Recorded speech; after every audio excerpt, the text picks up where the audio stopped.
coming to the end. We're going to be talking moto. So lots to get into tonight on the show. Really looking forward to you guys calling in at 702-586-7857 or hitting us up on the Twitter or the Instagram. Dean Wilson will be on tonight. Dean Wilson, Rockstar Energy Husqvarna rider, to talk about his delicate injury that he suffered a couple weeks ago.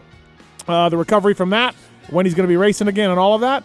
The winner of the 250 Atlanta Showdown, the Hunter Lawrence, will be calling in from Florida to talk about that race and winning 2 in a row on the west side and more.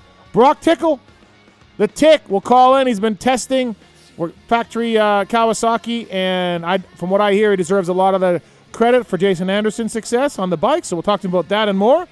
And the legend, San Jose Supercross winner, Doug Dubach, will call in later on to talk about testing. He didn't race, his son raced the 2-stroke race at Glen Helen. So we'll talk to Doug about that. We'll talk to Doug about testing. We'll talk to Doug about DRD. Talked a lot of things to Doug because one of my in-studio guests here is very, very familiar with Dubach and all he's got going on. So thanks for listening. 702-586-7857. Give us a call. It is show number 501. Yeah. Go through the Amazon app on PulpMX.com to help us out. Go through the Motorsport.com banner as well if you're going to go through the guys at Motorsport. Great company, great prices, great selection. Go through the banner to help us out. We got the new app coming out any day now. Friday, I heard Friday for the new PulpMX app, so that should be soon.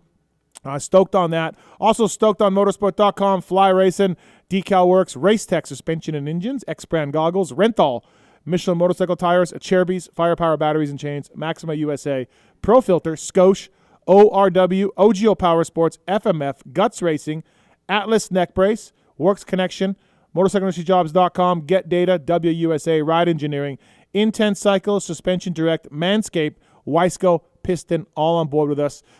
In studio, a couple of my really, really good friends in the industry. This gentleman was at Atlanta this weekend at the Speedway. He also works for Renthal, renthal.com. He is former national championship winning mechanic. Paul Perebijnos. What's up, Paul? What's up, Steve? Thanks for coming in. Yeah, man, honestly, I was not wanting to. I've been traveling a bunch, but had a good friend that also wanted to come. Drove up with me. I would look more like you forced him.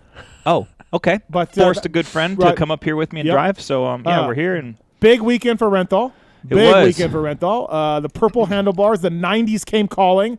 You guys came out with a limited edition purple handlebars available in all the different models that you guys have, and you went 5 for 6, 6 for 7. Yeah, we won every race except the heat race that Craig won and the 2 LCQs. Yeah.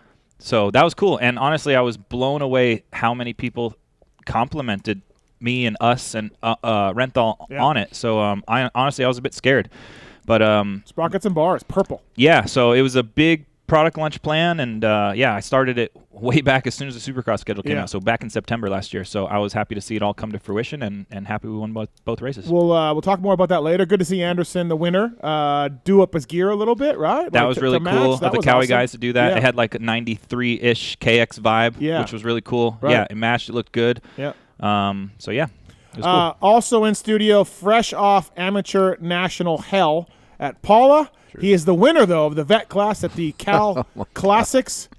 Kris Keefer. Oh, what is it? It's a Cal Classic. Yeah, I said Cal Classic. Yeah, that's fine. Okay. Yeah. The winner. Yeah. Number 1. Yeah.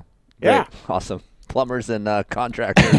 You beat a bunch of plumbers. Well, if you were a Rhino, you'd post it on Instagram and be like, funny, look how good I am. I had Heather take a picture of my start, and I was going to send it to you. I'm like, I'm going to blow this up on Instagram. Check it out. Check out my start. Yeah, check out this, everybody. I race. I ride professionally for a living. I should say I ride for a living. I ride every single day, and I beat a bunch of plumbers. It is funny, though, when you go to the line and you see the other guys and you roll up, and they're like, fuck. Aiden raced it. I want to talk to you about that a little bit. Yeah, long weekend. There's a report on PulpMX.com with Heather's own commentary on Aiden. Yeah. And, it's not her commentary. It's my commentary that I viewed. So Heather didn't even know I wrote this shit. You said this is Heather speaking at the end. Because I've quoted her when she was doing it. Oh, Okay. Yes. Yeah. But it's Heather's words Yes. on what Correct. what she felt There's about some quotes from Heather. her baby son. Did you get her to sign a release first? I did did not. You just Right. She was So- actually sleeping when I wrote. We're gonna talk about that. Dean Wilson's coming up here right away, of course. 702-587-7857. We got some rental stuff to give away, Paul. Yeah. We got some purple bars, twin walls. You got 7/8s in there too? No, we have some fat bars and twin walls, but Fat bars and twin walls. All two right. bends actually that aren't available. Oh, So these are nice. leftover from Yeah. bars that we made for Moose Scan and Axel Hodges. To me, Yeah. this gets me going. Like those words right there. Yeah. If I was on the I line think- driving somewhere and I heard this, Wait, I think T-Dags is on his way here right now. yeah, It's a race spec too. Remember we talked about race spec? that's race spec. This is tie bolts. That's what you're getting. That's what I'm giving away. That's a big deal. Tie bolts. I'm in a the- bar in the guy. front. That's Yeah. a big deal. Right. Yeah. Took me And back there's to something else in that too that we don't want to talk about. Yeah, there's something else in there. So So we'll we, let them find out yeah, what it is. yeah. Kudowski, Larocco. That's the purple bar era. Yes. Rocket Rex Staten. Do you remember Rocket Rex Of Staten? course, but His cowies were purple as well, and he had purple rim. We have photos of Everts using a purple bar. Oh, okay. Yeah. Yeah. all right. So rental.com to learn more about that. And again, so lots to get into. Hey, this Friday in Foxborough, right by the stadium, a live PulpMX Yamaha Fly Racing show. Keefer, you will be there. Yep. You are flying all the way across the country for this. I am. So please, tickets are available for $30 on PulpMX.com. We're not sold out yet, but we're getting there, and we're going to have Brayton as a guest. Nice. And probably one more, so please check it out. It's real close to Patriot Stadium this Friday night. So hope to see you guys there. We'll hang out after, take some photos, shoot the shit, and all that stuff. So those are a lot of fun to do. Also, the Yamaha LCQ race coming up. God, that's gonna be fun. It's going to be great. It's in Denver on Friday. Tickets available, $30 on PulpMX.com. First prize, a 2022 YZ450F. 19 other prizes, including a Renthal prize pack that your guys at FXR chipped in as well. Yep. By the way, Courtney Lloyd up in Canada. Mm-hmm. She works for a dealership up there. Her family owns a dealership in Prince George somewhere. I forget what it's called. I should probably know the name. Anyways, she gave us $1,000 to put into the purse. Nice. Wow. At the Atlanta. That's sick. $1,000. Thank you, Courtney Lloyd, for that. So we're getting money for that. It's up to $31,000. Wow. Marks, we had about 70 last year, right? So we are hoping to get around there. Yep. And a lot of buyers late. Yes. So I think we're yes. actually ahead of where we We'll were get last year. buyers late. We always do. So last year It'll be we good. were about the same time. That's Well, a week out. He would know that. Yeah. We're about we're pretty close. Okay. I think we're down slightly on tickets, but ahead on money. Because we charge a bit more this year. Got it. But getting ready for that. Thank you to Blowfish for helping out that. Thank you to Lana Ray. She is giving $1,000 to the whole shot. Hannah Ray. Hannah Ray? Yeah. What did I say? Atlanta Ray. I thought you said Lana You Ray. said I was Lana. like, isn't she like Hannah All Ray. right, Atlanta Ray on the stage. All right. Hey. Hannah Ray giving $1,000 for the whole shot. Blowfish for hangovers gave us money, and we put some of that into the purse as well. Pulp22 at 4hangovers.com. Blowfish for hangovers.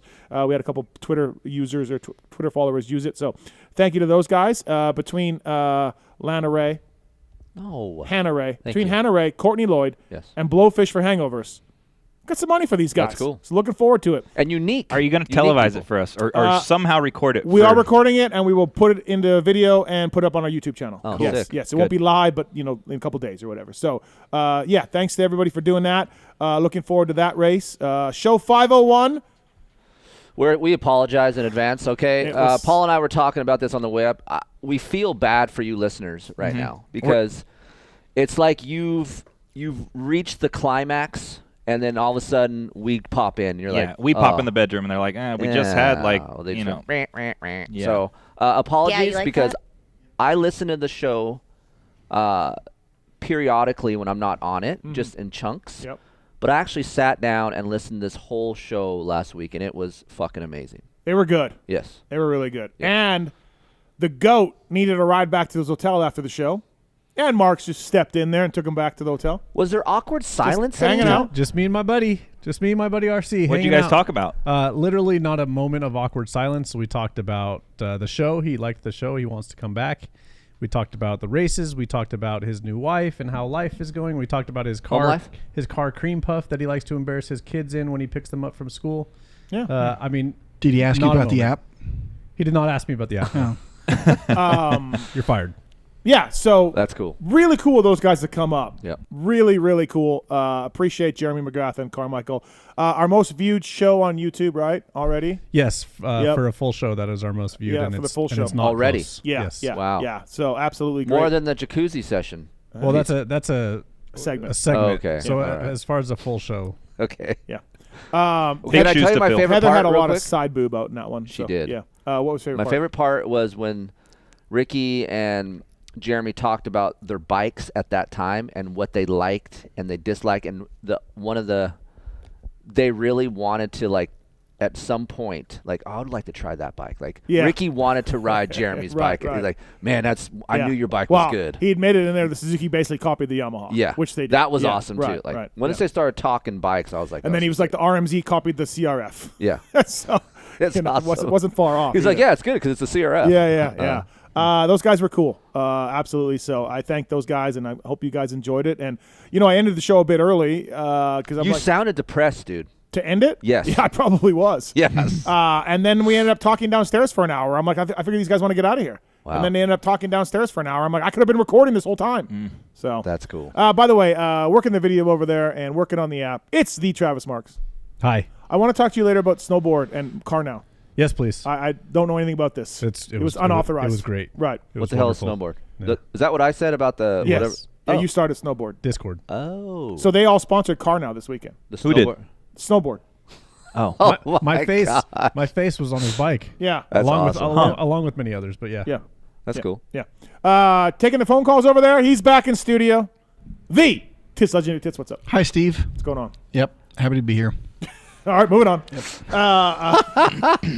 I'm glad that you and Paul have settled any sauce dipping beef there was. If anything, Yep. I think it actually propelled us one step forward. We're already on a production exclusivity agreement. Sure, like, yeah. He is my producer when I come in. Yeah. Every So, time. okay. He's the guy that's here. So, Super. yeah, we just simply said, hey, keep your fingers out of my sauce. Everything else is fine. Right. I get phone calls asking about mountain bike stuff, so I'm glad that I'm moving up in Yeah. that All right. world. Oh. It's all So good. who knew that putting your finger in his Chipotle sauce was maybe the best thing you ever It's did? an icebreaker, yep. Yeah. Because he had his finger in his butt. Yeah. That's how it is. That's how it is with me. I need Homie to. dips his finger in it, straight in it. Yeah.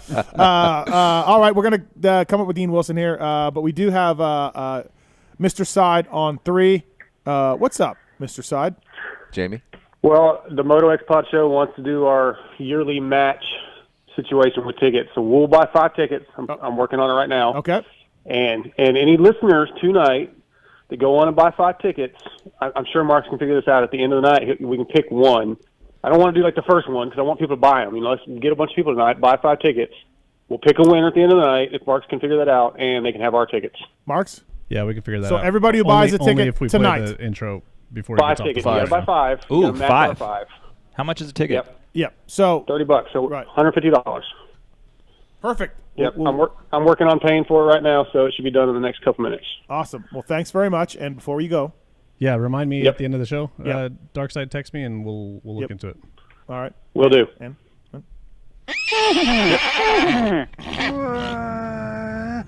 Oh shit, that's David Bradshaw's bike. I just fucked up. all right, Mr. Side. What? Going back to show 500. Yeah.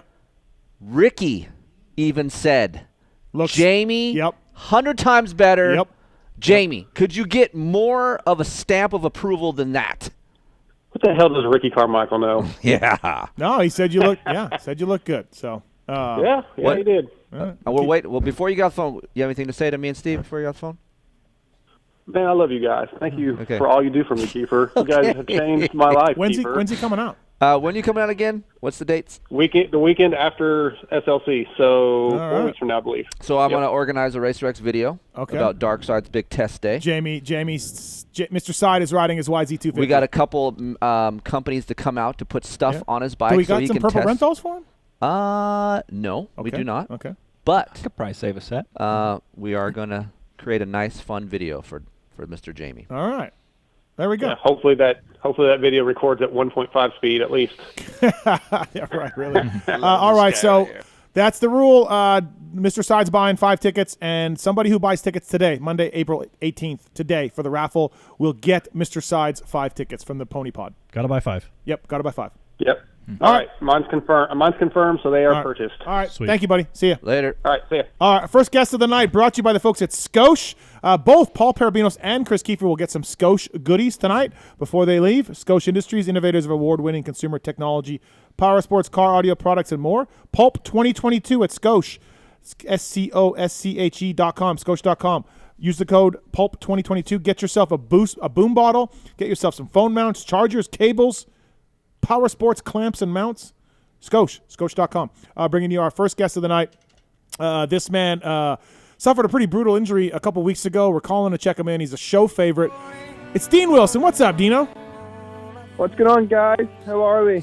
We're good. Paul, you know Dino at all? Never heard of him. No? Okay. All right. We got a couple. Bring me up to speed a little bit. What'd you make of put stuff Perebijnos' on his purple bike. rentals? He was very stoked, Dean, this weekend. Very stoked about his purple. nothing. Okay. I don't know. I mean, it looks like he's overcompensating, trying really hard just to keep up with pro tapers. So. Hopefully I like that. So, I like that. 1.5 speed. Yeah, no, he did a really good job. I like the old school. I rode a That's the rule. TX60 with the purple Mr. Side's buying heat, 5 so I tickets, totally and know those somebody who buys bikes, you know. tickets today. Well, that's why I was like, for sure you know the purple, Dino. Like you know these guys, you know the color, right? That's why I brought it up. So yeah, you're into it. That's like what the Matatovich days, right? Yeah. More Krajowski and Larocco. I don't think Chicken had purple, yeah. but yeah. All right, Dino. Thanks for calling in. Appreciate it. Rough couple weeks for you. We saw the foot peg. Your crash into the scoring tower out of the whoops in St. Louis.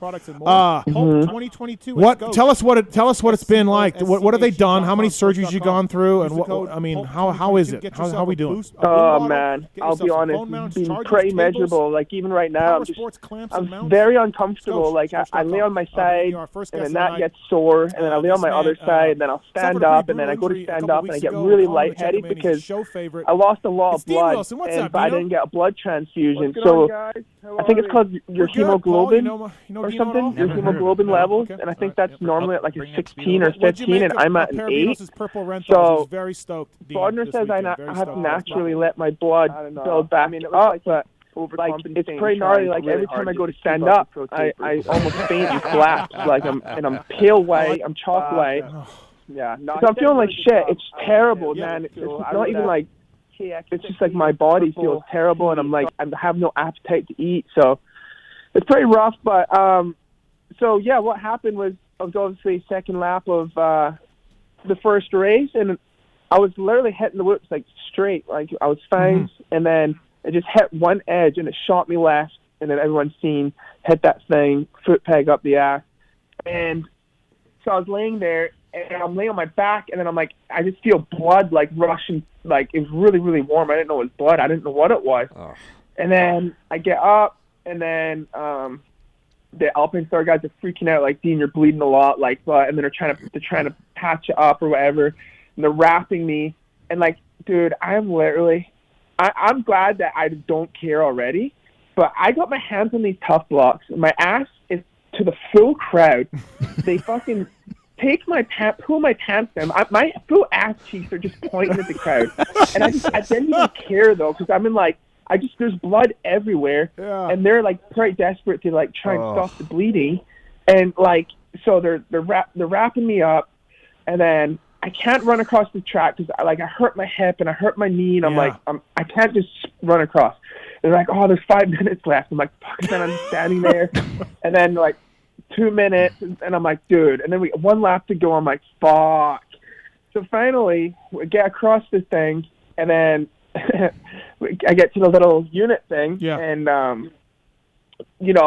they're like, okay, you either lay on your belly on the stretcher or just go on your knees on the seat. I was like, oh, all right, I'll go on my knees on the seat. I'm feeling like just such a bozo, like on my knees, ass pointing to the crowd once again.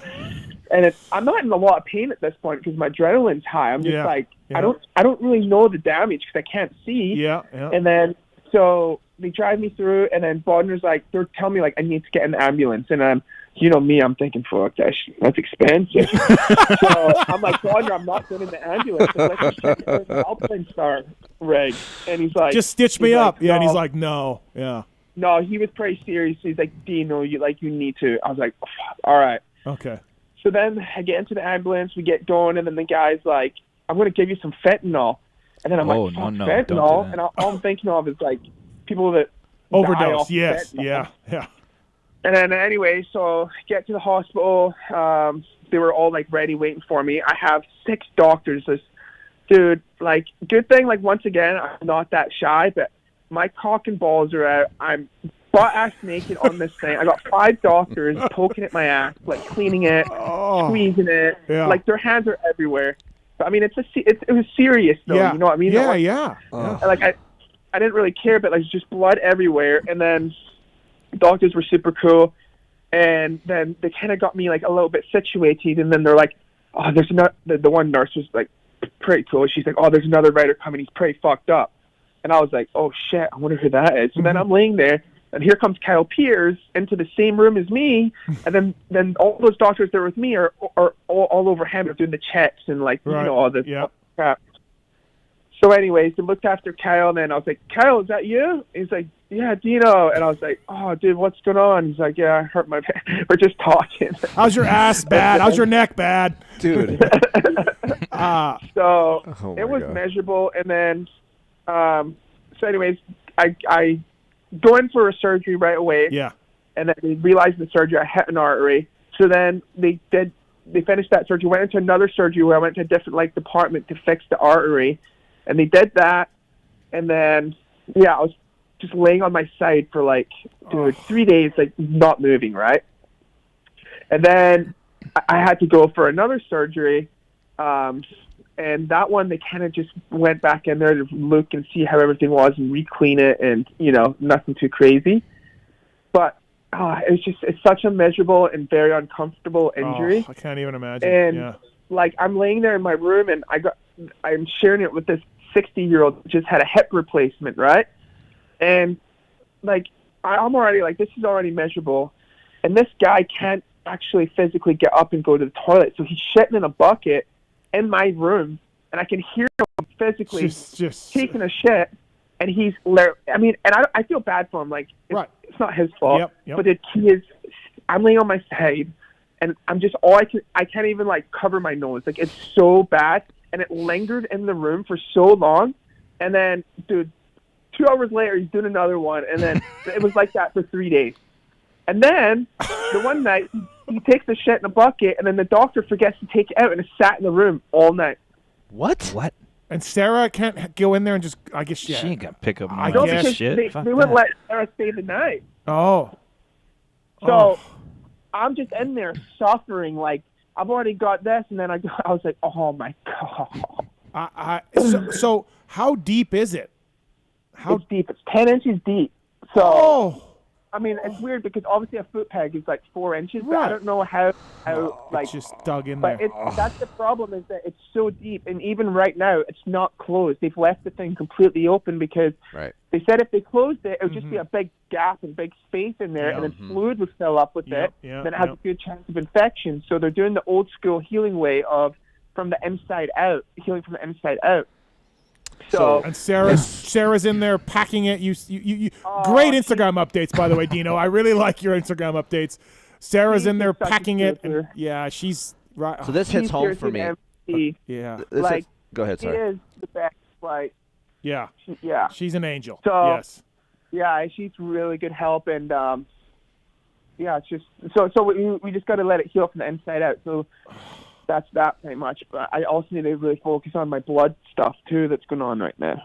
So that hits home for me because my mom, back in the day, she had a bed sore, which was just like what Dean was, like 8 inches deep, and I was like, why can't they just sew it up and then so it wouldn't get infected? But they had to pack gauze in there, and I had to, like, clean the gauze out, and I'm sure Sarah's smelling this. It leaves like a nasty smell, and and it has to heal from the inside out, and that.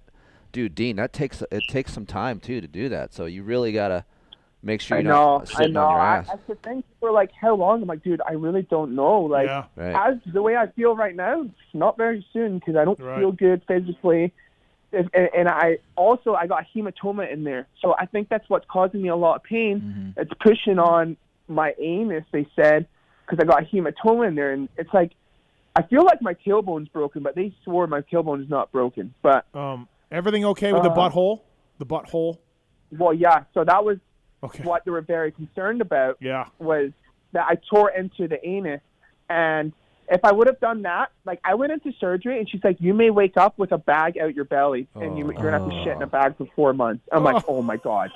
So like literally my eyes weren't even open yet. And I'm just feeling my body like looking for a bag and I couldn't feel. I was like, oh my God, thank God. So that was their biggest concern, is if I ripped into that. And I didn't, thank God. So that was really good. I wouldn't wish this on my worst enemy, I don't think. This is terrible. Absolutely. Yeah, uncomfortable, it's painful. It's like I just want to sit normal and I can't. And then anyways, all that happened and then I got to come home and that travel home was so bad. Like I was in so much pain and then I was chalk white. I was like almost fainting everywhere. Yeah.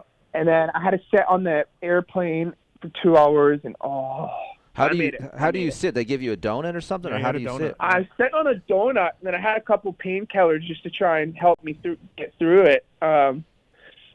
So and Dean likes his foot pegs really, really sharp. Yeah. So I don't care what kind of foot peg you have on there, but he likes them very sharp. And so they probably now the one thing I wondered at the race, like we've seen more red flags than ever before. You know what I mean? We see a lot of red flags. Yeah, this bothered me. Yeah. They don't hesitate to red flag it. They did for Kyle Peters earlier. And, we were talking about our review show, and we're like, well, they were probably way behind in the program because Kyle Peters went down. They threw a red flag. So they're probably like, we don't need to throw a red flag for Dino. But then again, like somebody who was over there told me there was so much blood from where you were, Dean. I don't understand. Yeah. Where was the red flag? Like, this seems he serious. He could have bled man. out, yeah.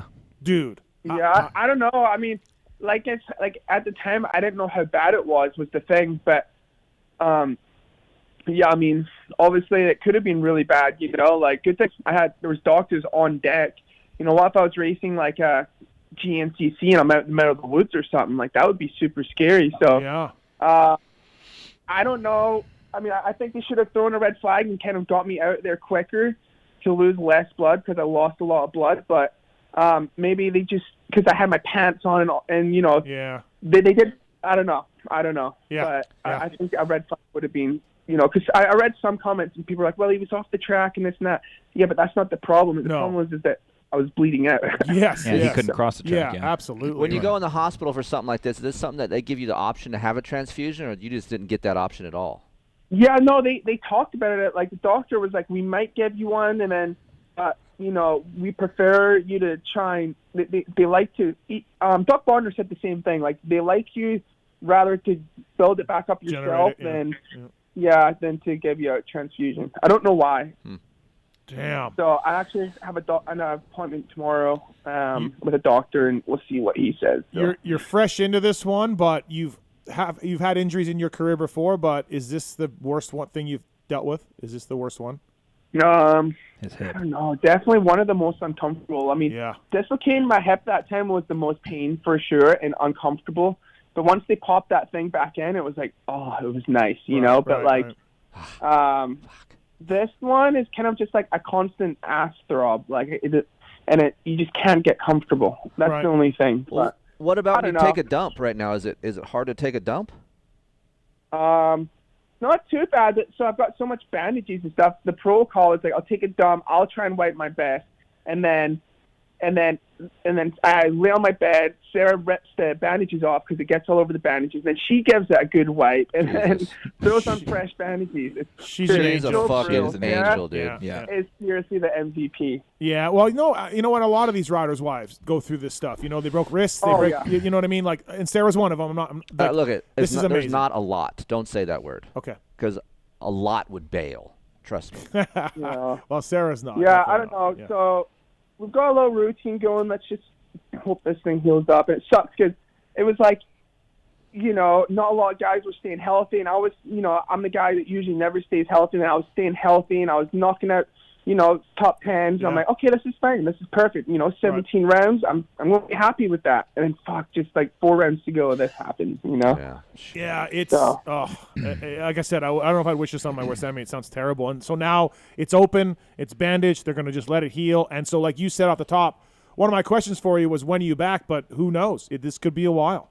Yeah.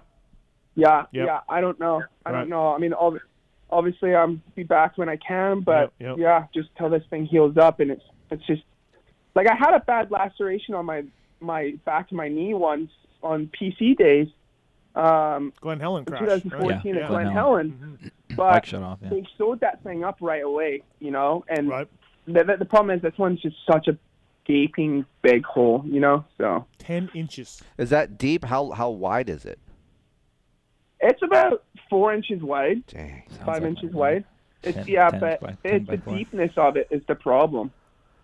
You know. Oh, unbelievable. Hey. Dean Wilson on the show brought to you by Scosh, Pulp 2020. Pulp 22 is the code to save with Scosh.com. Get yourself some mounts or some cables or whatever. I guess to relay it to like the people that are listening, and this is a question for Dean. When this shit happens, and we know you've had some big get-offs, and you're doing good, and the ball's starting to roll, and then you find yourself with your face down, ass up by the whoops, and you're just like, what the fuck am I doing?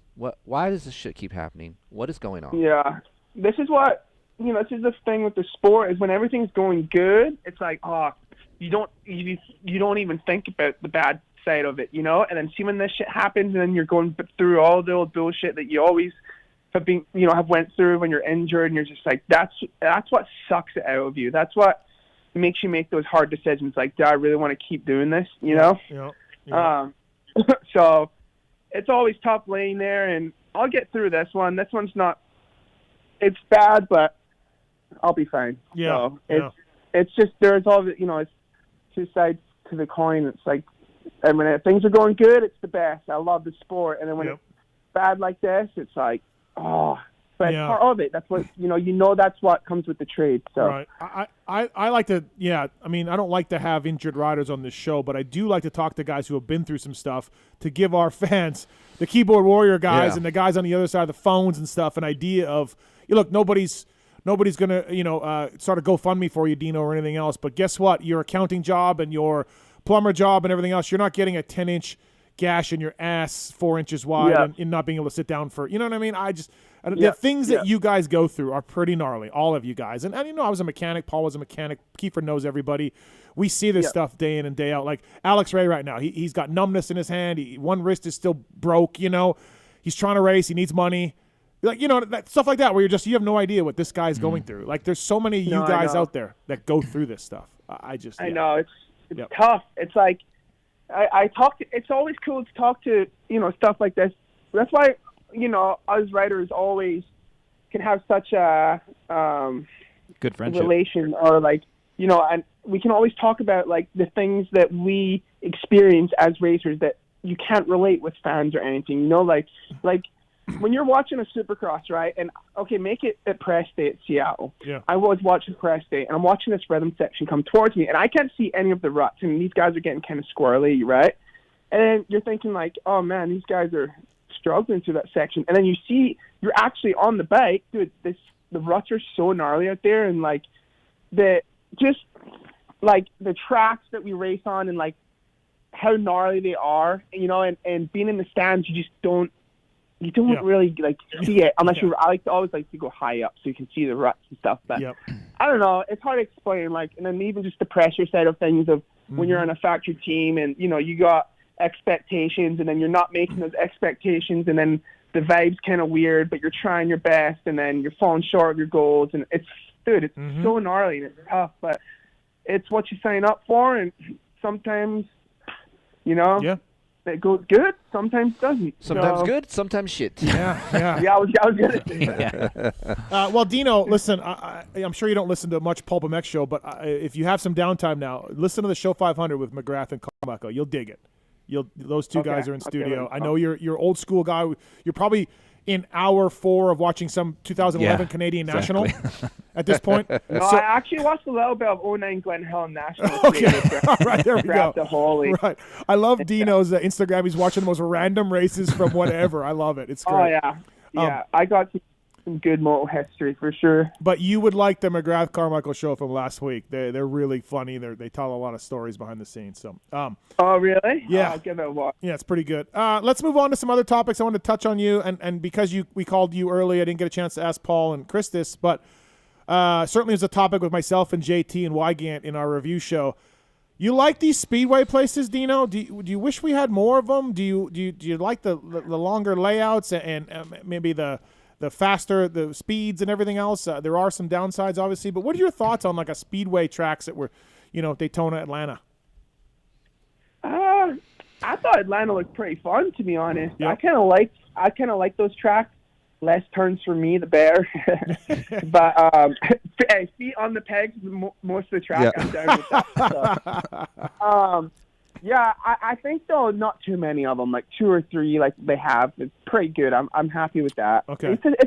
It's a nice change up though. Like when I was watching on the weekend, it was just something different. And I know like they went a bit overboard on the jumps and stuff, and they had to adjust it. But I just thought it's just something different. It's kind of exciting, and the racing is pretty good. Right. Yeah. We're gonna get into more of this, but I'd like some more. I'd like to see some more of them. Paul, you were there. Yeah. It was fine, and I mean, I like him. I really like him because the lap time's longer, and we'll get into this more later. But for me, that's the biggest. When you see rules change in the sport, they obviously affect other rules differently than they have in the past. So when we went to 20 minutes, now I think lap time is more critical than it ever has been. Like they just go around the track too many damn times, and it gets too fucking gnarly. Everyone's got video. Everyone's got dark fish and shadowing. Everybody knows exactly where to go, right? So for that reason, the speedways I do like, because it's a longer lap time, and I think that's just infinitely better. JT's upset about the vibe, and I get his point. Like, day race, I'll go with him. It sucks. Yeah, day races, fireworks and all that aren't as good. Opening ceremonies. I love daytime. All that stuff. Daytime's my time. Yeah, we do know that. So Dean Wilson, the show brought to you by Scotia and Scotia.com.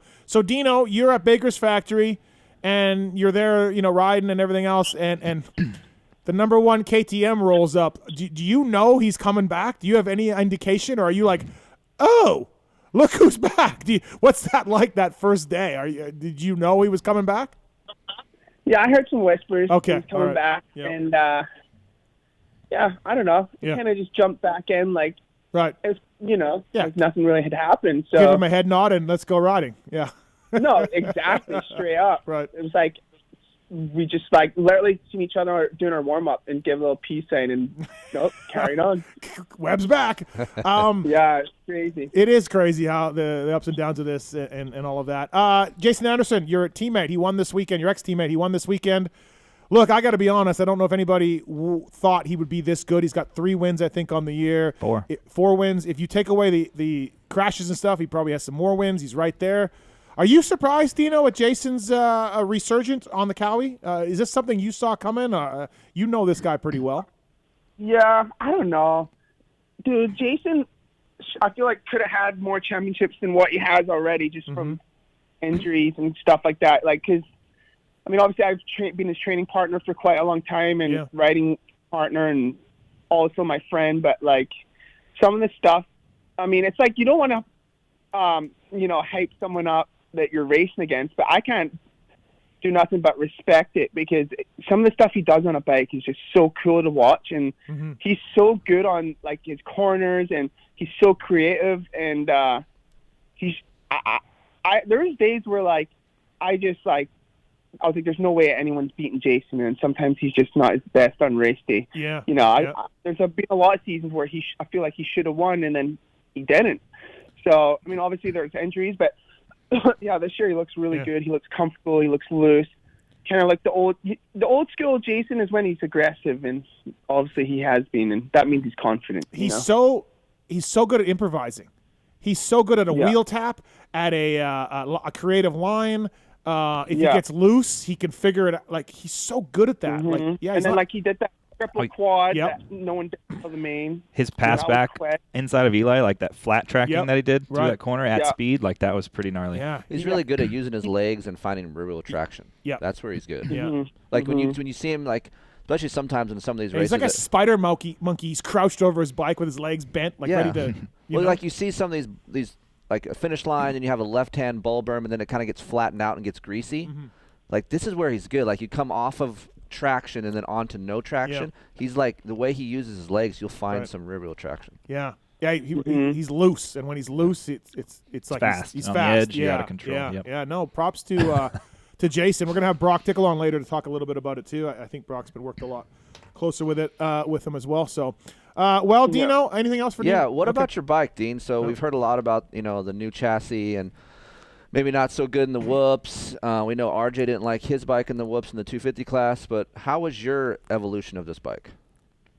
I mean, I struggled a little bit with it at first, but obviously a new bike's always going to take some adjusting, and I do feel like I'm not the same rider in the whoops as I was in the other bike, but it's a new bike. It's going to take a little bit of time, you know. Mm-hmm. So, I've struggled a little bit, but I feel like I was decent on it, and it was good. Yeah, definitely. It's been up and down. Like Malcolm was like, early on, Malcolm was on this show, and you could tell he was not stoked. And then he came on again maybe a month later, and he's like, things are better. We've tested better. We had RJ on our fly show, and we were like kind of giving him shit, Dino, because he's been pretty vocal, right, in the press conferences. Mm-hmm. RJ has, and we're like, wow, so you're not that happy, huh? And he's like, well, they offered me an extension, so it must have been okay with me. And then he said they've gotten better. So, you know, I feel like the team has gotten a little better there. Yeah. No, it for sure has. Yep. It's just going to take time. Like even to this day, we're still testing, you know, so trying new things. And the thing is with the whole Corona stuff, like parts were so backed up. Like we didn't really test, like we didn't have parts to test, you know, for a while. So. Yeah, when I was there in December, I was looking at the bikes, and they're like, hey, don't take pictures of these bikes because there's some one-off things. We don't have a lot of stuff. Yeah. So in December, they didn't have a lot of parts. Yep. So. And traditionally with a new model, and Paul knows this, you guys, well, key for you, it takes a year. A lot of times the team learns something in a full off-season, right? Mm-hmm. I'm thinking it'll get better. Dino, World Supercross, you got your eye on that, I imagine, right? Yeah, that's something that would be right up your alley? Yeah, I'm looking into that for sure. I think next year will probably be my last year racing. So... we'll see. We'll see how it goes. I don't know what I'm going to do for next year, but yeah, that's probably it looks pretty cool. Well, Dean, thanks for coming on and sharing, as graphically as you did. I think it's tough, and I'm glad our listeners got a little bit of what you're going through. I think everybody likes you. Everybody's a fan of Dean Wilson, and we want you back on the track as soon as you can. So thank you for calling in and sharing it, man. Good luck. No worries. Thanks for having me, guys. Yep. All right. Sounds good. Thanks Dino. Dean. See ya. Bye-bye. All right. That's Dean Wilson, everybody. Brought to you by Skosh, skosh.com. You don't say bye to your friend? I was going to throw a jab in there, but he didn't seem in the mood for it. Okay. All right. I was going to say kiss your wife for me, but I didn't say that. Yeah, no, I could tell he's uncomfortable for sure. Right. Like, I could hear like in his voice, he can tell he's just fucking kind of a little miserable. You know what? I honestly wasn't sure if he would say he would come on. Yeah. You know what I mean? When I asked him, I'm like, I don't know. Last thing you want to do is be laying on your side and talking. And, right. I just props to him, man. It's been rough and bad, and his Instagram's been funny, but at the same time, that's what I love about him. He always can make you smile or laugh no matter what. He finds the best part of everything. So for sure, we got an email from Eric at 5:16 asking if he can have a shirt like Travis Marks. The shirt's lit, huh? Can we give him a shirt? What size is he? I don't know. Look at this. Can we just give him a shirt though? Yeah, it depends what size he is. I don't have all the sizes. Well, yeah, sure. We'll say yes. One. Okay, absolutely. All right, Eric, I'll email you back. You get a purple Renthal limited edition shirt. The 90s are here. By the way, Paul, we will talk a lot about Renthal. Renthal.com, of course. Fraction of a second, a few grams, a couple of millimeters. It all counts. Welcome to the winning world of Renthal. These are on the website now, so you can go there and check it out. Yeah. So I heard a bit of noise about it, like people trying to locate them. So what the plan was is to try to get this to all our distributors before the embargo date. Customers around the world bought it, but we did not allow them to share the information with their dealers. So it was up to distributors to push the information out locally in their area once everything was in stock. We got everything to them before the race, and everyone had stuff on their bike to kind of raise awareness about it and make sure everyone knows. So hopefully when people see the race on TV and Instagram, that they'll go looking for it. So they're available worldwide. Rocky Mountain actually already had them available, and Motorsport had them available during the weekend, but I think Rocky Mountain already sold out, which is I'm quite excited and impressed with. But keep checking dealerships and Tucker Rocky and Parts if you're in the U.S. There should be plenty of stuff available. Awesome. Thanks to the folks at Firepower. Keefer, you use a lot of Firepower parts over between you and your kid. Firepowerparts.com. Great batteries, great chains. 490-2531, YZ250F, and 450F battery part number. Sold a lot of those. Firepowerparts.com. Batteries used by Chiz and the SGB Honda guides, among others. PulpMX, also Firepower.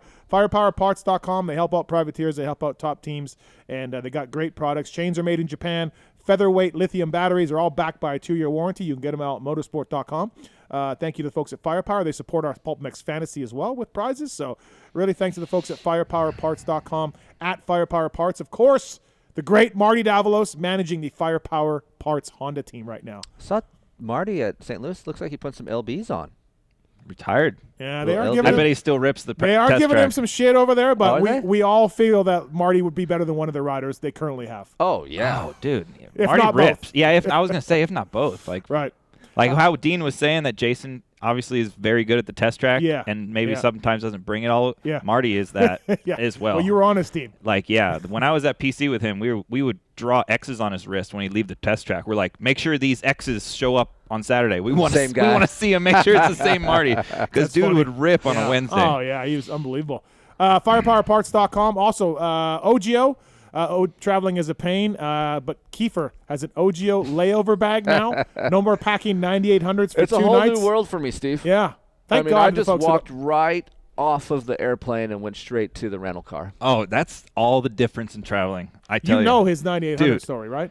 Not so much, but He checked a bag for 2 nights, a 9800. I had a pony. big one. I had a pony. Yeah, but still, Dude, like, no. I had to bring 9800s this weekend to bring T-shirts. I hated it. I had Yeah. to like go to the checkout, like Oh. wait for the bags Yeah. there, wait for the bags on the way home. It was awful. Get the I've OG gotten so spoiled now. I'm just layover guy. Get the OGO layover bag. Get the 9800, which is a staple in the pits. Get the rig bag as well. Or Keefer prefers the trucker bag for his gear problems or gear packing issues, I guess. I like the rig bag. That's the one that I prefer as well. So That's typical. Buy the hugest bag for a guy who doesn't ride. Yeah, sounds about right. Have you seen their new like cooler bag? So I was recently at Sea Otter and Ojo was there for the mountain bike thing. Mm-hmm. They had this new bag that's like it's like a hiker's backpack or something, but some other guys use it too, he said. But it's like the bottom is a cooler, the top it keeps shit cold, food, all kinds of stuff. It was honestly quite cool. Pilo? Throw some What beers show? in there. Yeah, Oh, Pilo. Yeah. Pilo. Okay. All right. Well, get that thing then too. It's OGO cool. Power Sports. Thank you to those guys. If you want a deal from the folks at OGO, simply email us using the contact form on PulpMX, and we will get you a deal from the folks at OGO. And backpacks are amazing. I travel with one every single weekend. Laptop sleeve and cord pockets and passport pockets and audio pockets and yeah. OGO Power Sports bringing you our next guest here. Hunter Lawrence coming right up right away. And again, renthal.com. Purple. It's out. Get it while you can. Dubach's coming on lato Looking forward to talking to the That doctor. guy wore a lot of purple. He did. O'Neill had a lot of purple. A lot back of in the- purple I Yeah, feel yeah. on Yeah. Dubach.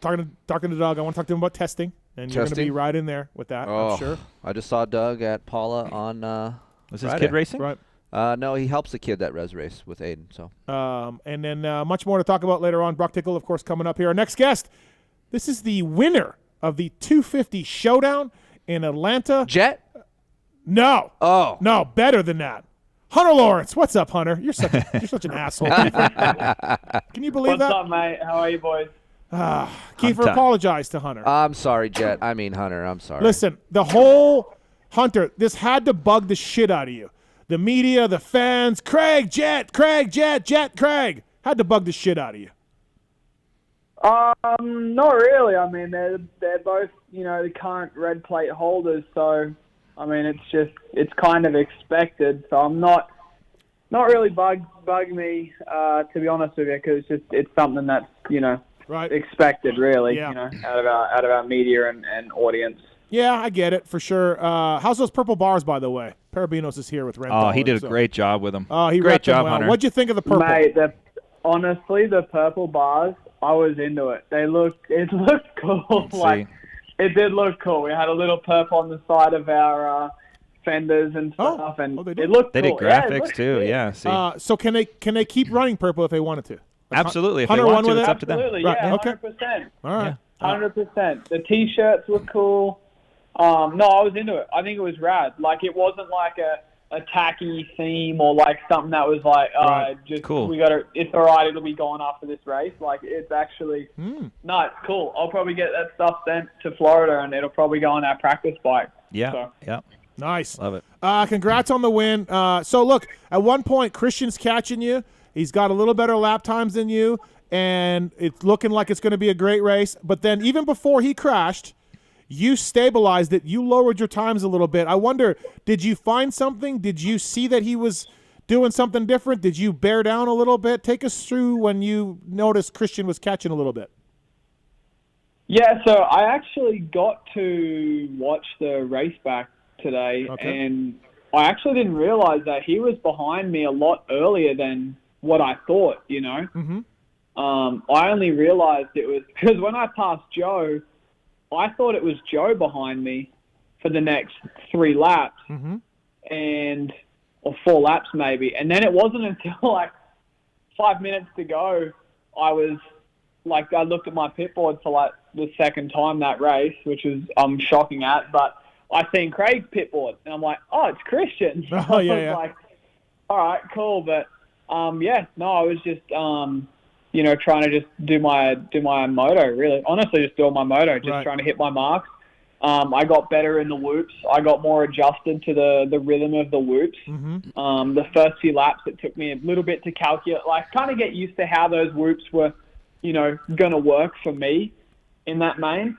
And I just kind of, once I got them dialed, I feel like I was making that time up in the turns and stuff like that, and just little intensity bits here and there. So, it turned out to be a really good race. So, but yeah, I wasn't until I watched the race back, I was like, oh wow, he was like behind me, I think, by the end of the second lap, maybe the start of the third lap. And then once I passed Joe, then he passed Joe pretty much straight away and was behind me for almost the full moto. So yeah.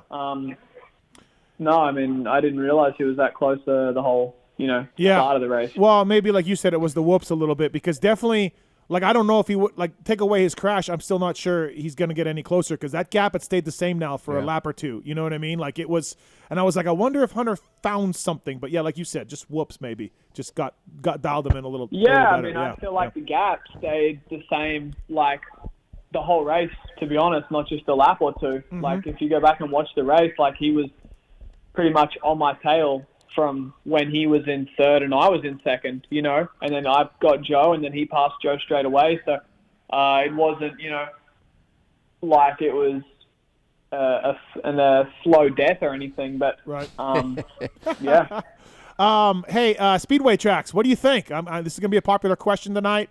I was arguing a little bit with JT and Wygant on the review show. I like to see more of these things. I like them. They're not great for vibe, and you are far away from the track as a spectator. You can't see all the way down to one end and all of that kind of stuff. But, man, I like the fact you guys get your bikes out of third gear. I like the fact that there's different obstacles. We had 2 sections of whoops, of sand whoops. We had some big jumps. What's your take on it? You know what? I honestly don't like it, Steve. Because I feel like it's leaning. They're trying to make it, or not. They're not trying. Wrong use of words, but it feels like to me it's just kind of going towards motocross a little bit. Like, it's a way more high-speed track, and there was so many doubles on the track. There was so many doubles, and it's kind of like more like a hybrid motocross. But then you've got the whoops and like these real notchy steep rhythm sections. So me personally, I like racing the stadium. I think the stadium is way cooler, good football stadium. Okay. The vibe, the atmosphere is way better, I feel like. Okay. Yeah, I don't know. I just feel like Supercross is Supercross. It's in the city. It's in the heart of the city, in those stadiums. Badass atmosphere. And then the outdoors is, motocross is, kind of that vibe. Because it feels like an outdoor round. Like, where that stadium is and stuff, like, it's in the middle of nowhere. Yeah, and it is. I didn't like that. It literally, it feels like you're going to an outdoors, like an hour below a city or out of a city, like in the middle of nowhere, I will give you that. Yes. Yeah, he's right. It felt that way for sure. It's tough enough to find good places to eat and stuff when you go into outdoors, like healthy food and stuff. And it was just like, I mean, I stayed in the city because I'm like, I can't eat anywhere down there. Unless it's fried chicken and waffles, like, there's nowhere for me to eat, South of the city, for sure. All right. Yeah. Your crash on press day with that huge-ass triple, whatever the hell that thing was. How the hell do you shake that off? And then when I saw that, I was like, dude, that's big. He might have got hurt a little bit. And then you win. Yeah. So what goes through your mind after something like that? I asked them the exact same question after the race. Okay. But yeah, that was a great answer you gave me, Hunter. So repeat that answer, because I loved it. It was great. Yeah, so it was obviously not ideal. Like, it was one of those things, like, we were looking at it on, right before press when you walk out on the track, and we're like, oh, damn, like, this thing's big, and you're kind of joking about it, and you're like, oh, yeah, like, I'll follow you off it, like all that stuff. But in my mind, I'm like, oh, yeah, it'll be second gear, just pretty much dial it on from the berm and then just hold it on all the way. Watching the 450 guys hit it, and we're like, okay, yeah, damn, that thing's big. And when I went off the up ramp, I was like, because you can see in the video, I kind of like pushed through it a little bit, like not scrub, but kind of like go through it rather than just straight, just soaked it up in the air, yeah, to try and get a little more distance. And when I went off the ramp, I was like, yeah, no stress. And then, like, the closer I got to the landing, I'm like, oh, jeez, we're going to be short here bad.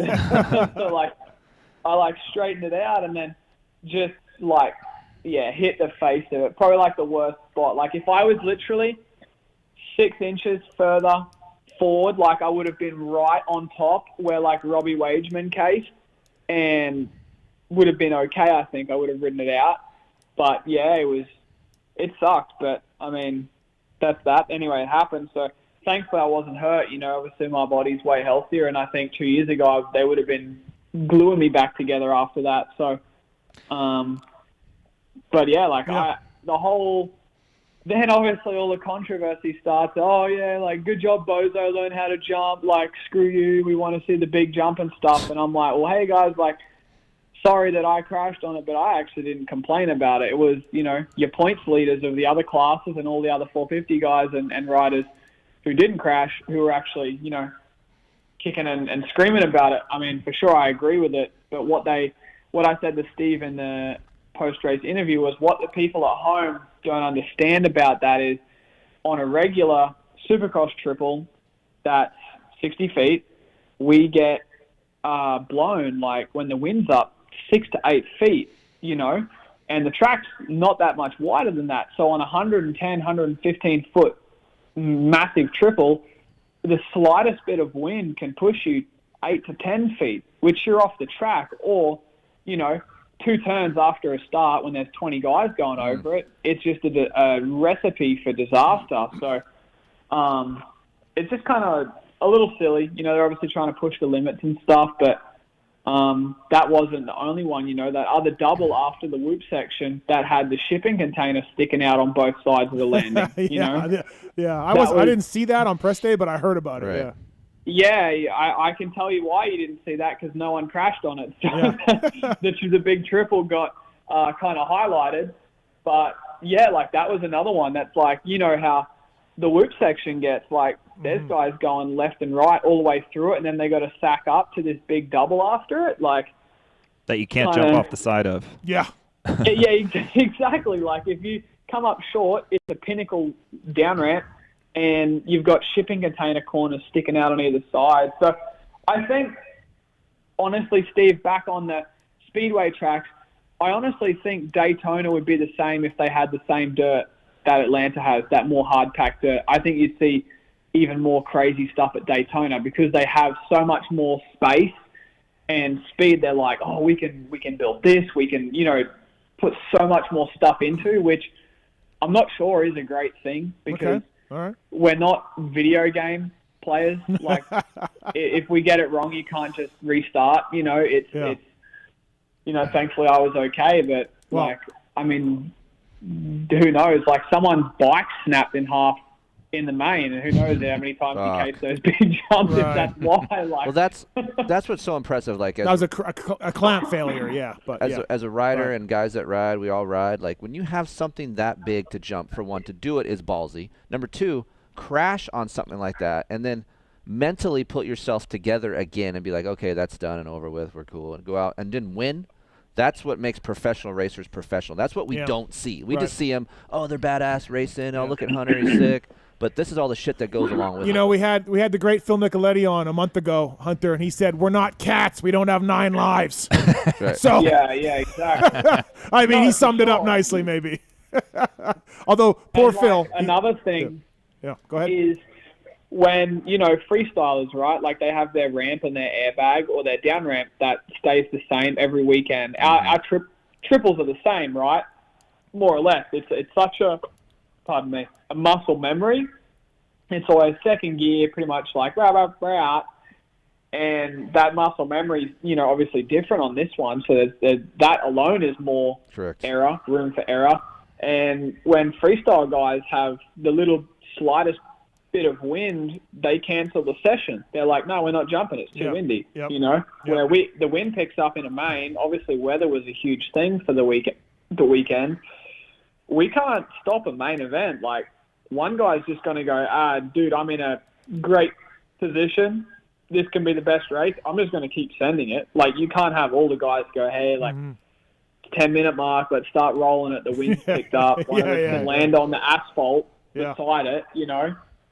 So Shorty kind of summed it up, too. These guys are not free-range riders. They're closed in, right? They're on the motocross track. They're on the supercross track, and that's where they go. Right. They're not – and they have spec.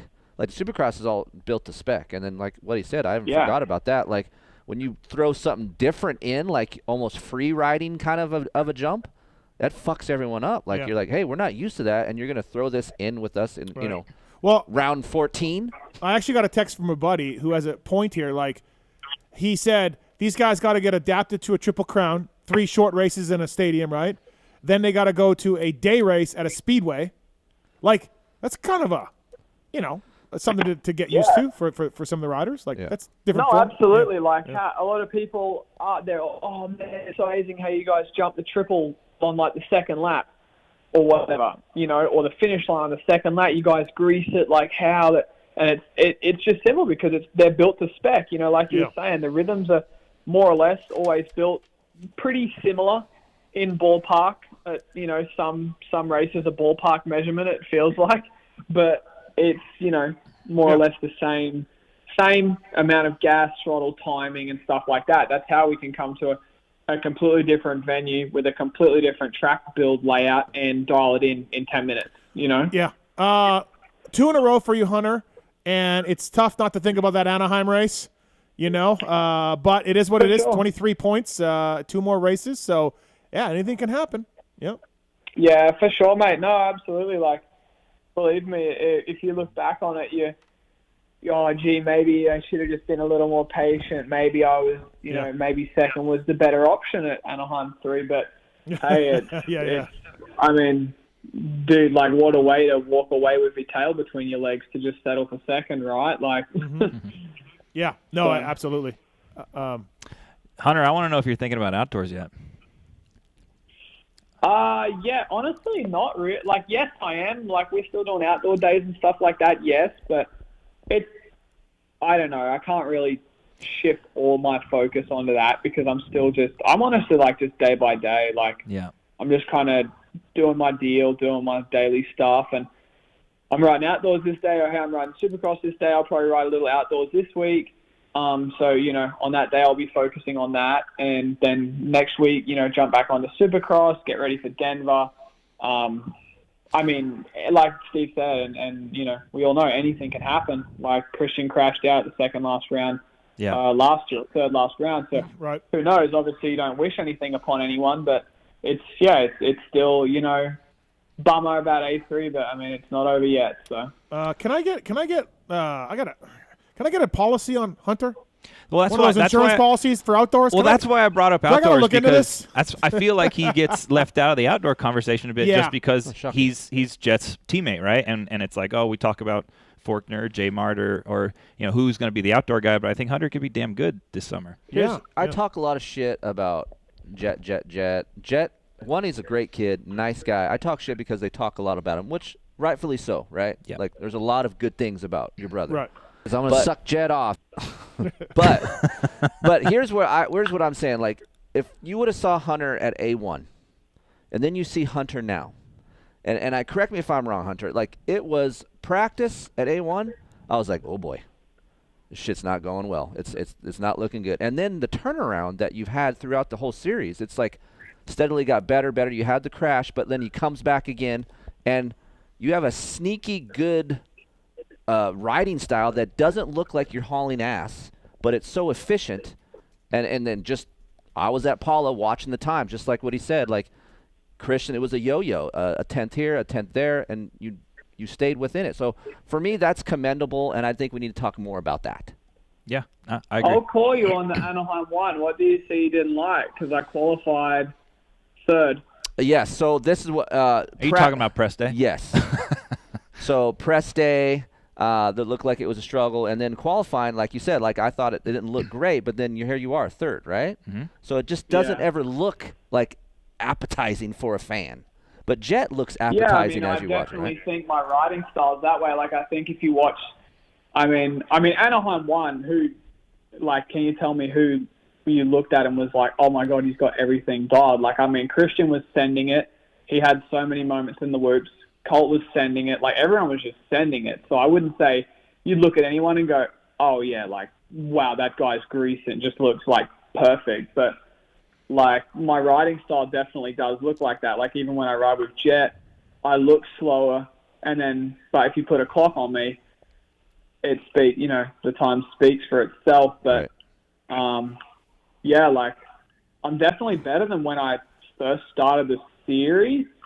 But I wouldn't say it's like, oh my God, he sucked at the start. Like everyone talks about, Jet and Christian come through rides from the pack. Like Anaheim won, I was the last guy into the first turn, and I come through to pretty much almost second. The come through rides Jet and Christian have both had. I've also done this year, but they kind of get left out of the conversation a little bit, which is whatever. It's fine, but that's just.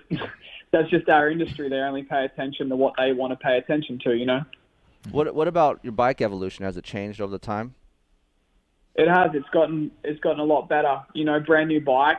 One of the benefits last year was obviously Jet going first, and the things they figured out didn't work, what worked on starts, etc. Helped me last year in the East Coast and West Coast. Sorry, the second series.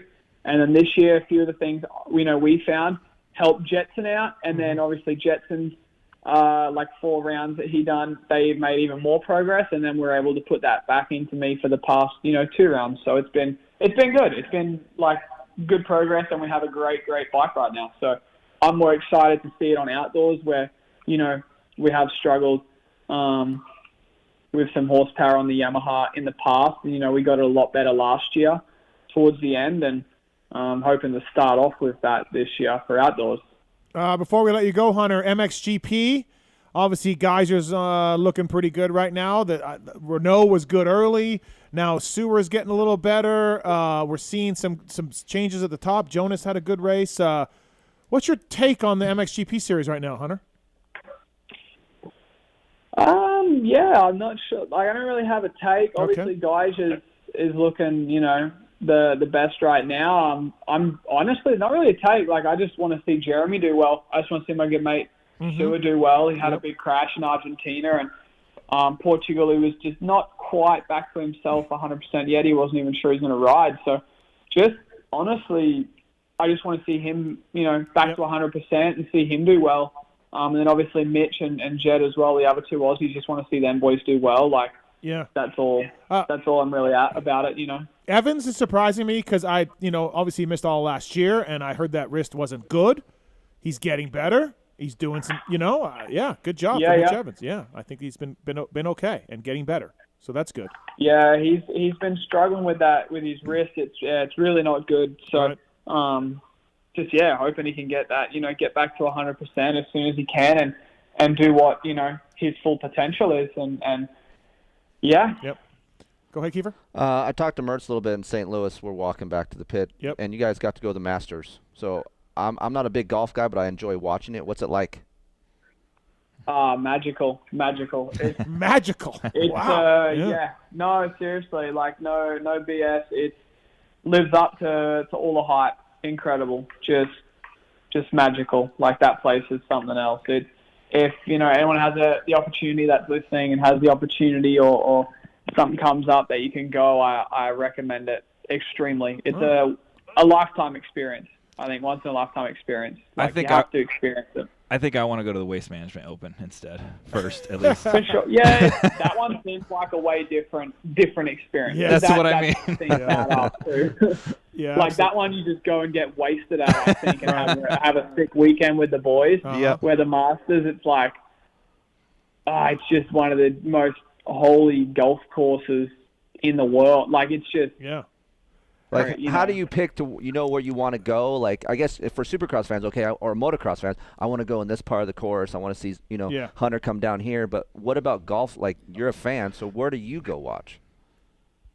So yeah, like there's guys that there's a lot of people that kind of grab their chairs and they'll park up on a hole. Like maybe they have a favorite hole or they have a hole that they like to see approach shots to. Like they go, oh, okay, the 15th hole, for example, that par 5 down that big hill into that, water across in front of the green. They might go, all right, there's going to be some badass approach shots from 200 yards out down the hill across the water. We want to park here. But me and Myrtle, we followed some guys around. We just wanted to follow some guys that we really wanted to see play and really wanted to see live. So we followed the McElroy, Koepka, Fitzpatrick group for the first 9. And then the second 9, we got behind our boy Cam Smith, the Aussie. He was playing with DeChambeau, and then Tiger and Joaquin Neiman were playing behind them. So we got to see Tiger. That was pretty badass. I wasn't going there like, oh my God, I'm going to go follow Tiger the whole day, because I feel like that's what every guy and his dog was going to do. Right. I love Koepka. I'm a huge Koepka fan, so I got to see him. That was rad. Obviously, Cam Smith, go support the Aussie. He's a sicko. But yeah, we ended up, it's so hard not to. Tiger. It's like seeing Jesus in real life. Like in a way, like kind of.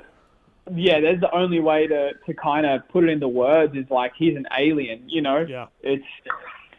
Man, guy's a national treasure. Like, so I heard, pretty bad. obviously, Masters course is amazing and it's pristine and all that. But I heard around the area, like, there's a muffler shop, there's Hooters, there's auto wreckers, all around where the Masters is. I heard that it's rough around there. It was pretty funny. Yeah. We were like driving in and we're like, what the hell? Like, that's a Hooters right there on the same block. Yeah. Is this really what? Yeah. Because we first drove into Augusta at like 12 a.m. Right.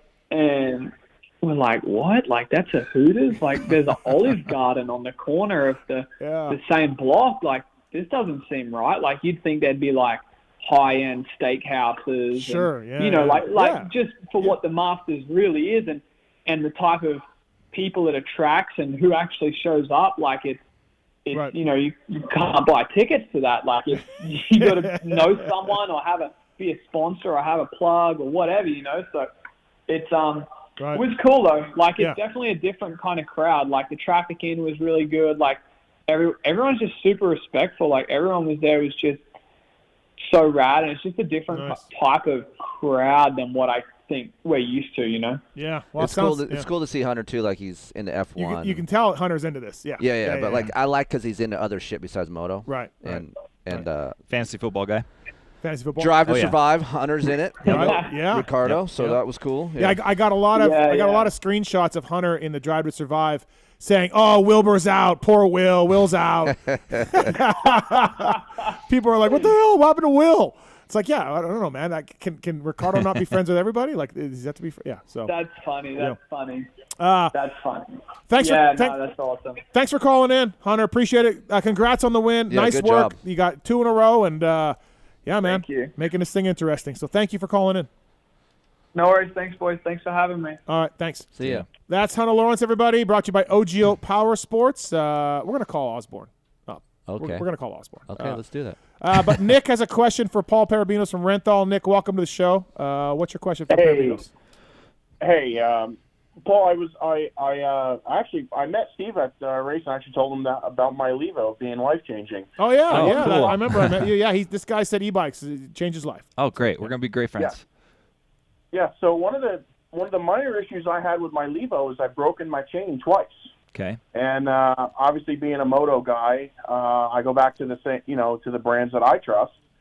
And I have Renthal bars on it and a Renthal stem already, and I'm hoping that you guys are going to make chains soon because, there's just nothing out there that as a moto guy I recognize as quality, other than like Shimano or something like that. And I would much rather buy a Renthal chain if I could. Yeah, and honestly, that's a really, really, really cool angle that you kind of just put into my head that I will for sure share with our bike guy because, Yeah, we don't currently offer a chain, but we do have chain wheels. We have chains, obviously, in the moto range, so why don't we in mountain biking? And especially now with so many power sports dealerships around the world embracing e-bikes and retailing e-bikes and e-bike accessories, Renthal's really well positioned for this. And you guys working into that shop, you e-bike customers, you're not going to recognize, like you said, a different brand from the Renthal. So yeah, I mean, it's a great idea. A lot of the guys that have e-bikes are moto guys, and absolutely. Like that deal with the purple bars that you guys have.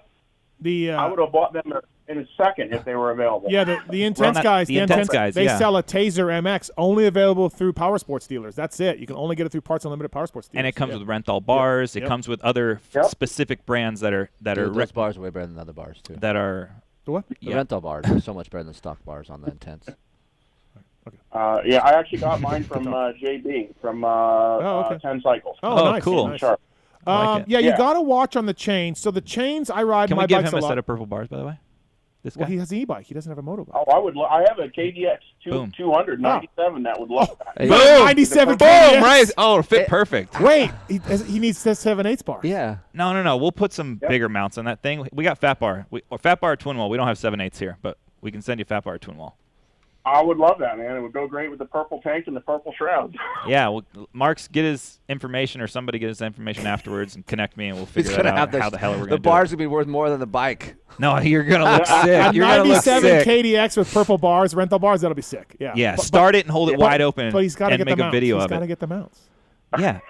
Okay. We'll figure that out. Okay. Yeah, I'll send him some bar mounts. Okay, all right. Hey, so on the chains thing, 1,000 miles is about all you can get out of a chain on an e-bike. Because they do get worked pretty good with the torque of the e-bike, and you got to watch those upshifts when under power. Like you got to back off. Time your shifts. Yes, you got to time you can't just be like just bang banging gears however you want. Yeah. So be careful when you're shifting a little bit. I learned early that. Yeah. I did that going up the hills in GNCC, and that's how I broke my chain the first time. Well, there you go. Yeah, all right. Well, we're gonna put you on hold. Tits will get your information. We'll send you a set of Renthal Fat Bar purples for your KDX. All right. That's awesome, man. I appreciate it very much. No problem. Thank Thanks you. for calling. Appreciate it. So, besides Atlanta, we had a big question about the Glen Helen two-stroke World Championships. You guys saw Alessi crash? I saw the Alessi crash. Besides that, the big shock was there's a gentleman that won a 450 motocross title not that long ago. Won a Supercross not that long ago. Showed up on a two-stroke and went 9-9. 7-7, sorry. No, I think he went 9-9. He said 7-7. I know, but let's... Zacho! Yes. I think you went 9-9.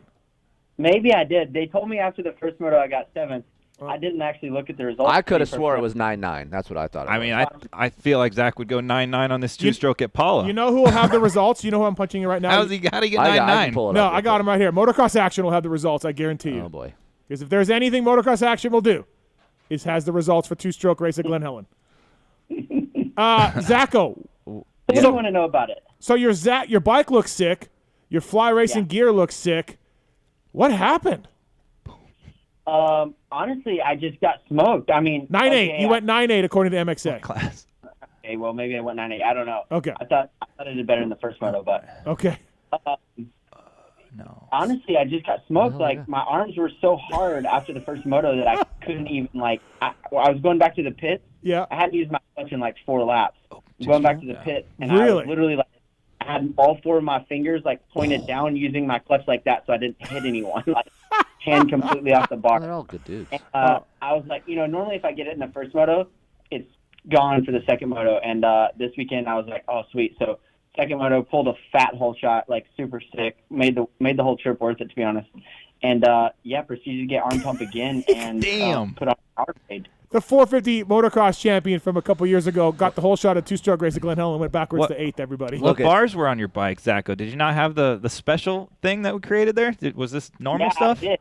You did? I did, but not enough riding. Do they need to be smaller? Wow. Wasn't good. Look, if no one's been to Glen Helen for a while, this is not a national prep, okay? This is a different type of prep. Oh, I know. Bumps will start so early. Is this just like a backblade prep? Yes, exactly. Okay. Yes. Yeah. And he's right. For me, that's way out of my comfort zone. I want the tracks deep. Full East. block car track, and the track was like super fast, and everything felt like it was on a turn. So I want to like turn off of something, and there's just not that there. Those boys were it's two-stroke surfing. I only laugh. I'm laughing because I just know the feeling. Yeah. If you go to Glen Helen and you haven't been in a while, it doesn't matter. Zach is a 450 champion. Like, this is how bad. I know. I'm giving him shit. I know, but this is how bad arm pump is. Right. Yeah. This is the killer of everything. Right. Yeah. Exactly. But when you were getting blown by, were you mad, or were you like, this is whatever? Where's your mindset at, Zacho? So like my gig, I guess you would say, is not like, they told me from day one, like, this is not results based. You've done the result stuff. Like, this is not that. And I was like, yeah, okay, no problem. Like, whatever, I'll still get results. You know? And at the gym, it was really fun. Caleb and I rode together. You know, it was reasonable, but this weekend was not that fun, like, from a racing perspective. No. Back to the question, I was like, yeah, I can't do anything about it, so they're just going to keep passing me. Imagine all these guys being like, Osborne, I got him. I beat Osborne, Yeah, I beat Zach Osborne. They were like their teeth in, you know. God, your bike looks sick. There was like a late 70s Husky graphic look. Yeah, it was sick, and it was so fast, dude. Like, that was one thing, is probably I should have detuned it a little bit, but being the meathead that I am, I was just like, oh no, like, let's give it all the power. Like, we can have 60 horsepower. Let's do it. So, he's the guy in the gym with like 4 plates. So we won't be seeing Zacho at the World Vets. Is that we won't be seeing Zacho? I feel like if he does go to the World Vets, he's gonna be way more prepared. I already told Andy, I was like, I really don't want to come back for World Vets, but if I am, we're going to do about 2 weeks of testing. Yes. So Husqvarna didn't fire you or anything? You're good? Yeah, you're no. Okay, all right. This is what's awesome about Zach. It's hard to find a champion that would, let's say if he is getting an arm pump, he would just pack it up. He would go right back to the truck. And be like, the bike didn't work. I'm out. But he will get, like, you never see, you look for I was like, oh, I wonder how Zach did. I look down. I'm like, oh, he didn't race. And then I see 9.9. And I'm like, okay, that was consistently bad. Like, for Zach, right? So that's what's awesome is, like, he will stick it out and get it. I saw an all-time great pull off and say he had an electrical problem, and then I asked the mechanic after, and he told me, the bike starts out fine, it runs fine. Because the race wasn't working out for him quite the way he wanted to. I've never been like that. Like, it is what it is, right? Especially at this point in my career, there were definitely some times where I needed an excuse, but I always just felt guilty for the mechanic if he's over there chasing ghosts, you know? Yeah. Glen Helen gets Zacho. Or how are the corrals? I'm never going there at all, but at the same time, this was an extreme case. Yeah, I heard there was some corrals and some staging. There's actually some fucking common sense put towards the staging area.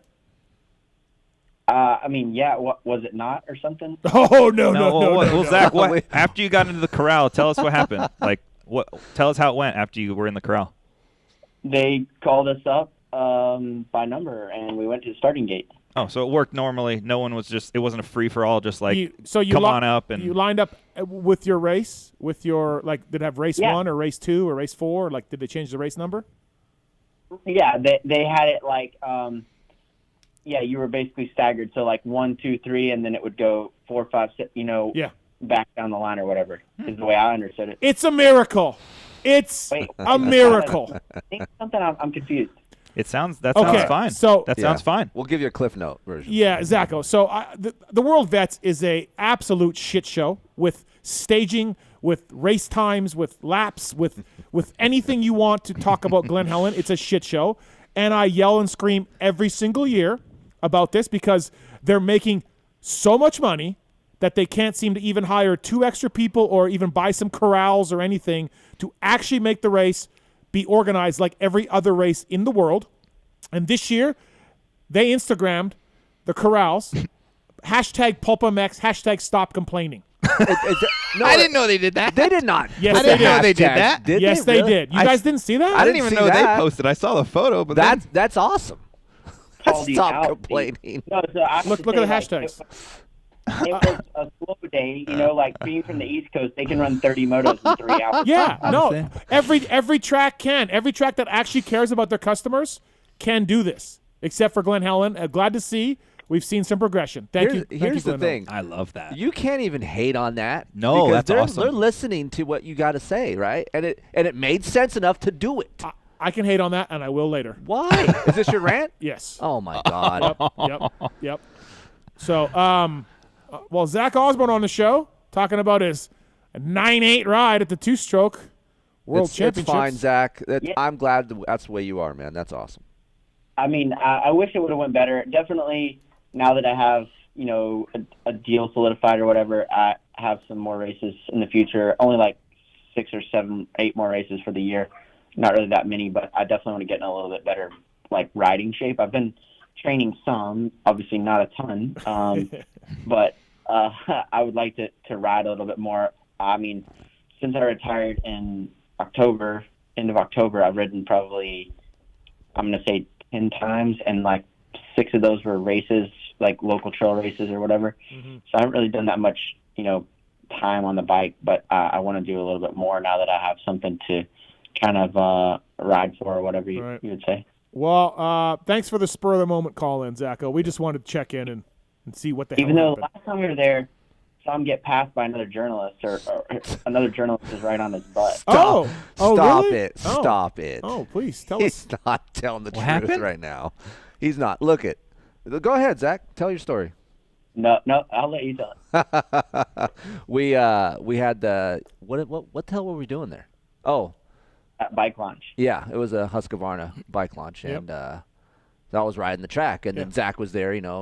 It's his new thing. He comes out with the media, hangs out, does interviews, whatever, and he's riding, and I'm doing little laps, and I see someone behind me, so I'm trying to wick it up. And you then, do that? You wick it up when someone catches up to you? Yeah. On a practice day? I still got a problem. Of course he does. What the fuck is that about? And then we pull off, and he's like, dude, Swap was out there. Don Maida was catching you. And I'm like, what? Because Zach was on Don's bike. Oh. And then I was like, what? And I started so thinking he about had it. the 48. And I was Zach tripping was on out. the I was 48. like, there's no way Don was catching me. And he's like, yeah, dude, you should quit right now. I did say you should quit. But then the Husky guys were like, man, he was close. Keefer was I was stressing freaking out about to dive off of Mount Hill. Yeah, calm down, bro. Calm down. It's fine. Funny. It's fine. Zacho, I had a listener of mine say that me, Steve Mathis, I 100% got you the job back at Husky. Do you agree with that? Back at Husky? I don't know. Maybe they heard your call. Right. I was very upset that they couldn't find a spot for you anywhere on the team. They sold your bike with number 16s, and you had nothing to do with the team anymore. I was very upset, and now you're back in, and now you're riding sweet Husky two-strokes. So. Yeah. Thank you, Steve. Do I owe you a percentage, or how's that work? Yes. 100%. Yeah. All right, Zacho, thanks for calling. Appreciate it, man. Always fun to chat. And what's next for you? What's the next event or race you're going to? So I'll be at Boston this weekend, or Foxborough with Jack, and then I have a couple of corporate events coming up, and then I think the next race I'm doing is the J-Day at Unadilla in the middle of May, I think. Okay. All right, Zach Osborne, everybody. Get Zach on the live show with us. We should. Yeah. I'm gonna. Where is it? All right. I'll text you. Yo, J-Days I think are serious business.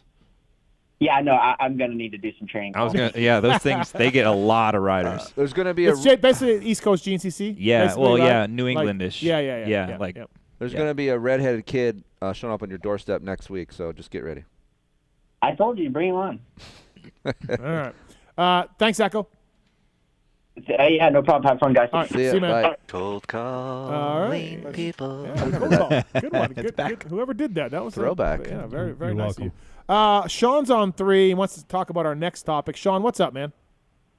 Yo, what's up, man? I was just want to let you know, I think JT's take on the speedways is bullshit because Nice. those opening ceremonies were freaking awesome. This weekend. Bullshit. That's awesome. See, yeah, I mean, Atlanta Speedway, bro. It is what. Dude, the freaking catch a fever. The freaking national anthem with the planes. You can't do that at the bends. Yeah, that's sick. Yeah. And the freaking explosion on the logo on the start. freaking like almost made me shit my pants. Look, it's yeah, but if it was at night, it would have been so much better. But instead, it's in the middle of daytime. So I totally agree. Sucks. I totally agree. 7 o'clock would be freaking awesome. But you can't have flybys over That's there. right. The Jets are sick. Why? I mean, Why so much on the day thing? Is it literally for a TV it's slot? TV, yeah, it's TV slot. Do we make money off TV? Yeah, they make money off TV. Feld does. So that's there needs to be a damn good reason because I think I don't like them during the day. They need to be at night. I don't like day races. I'm day. I like the day. Yeah, it's like less of a show. Like right. I don't know. Why is it less of a show though? Just because it's. I mean, the only time they should be day races, I think, is if they're West Coast or something. So people in Europe can catch them or something. Well, people literally on the East Coast can catch them. Yeah. There you go. Yeah, right. that. All right, I Sean. mean, I mean, it was at 3 o'clock, and I got there at freaking 9 o'clock. I had a great time. How was the turnout? I'm glad you had a great turnout time. was good. Yeah, turnout was good. Turnout was good. All right, man. Thanks for the call. Appreciate it. Awesome. Thank you. Appreciate it. We're going to talk about Anderson. We're going to talk more about but let's get onto those speedways a little bit. Yeah, the day thing I get being a little bit, vibe, less vibe. I get that, This one, I mean, we are going to be so balls early in Atlanta. We're done at 6 o'clock in Atlanta. We're done. Totally done.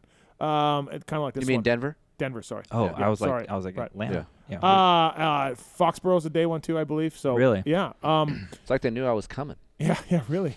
But the speedway stuff is, I mean, as I said to JT, like, look, the Glendale is amazing and Anaheim's good. All the baseball stadiums are fine and Glendale's amazing football stuff. But dude, 42-second laps in a tight stadium floor where everybody can jump everything on the second lap of the first practice and there's nobody doing anything different all night long. It's fucking boring to me. It's boring. I'm with you on lap times. I'm with you on lap times. And if a speedway fixes the lap times, then I guess I'm okay with a speedway. I don't love the speedway that much either. Like, it's better to me being in a proper stadium. Okay. What don't you like about the speedway? Never mind the day part because those can be moved and everything. But what don't you like about a speedway track? I think it's very uninviting for the public to come in. You have to cross over, all the track, all kind of different things. The San Diego, you got to walk. pits. You got to walk around homeless people in the ghetto to get to the pits. Well, then stuff, can we have a proper pit party, like where semis are set up, but if there's garages available, teams are always going to vote for garages because it's easier to set up. That's and where whatnot. we were this week. Yeah, I know, but I'm just saying for like as a fan or just as a, I can put on a whole bunch of different hats and have a different opinion, but. I mean, I'm a race guy. I care about dirt bike racing on a motorcycle track. So, don't give me the. I just don't like the short lap times. I really don't like the short lap times. No, so I do too. So I hate this is where my speedway stuff. You got a section of sand whoops, 2 section of stadium whoops. Look, they built that 120 footer pretty dumb, but we can get a 120 footer that's built right. Mm-hmm. We can get that in there. We can get over unders. We can get right turns, left turns, not just there was one left turn tonight, which we've left a stadium being like there's one left turn here tonight. Mm-hmm. We've left that. We've seen that before. Just the speedway stuff gives you so much options. The guys get out of third gear. They're hauling ass. You can make up so much time on a stadium track by riding into the faces of jumps and scrubbing and soaking up. On a 41-second track, what are you going to do, right? You can't do anything. So just for all those reasons, I think I'm not saying ditch every dome. I'm not saying that. Anaheim's and Glendale's and all that. But can we bring in a few more speedways? Can we go to Charlotte? Can we go to Atlanta? Can we get rid of Daytona and find another place? I'm like you, where I'm just a fan. I like to watch racing and dirt bikes and things like that. So it doesn't really the vibe and the fireworks. No. I don't really give a shit about that. Please bring this up when JT calls it. But I liked what Hunter talked about a little bit. Is the riders may not like it because it's so different from what their setting is and what they train on, and just something I noticed when I was watching it on my laptop is that straightaway leading into that chicane to the finish line jump. Mm-hmm. It formed weird braking bumps before the left. Yeah, yep. And it screwed some guys up because you're on the edges of your tire. So so the riders don't have the setup, so it could be real sketchy for them. Oh, they don't have the setup. Oh my God! Cancel the race. No. I'm just saying, I think that's why some of the riders are frowning upon it. Beat it. Learn to ride it. So I mean, it's essentially a world championship. I think that's part of it a little bit. Like, you need to be able to adjust a bit, and I think it's hard for me to put myself in Hunter's shoes when he talks about everything's built to spec, because I, as a racer, never really race consecutively, right? 12 single weekends, right? It's always you go here for a while, you go there for a while. So, to me, that's I was like, they should be able to adapt to anything every single weekend, especially, and if that makes the track longer, which I think really needs to change, then so be it. Yeah, I look, if you can tell me that we're going to 55-second lap times in the stadiums, I'm there. Cool. Yeah, right on. There needs to be a minimum lap time or something. Like, it needs to be just to something.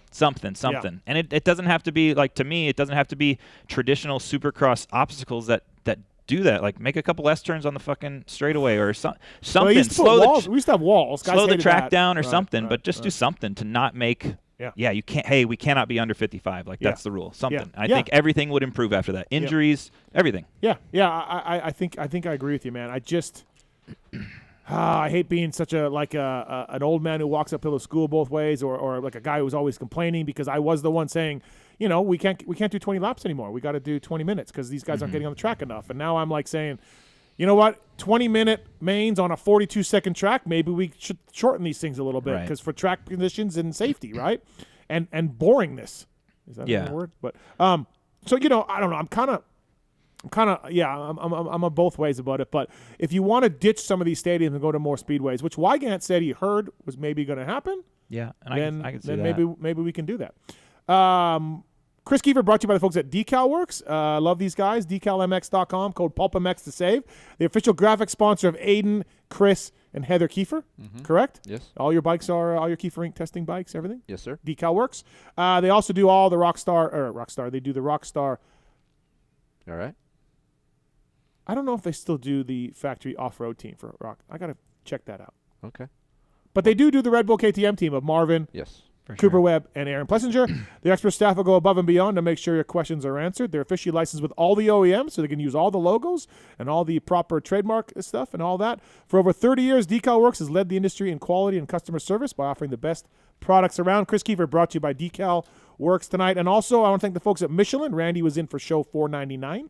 And Keefer and Paul in for 501. Designed to win, the new Michelin Starcross 6 tire range featuring Michelin Adaptive Design offers up to 16% more traction when new and up to 19% more traction when worn in comparison to the previous generation. Available in 6 versions: sand, mud, medium, soft, medium, hard, and hard versions, with the naming designation corresponding to the type of terrains and conditions where the tires were designed to win. Visit MichelinMan.com/motorcycle to learn more about the Starcross 6. Keefer, you've spent the time on these. Yeah. What'd you think? You like it better than 5? Yes. You like the 5? So for me, we did we'll do a test on that in Pulp this week. Actually, I forgot to tell you. Okay. Well, all right. if you care. Thanks. No, I do care. But you guys should communicate more, I think. Yeah, exactly. Yeah, right. Need to work on this. Lean angle traction. What's your address? On the front. Lean angle traction on the front tire is better than the 5. Yep. The carcass is a little bit stiffer. Yep.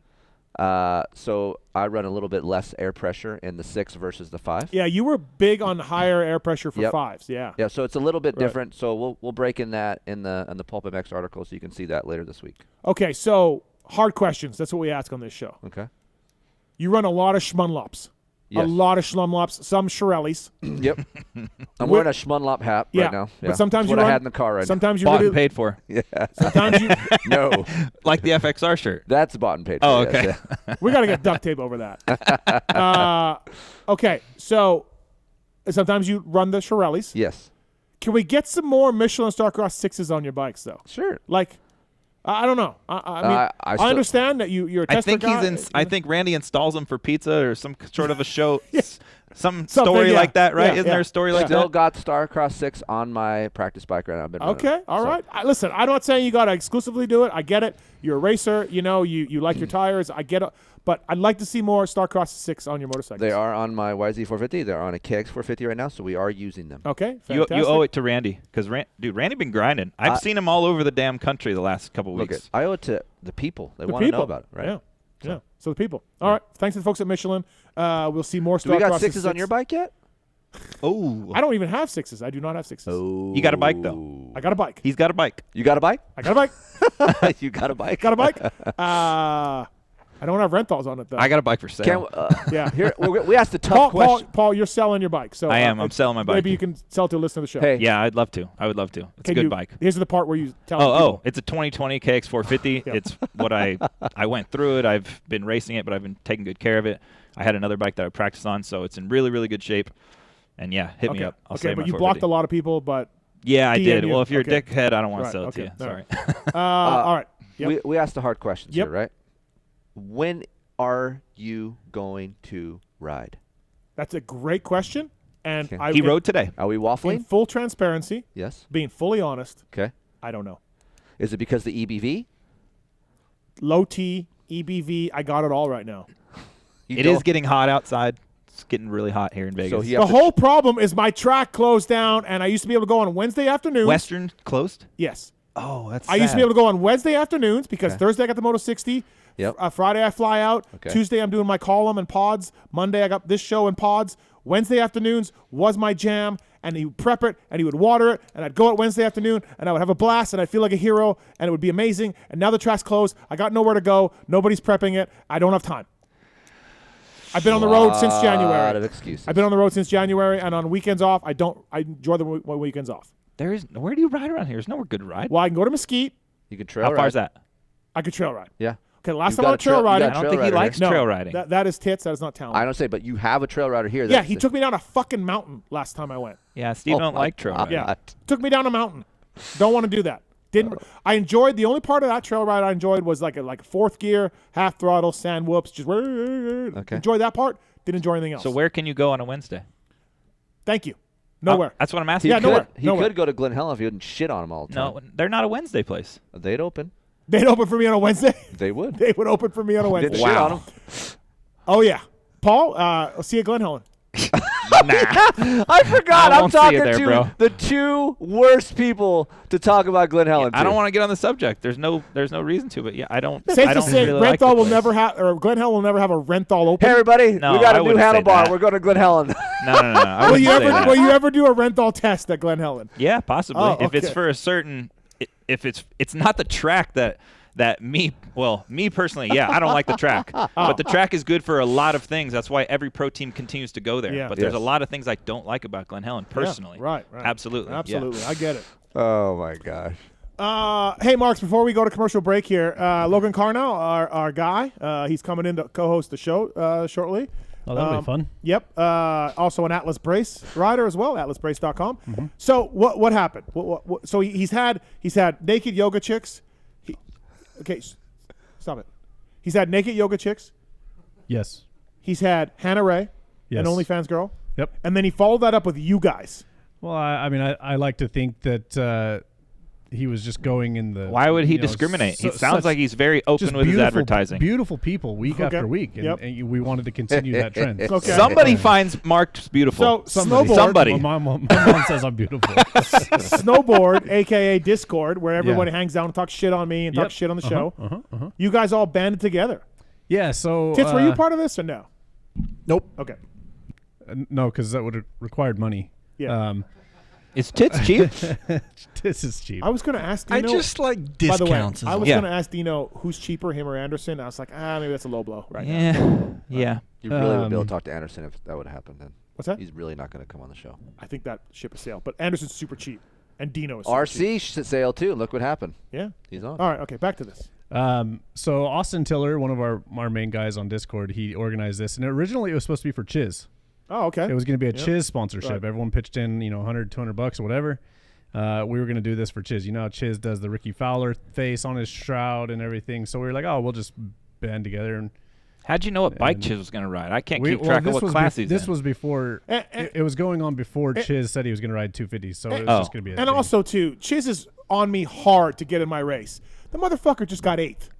He would smoke your race. He's not getting in my race. He would make it so boring. He's like, hey, bro, I'm a privateer. I buy my parts, and I get it. He's a privateer. He does all that. I get it. I don't care. Chiz, out of my race. Why don't you just make him start second row? Yeah. Okay, fine. Second row would be awesome. Yeah, that'd be good. Chiz can be in my race if he starts second row backwards. There you go. Then he can be in my race. Second row backwards. That's fair. Okay. That's fair. Let him in. Yeah. So it was really originally going to be for Chiz, and then Chiz got the star ride, and so Austin kind of pivoted and was like, Carnell. It was right when Carnell lost his deal and he was doing these OnlyFans things. We're like, we're going to pivot and do Carnell. So he got in touch and made it happen. That's awesome. So shout out to Austin for organizing it, and everyone pitched in some money. One of them, Justin Lamb, he won a bike for the raffle. He won the Yamaha. Yeah, he pitched in some money. Basement. Yeah, a lot of people. Basement. About 20 people. Checkers was in there. I'm sorry for everyone. I'm not going to list everyone's names, but a lot of people that don't. But you guys all chipped in, and he put your faces on his shrouds this weekend, and the PulpMX. You were in between his legs all weekend. Yeah. That's right where I wanted to be. You know, and I made it happen. So, chase your dreams, people. The PulpMX Discord/snowboard channel. Yeah. Sponsoring Logan Carnow this week. Hey, props to Carnow. He is finding new revenue streams. This guy. And he's going back to OnlyFans this week. Oh, yes. Really? Good for him. A new one? Yeah, a different chick. Yeah. God bless him. Yeah. 1 week with a bunch of dudes with beards. Even though I might want to sponsor Even though all you jerkies talk shit on the show and talk shit on me all the time, congrats. That's really cool you guys to do that on the Discord and snowboard. That's cool. Yeah, it was cool. So, all right, everybody. Paul Perebijnos, Kris Keefer. We still have Broc Tickle coming up, and we still have Doug Dubach as well. We got more Atlanta Supercross talk. Jason Thomas is coming up soon. We see your phone calls. We'll get back to you guys when we come back. Going to take our first commercial break of the night. I mean, I don't even know if I can necessarily eat any food thinking about Dino's wound, but I'm hungry. Okay, Paul has no problem with that. Tits, keep your fingers out of his dressing. I got my own dressing this time. Okay. I've switched you. You now order the dressing. It's delicious, yeah. Boom. Okay. All right. Fantastic. It's better eating off fingers. I cannot stress enough. I don't want to have another World War III on my hands here. That's going to be between you two. If it continues how it continued when we first walked in the room. No, we're fine. I can't wait to see what happens over This is dinner. nothing compared to him and JT, so we're fine. Yeah. All right, everybody. We'll be right back after this commercial break. Thanks for listening. You are definitely a basement boss.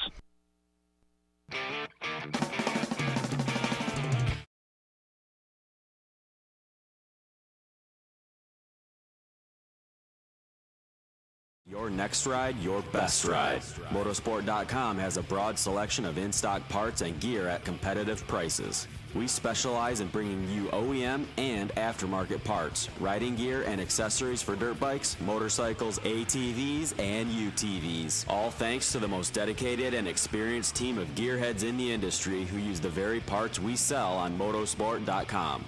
Motorsport.com always offers fast shipping and free delivery on orders more than $79 to ensure you never miss a ride.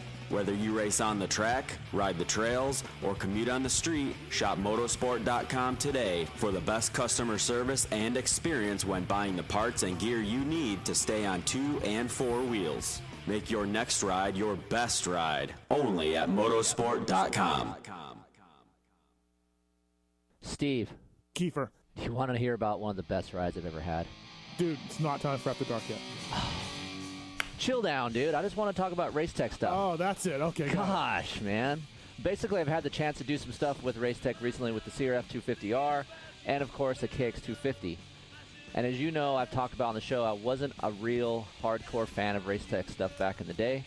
But since Rob and Andrew and those guys have assembled at race tech, the stuff has been great. So for you guys out there listening, if you guys are looking to get your engine work done or even some suspension work, or as Steven says on the show sometimes, get your seals and your oil rebuilt in your fork and shock.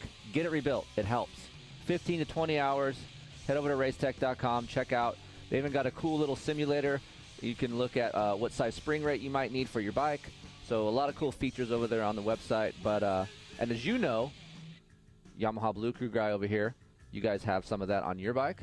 It's fantastic. Zombie Blows uses it. Jerry Robin uses it. Starling, all of those guys over there. Malcolm Stewart won a Supercross with Race Tech stuff a few years ago. Pulp19 is the code to save. Mention PulpMX when you call. You can save on the service. You can save on motor work. You can save on springs if you just want to do that and get it put in yourself or do it yourself. Race Tech is the one-stop shopping for motor and suspension work. You can also mention the code HOMELIFE2020. That's better. That's a better code, I think. We'll do either one. Just listen, people. Give your bike some love. Get your suspension modified service. Get your motor modified serviced with the folks at Race Tech. Good people. Love the guys at Works Connection. They continue as a 10-year sponsor of this show because, yeah, just like you, they're committed to the sport. For 33 years, they've been designing and distributing leading-edge performance products like Elite Axle Blocks, Elite Clutch Perch, Pro Launch Start Device for performance, radiator braces and skid plates for protection, along with a shock pump, a tack, hour meter, and more for maintenance. Works Connection, great guys up there in NorCal, and super cool company. We're stoked to be associated with them. When you take a look around the AMA pitch, you'll see Works Connection proving ground for products under the canopies of Team Honda, HRC, Star Racing, and other top teams. And the best part of this whole deal is if you use the code PulpMX20, you get 20% off your order. Visit your local dealer, check out motorsport.com, and ask them to see the Works Connection product line for 2022. Great company, great products. Check it out. Thanks to Works Connection for coming on the show. PulpMX 20, the code to save. With 80 years of experience manufacturing power sports pistons right here in the USA, Wiseco has evolved into a full range of performance components for dirt bikes and other power sports machines. Whether you ride a 2-stroke or a 4-stroke, Wiseco has a variety of pistons, from reliable forged replacements to the performance-focused Racer Elite series. Wiseco has recently expanded our Racer Elite line with SX and MX proven USA-made connecting rods. Now adding to the Garage Buddy rebuild kits, clutch and valve train components, and our CV4 thermal protection line, this makes Wiseco your single-stop performance name. Visit your favorite online or local dealer or Wiseco.com to find products for your machine. Maxima Racing Oils was created for world-class racers who challenge the limits of possibility. Their demands on equipment drive us to look beyond conventional ideas and to exceed industry standards. It's in our DNA to identify problems, formulate solutions, and execute at the highest levels of competition. Case in point, the championship-winning factory Kawasaki race team, longtime Maxima partners who extensively use Maxima throughout the bike. Maxima's USA-made products exceed JSO requirements and can be used in all motorcycle brands: Kawasaki, Honda, Yamaha, Suzuki, KTM, Husqvarna, and more. Maxima Racing Oils. Experience the difference. Visit MaximaUSA.com for more information.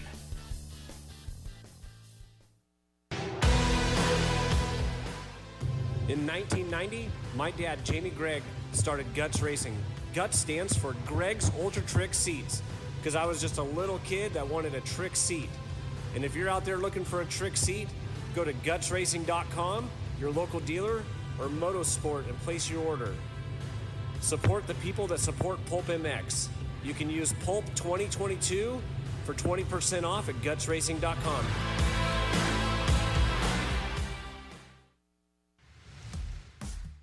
FMF Racing is proud to celebrate over 45 years of fun, building every FMF exhaust right here in the USA.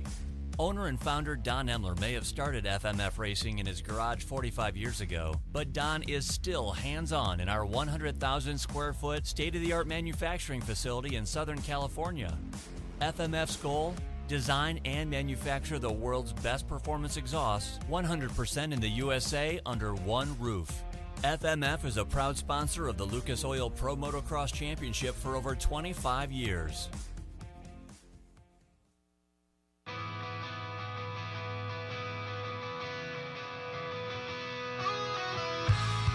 Hi, it's Tomax superfan Dylan here. The only thing I love more than seeing Eli win... Whoa, wait, Dylan. Sorry to cut you off like Steve does his callers and guests, but a lot has changed. Similar to your favorite rider being on a new team, the new Michelin Starcross 6 tire range provides significantly improved performance and durability. Designed to win. The new Michelin Starcross 6 tire range offers up to 16% more traction when new and up to 19% more traction when worn in comparison to the previous generation. This means consumers will not only benefit from improved performance on their first few rides, but that this performance increase will continue throughout the extended life of the tire.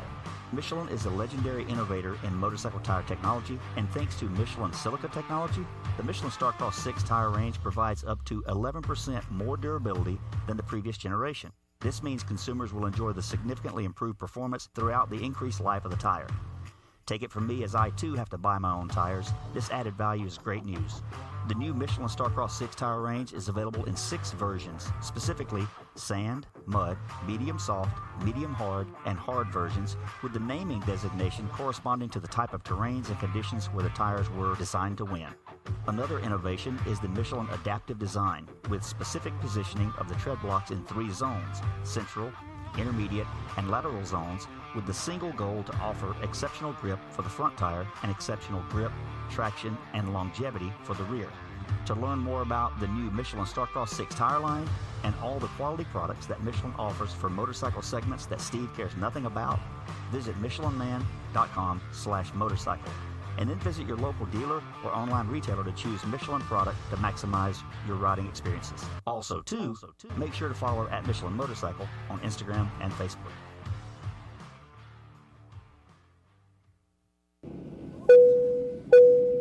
Attention riders! Welcome aboard the all-new Atlas Vision. We hope you enjoy the added mobility, quicker flight time, and additional views. Please follow along as we outline the safety features of this revolutionary device. The first thing you will notice is the added headroom. The fore and aft positions no longer come with annoying restrictions, so feel free to move about the cabin. Quicker flight times can be achieved by unmatched comforts and unencumbered movements. Yes, we're built for speed and comfort. And now available to all customers is a 360 panoramic view. Go ahead and look around the cabin. These new angles are available at no additional charge. Located on the underside of the frame is the gold standard of impact absorption, D3O.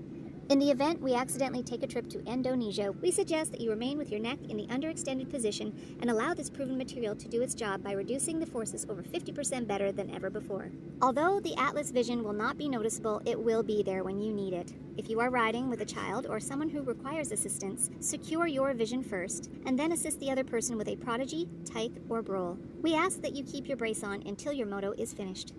We remind you that Atlas makes flexible neck protection. Tampering with, disabling, or destroying the product is prohibited by the limited lifetime warranty. You will find this and all other safety information in the user manual located online at atlasbrace.com. At this time, we ask that you remain standing with throttles in the wide open position with your elbows up and hips fully unlocked, whatever that means. On behalf of the captain and entire crew, thank you for flying Atlas Vision. Enjoy the views. For over 30 years, DecalWorks has led the industry in quality and customer service by offering the best custom motocross graphics, plastics, seat covers, and rider ID products. DecalWorks is officially licensed with Honda, Kawasaki, Yamaha, Suzuki, KTM, Husqvarna, and GasGas. Their expert staff will go above and beyond to make sure your questions are answered. DecalWorks is a proud sponsor of Red Bull KTM Factory Racing and the Rockstar Energy Husqvarna Factory Off-Road Team. Visit decalmx.com and be sure to use promo code PulpMX at checkout. Quality, service, and knowledge is what makes DecalWorks stand out. DecalWorks, #1 for many reasons.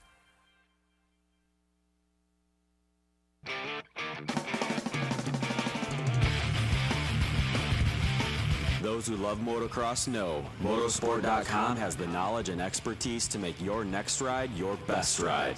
Motorsport.com has a broad selection of in-stock parts and gear at competitive prices. We specialize in bringing you OEM and aftermarket parts, riding gear, and accessories for dirt bikes, motorcycles, ATVs, and UTVs. All thanks to the most dedicated and experienced team of gearheads in the industry who use the very parts we sell on Motorsport.com.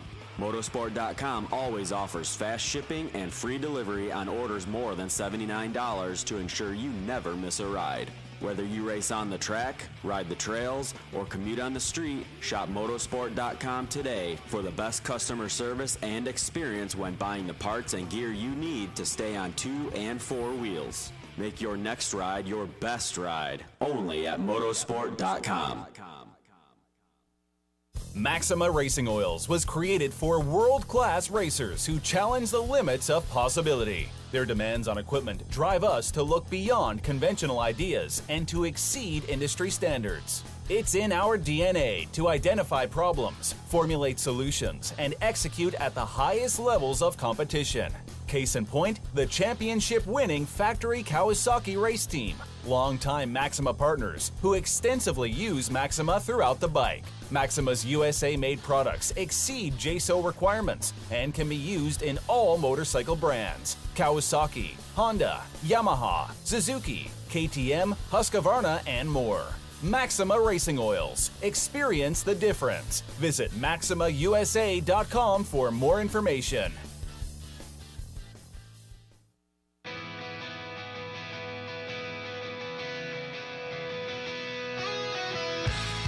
Hi, it's Tomax Superfan Dylan here. The only thing I love more than seeing Eli win... Whoa, wait, Dylan. Sorry to cut you off like Steve does his callers and guests, but a lot has changed. Similar to your favorite rider being on a new team, the new Michelin Starcross 6 tire range provides significantly improved performance and durability. Designed to win.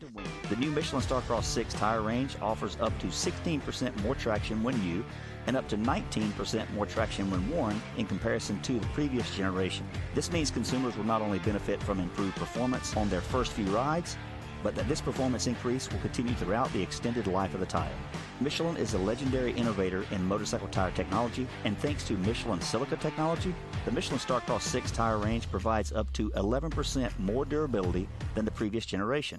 This means consumers will enjoy the significantly improved performance throughout the increased life of the tire. Take it from me, as I too have to buy my own tires, this added value is great news. The new Michelin Starcross 6 tire range is available in 6 versions, specifically sand, mud, medium soft, medium hard, and hard versions, with the naming designation corresponding to the type of terrains and conditions where the tires were designed to win. Another innovation is the Michelin adaptive design, with specific positioning of the tread blocks in 3 zones: central, intermediate, and lateral zones, with the single goal to offer exceptional grip for the front tire and exceptional grip, traction, and longevity for the rear. To learn more about the new Michelin Starcross 6 tire line and all the quality products that Michelin offers for motorcycle segments that Steve cares nothing about, visit michelinman.com/motorcycle. And then visit your local dealer or online retailer to choose Michelin product to maximize your riding experiences. Also, make sure to follow at Michelin Motorcycle on Instagram and Facebook.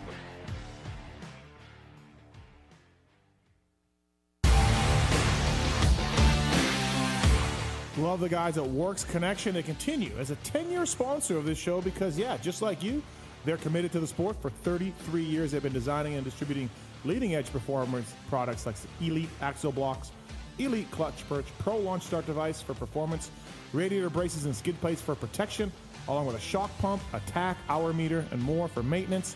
Works Connection, great guys up there in NorCal, and super cool company. We're stoked to be associated with them. When you take a look around the AMA pitch, you'll see Works Connection proving ground for products under the canopies of Team Honda, HRC, Star Racing, and other top teams.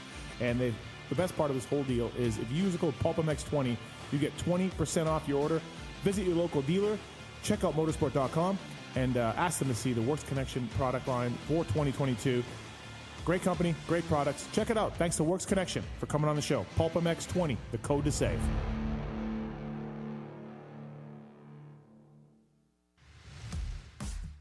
FMF Racing is proud to celebrate over 45 years of fun, building every FMF exhaust right here in the USA.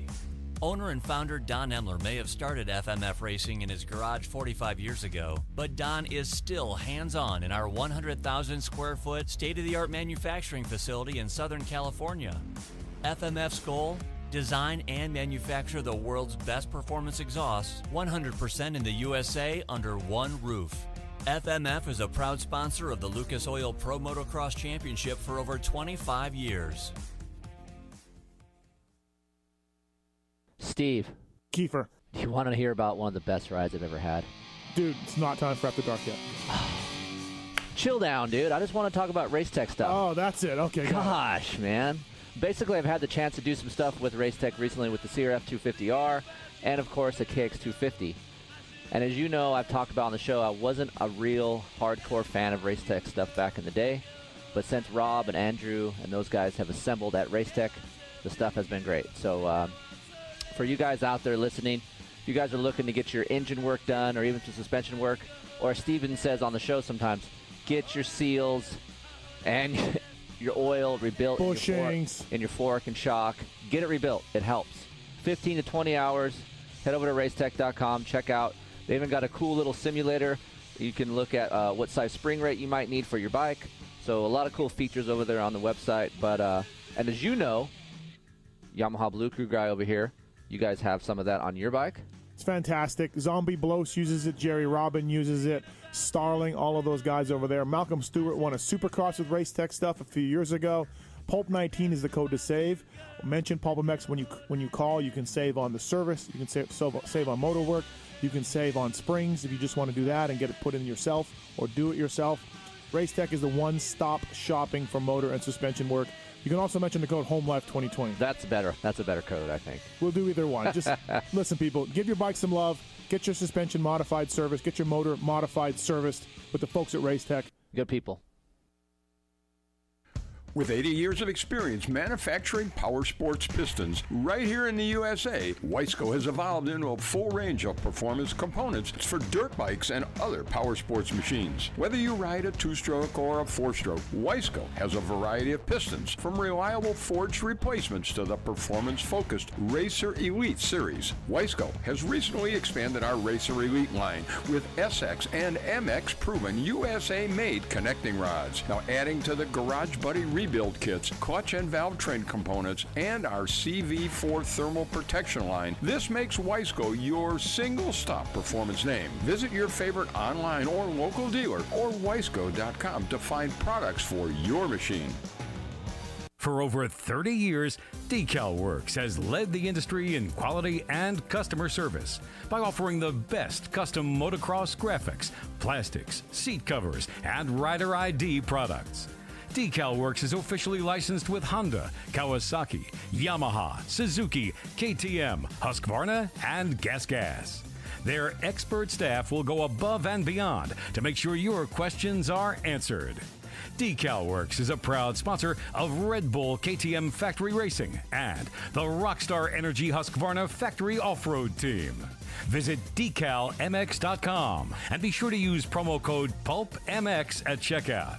Quality, service, and knowledge is what makes DecalWorks stand out. DecalWorks, #1 for many reasons.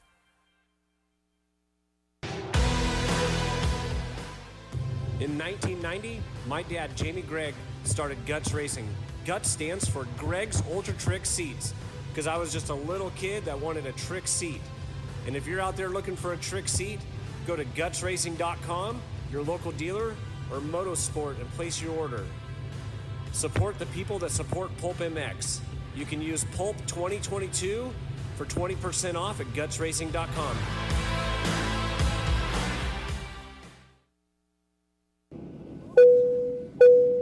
Attention riders! Welcome aboard the all-new Atlas Vision. We hope you enjoy the added mobility, quicker flight time, and additional views. Please follow along as we outline the safety features of this revolutionary device. The first thing you will notice is the added headroom. The fore and aft positions no longer come with annoying restrictions, so feel free to move about the cabin. Quicker flight times can be achieved by unmatched comforts and unencumbered movements. Yes, we're built for speed and comfort. And now available to all customers is a 360 panoramic view. Go ahead and look around the cabin. These new angles are available at no additional charge. Located on the underside of the frame is the gold standard of impact absorption, D3O. In the event we accidentally take a trip to Indonesia, we suggest that you remain with your neck in the underextended position and allow this proven material to do its job by reducing the forces over 50% better than ever before. Although the Atlas Vision will not be noticeable, it will be there when you need it. If you are riding with a child or someone who requires assistance, secure your vision first, and then assist the other person with a Prodigy, Tyke, or Brole. We ask that you keep your brace on until your moto is finished. We remind you that Atlas makes flexible neck protection. Tampering with, disabling, or destroying the product is prohibited by the limited lifetime warranty. You will find this and all other safety information in the user manual located online at atlasbrace.com. At this time, we ask that you remain standing with throttles in the wide open position with your elbows up and hips fully unlocked, whatever that means. On behalf of the captain and entire crew, thank you for flying Atlas Vision. Enjoy the views. Welcome, everybody, back. It's the PulpMX Show presented by Motorsport.com. DecalWorks, fly racing guys. Paul Perebijnos and Kris Keefer in studio here. 99th show for Kris Keefer right now. Can't wait for 100 to see what you're going to do for me. You continue to shit on me for bringing you up here. You continue to say you're only. I'm never asked. I don't come up. I'm just when a do you want me? co-host tonight. That's not what the intro said. You co-hosted more the guy than with Kenny the voice. Watson. Kenny Watson was a permanent co-host for, 3 years or something. How long have I been on the show, though? How many years? How many what? Years have I been here? I don't know. A long time. I don't know when your first time was. But you're on show 99 as a co-host. Do you remember when co-host. your first time was? Can you tell us about your first time? I can, personally, but not this show. Watson 90, Berluti 41, JT 33, Blair 23, Weech 22, Ping 21. Probably be stuck at that number for a while. DV 17, Paul Perebijnos 17. That seems high. So your really national, high. What's his national number then? 1, 2, 3, 4, 5, 6, 7, 8, 9. Never had a national number that low ever. Michael Lindsay trailing Perebijnos by 4.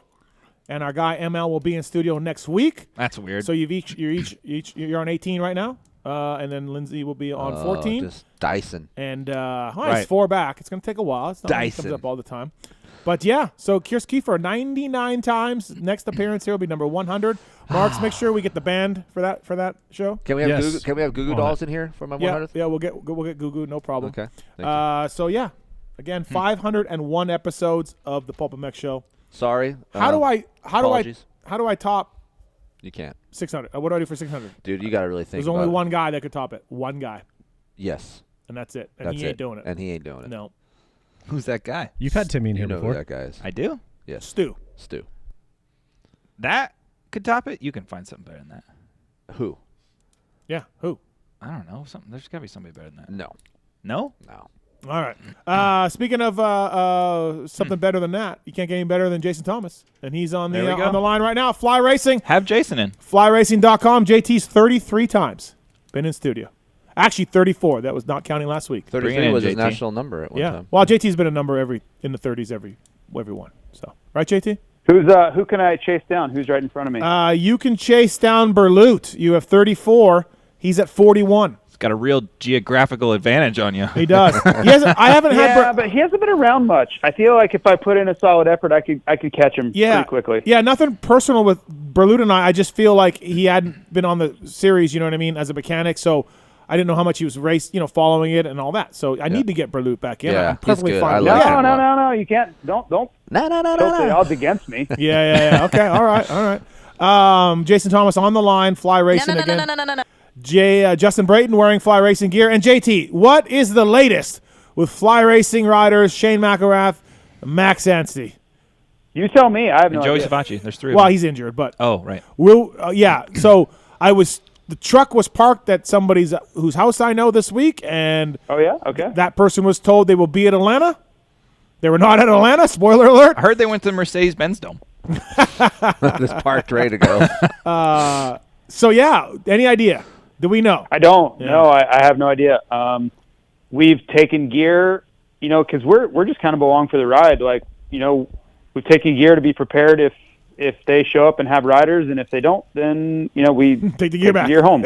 Yeah, Right. So it has nothing to do with WPS and Fly Racing as far as the day-to-day unfoldings of this thing. We're just kind of on the sidelines and letting it unfold. So it's that's definitely not the most comfortable situation we've ever been in, but again, we're not really involved in the day-to-day stuff. I could be wrong, but doesn't Kinetic Mesh usually come out by now?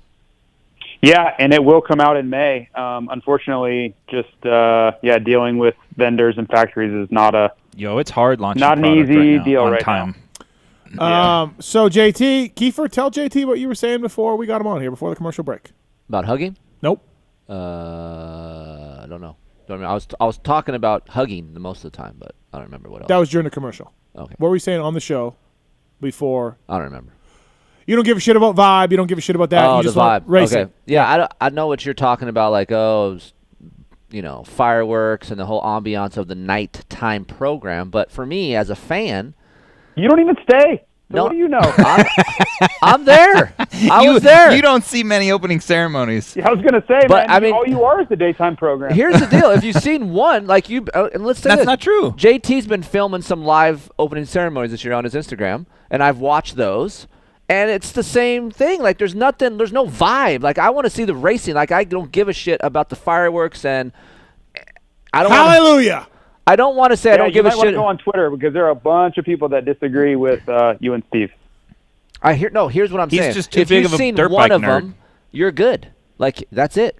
Like, I care more about the intro videos, but now that we know that the fucking riders only get their own songs, it's bullshit. Like, who cares? It's the same shit all the time. Let's just go racing. Keefer, I love you, but I can't value your opinion with how you feel about going to these races. I can't. It doesn't matter about going to the going races. to You these can races. value my opinion for how much I love riding and racing. I love the dirt bike. You don't love it enough to even stay to watch it. You don't love enough to even fucking ride. Absolutely. That's fair. That's fair. But I'm not telling you about how great it is to show up at Glen Helen at 7 Yeah, we're not. Like, that's not. Right. I'm not. He's not giving having. you that I'm going to have speech right JT's now. back on that. He's not saying like, "Oh, I love the crazy. ride so much." Like you just brought something else into this But argument here's that had the nothing thing. to do with this. I watch racing every weekend. It doesn't. Oh, so you're saying the fans at home that don't get to go to the races are not fans because they don't get to go to the actual races? No, I'm saying that you shouldn't have a really strong opinion of this because you are at the race and you decide to leave before anything even happens. Well, this goes to show you that I topic don't of give a vibe. shit about the opening ceremonies. I care about the Or races. the racing. No, I'm there for qualifying, and then I will go home and watch the races. What's the difference? But you don't like it enough to stay and watch the racing is my point. If you're so all about It's too I just late wanna for watch him. the racing, I just He wanna watch likes the to go to racing, bed early. You don't stay and watch it. I was at St. Louis. I'll be there next week. I'll be there in Denver. I'll be there in Salt Lake. So that's 5. Are you going to Salt Lake? Yes. Oh. That's 5. So I care enough. Is your kid Where are gonna you race? going to watch the race from? The hotel? No, I'll be right there I'm with kidding. you in I'm the kidding. press box. I know. Is your kid going to race the Futures? Can he? No. No. Oh, okay. Not till a long time. Okay. All right. All right. Well, listen. Paul is on JT's side. He likes the domes. He likes the fireworks. He wants do. the whining, dining, Yep. 69ing. Do it all to me, baby. Yeah. Paul wants everything. So, Yep. I guess we'll just have to agree to disagree. I don't think they should all be speedways. No way am I saying that. There's epic races. I just want a longer lap time. Give me more of them. How you get a longer lap time? That's speedways. I don't know. Let's get creative, man. I didn't think Atlanta's terrible. It's not like I had a miserable time, and I think it was just awful. That's not my opinion at all.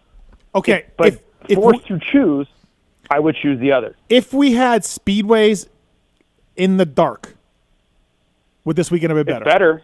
It's better. Okay. So Yeah. Atlanta had nighttime, right? Before? No. They didn't? What? Oh, you mean at the Speedway? I don't Yes. know. Was it at night last Yeah, year? there was one at night. There would have had been. Yeah, I'm sure. Yeah. I'm sure. Yeah, it wasn't Tuesday. Was that better, I don't JT? I would prefer it at night. Yes, Okay. I would. I do think it's a better show at night. Yeah, I agree. Tweet just came in. I think you get much more buy-in on speedways if we can roll campers and motorhomes in and incorporate different series, just like a NASCAR weekend. Sure. You can also have them at night. Have futures. Go back to the camper hammered after watching an awesome main event. Right, there you go. That's cool. Speedways. That's a great idea. Yep. Get hammered and watch them. Love it. Yeah. You can do that at Daytona. No problem. Yep, you sure can. I want You know to what? be Hey, wined JT, and maybe- dined, and I'll just say it, 69. You need to. We need to work on switching Steve on Daytona somehow. It's Like never because gonna work. Atlanta, It's never going to work. This is the first time I've been to that race. You Yeah. fly in, it is far to the race. Yeah. You can But fly into I don't- Daytona and walk to the Okay, track. but you can't really fly into Daytona. Like, why can't you? it's- Because you're United. It's limited airlines and it's expensive. To be fair, it's expensive and limited airlines. So there we go. Yeah. Okay. Yeah. Okay. Right. But maybe we need to get you a camper and United you stay not on fly site. I tried to stay in Adam Scene Cirillo or Zach Osborne's motorhome for 2 fucking years. Could never do it. So I don't got a camper. Yep. Tried to do it. Do you not? Can you not fly into Daytona on United? I don't think so. That's good. Oh, See, that's there it is, yeah, that's a JT. bummer. That's it. That's it. That's the whole Yeah, reason. let me go to Orlando and wait 2 hours on a connection and jump on a prop plane to get to a Daytona. I agree with you. Orlando's far. I agree. You think we're nitpicking all of this as true fans that go to the races and not media, not us idiots? True fans go to the race in their area though. But what I'm saying is, do they really give a crap about if it's a daytime or nighttime Well, on race? Twitter. Now, obviously, Twitter's not the judge all of everything. Right. But on Twitter, a guy said that they didn't go to Atlanta this year because it was a speedway daytime race, and they drove to some other race. Okay. And maybe he had to work half the day. So they chose to go to another race because they didn't want a speedway daytime thing. They wanted to go and get vibes. Okay. And you told him to take his wife to a rave. I did. Shit. That's Yeah. awesome. I told another guy if he wants to enjoy the Supercross, blast music in your house, get a Galaxy Globe, and turn your lights off. Yeah. Wow. Same thing. So yeah, I don't know. Look, Keefer, you have a great point. In the fact that all of us have been to these fucking races as racers, Yes. mechanics, or media guys for a long damn time. All of us have been, and we've seen it all, and all of that. But I am putting myself as a fan and watching 42-second lap times on a track that nobody does anything different on, and I'm like, I don't think that's a great show. I don't think that's awesome. I don't think that's great. So I agree. I'm looking at a speedway and being like, oh, dude, like they're going wide open and they're scrubbing and there's big jumps and whoops and long lap times and that's awesome. I like variety. I mean, I like nighttime races. I like daytime races. I like speedways. I like tight tracks. I like arena cross. Like, I like variety in our sport. Right. And to talk out the other side of my mouth, I'll agree that's what a world championship should be, is something that's varying and differing. Right. JT? Every single time opening ceremonies is going on and the lights go down and all that stuff is happening, I'm like on the edge of my seat. I am amped. Oh my God! Is he really serious? I think he's serious, Keefer. I think he's being serious. I don't know because he's not in the. I don't know where you're at. You're probably in the fly suite, but I'd never seen it. I haven't seen that. Every Edge time of his seat, excited. The dude raced these things for 100 years, and now he's been going to them, and he's on the edge of his seat every time. Yeah, I love it, man. Hit me with some Back in Black. Like, give me some Pony by Genuine. Like, I don't know what's coming. I don't know what song's about to pop. I don't know what the storyline's going to be with this video. Like, just bring it. I want it all. I want it all. This is the most eccentric I've heard him in a long time. That's pretty amazing. Yes. JT's becoming a happier person. That's great. I love to meet her. Jason Thomas on the show, brought to you by Fly Racing. By the way, the 7 o'clock hour of the show brought to you by the folks at Cherbys, Fork Lugs, Frame Guards, Swing Arm Guards at CherbysUSA.com. Fork lug guards too, right? Did you say that? I like when you asked RC, you ever used the Cherbys? Like, oh, I don't know. Probably. Yeah, I'm sure I have. I don't know. Awesome. Probably a bad idea. But yeah, Justin Barca, AC, Cooper Webb, and the winner at Atlanta, Jason Anderson, using a Cherbys plastic this year, the industry leader in aftermarket dirt bike plastics and accessories. Bring your bike back to life with their full line of replacement replica plastic kits, hand guards, disc guards, frame guards, more. CherbysUSA.com, or follow along on their social media by searching for @CherbysUSA. And garage mats. Garage mats? Yep. Oh. Yep. I didn't know that. Yeah, it's good. Perhaps I need a garage mat. Yes, you do. So, Keefer. Yes, sir. You're in for this weekend. I know that. Yes, Are sir. you going to Denver? Yes, sir. Okay. Do you guys know that the venue opens at 7 a.m., Denver? I'm a morning person. I have no problem. Yeah, I'm dialed too. I think Steve is going to have some sort of meltdown. Yes. So, Atlanta, let me set the scene for you. Practice didn't start until 11 a.m., and Steve still didn't make it there. Steve was still late for practice at 11 a.m. Really? Yes. That's on the delayed schedule, I think. That the pre-rain schedule? The pre-rain schedule? 5:30, right? 5:30 was track walk. Yeah. I think first practice was 7:45. It's dark. Listen, man. Why were you struggling? Because St. Louis, you didn't struggle. Listen, I had some issues. I had some problems. Okay. Okay. Got there a little late. Got there in time for the seated guys. Take your wife to a rave. Slid my ass right into the seat for the seated practice to begin. And started working away just like I normally do. Maybe he has a side hustle we don't know about, JT. Yeah, in the Atlanta area, Yeah. I have a big side hustle. Yeah. I was doing door-to-door Amway stuff before I came down. Listen. All right, well, we'll get more speedways down the road. Fly Racing, flyracing.com. We do have a gentleman who would like to talk to JT. This guy, JT, he was the gentleman at the Fly Racing radio show smoking a dart with no shirt on, yelling about PulpMX Fantasy. But he's on the line now. What's up, Easton? How are you? What's going on, guys? I'm doing good. How are y'all? I'm good, man. Thanks for calling in. You said you were calling in. And here you are. So what happened? You kept yelling, "I'm going to risk it for the biscuit," over and over. Well, let me say this. Being at the track is bad for fantasy because and especially being at the track when you're drunk is really bad for fantasy. I ended up not doing so hot. I went from 99 back to 201. But I did my research. 4 out of the top 8 in the 250 class were 13 and above handicapped. So I was not wrong in what I was saying. Say that one more I time for remember me. you kept saying, like, you got to send it. And I'm like, I don't think so, man. Like, these showdowns, you don't get sendy or you will pay a price. And you were adamant about several things, but one of them being that you were going to send it for the biscuit. Risk it for the Risk biscuit. it for the biscuit, yeah. But Easton, Right. So what, Easton? You may not remember. It was a long day for you. You were shirtless and. Oh, I do. I do. I mean, I'm one step ahead of you. I was saying, there's going to be some big numbers that make the shootout, because it always is. but you don't know who those are going to be, and they probably going to have a super low pick percentage. So I predicted there would be double-digit handicaps, but what was it just those 4? Cullen Park. No, dude. Who's the guy that was slow through the whoops? Brandon Schaar. He didn't make it. That was in 450. Dude, he's the one that bit me. Him and I had him on my team too. Yeah. Smith. Him and Smith both screwed me. Well, and that's a different dynamic. Like I felt like you could take a lot of risk in the 450 class. Yep. I really did. But Me the too. 250 was where I don't think you could trust yourself to pick the right guys. Like, okay, yes, Steve's point is valid.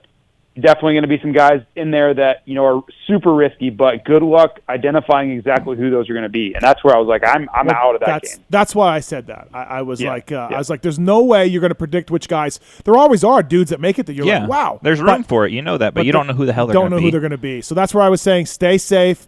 Now Jordan Smith not making it. That's bad luck. That's pretty bad luck. The guy's third in points. I knew better. But Easton, you were claiming big things, but I'm glad. You know what? Props to you for calling in when it. You were claiming big things. You were going to call in and tell us how you were right, and it blew up in your face, and you're still calling in. So props for that, Easton. No, the main point of my call was to give y'all this joke. What do a cheap motel and JT's pants have in common? Oh boy. Oh boy. Oh, what does a cheap motel and JT's pants? Okay. They have no ballroom. Not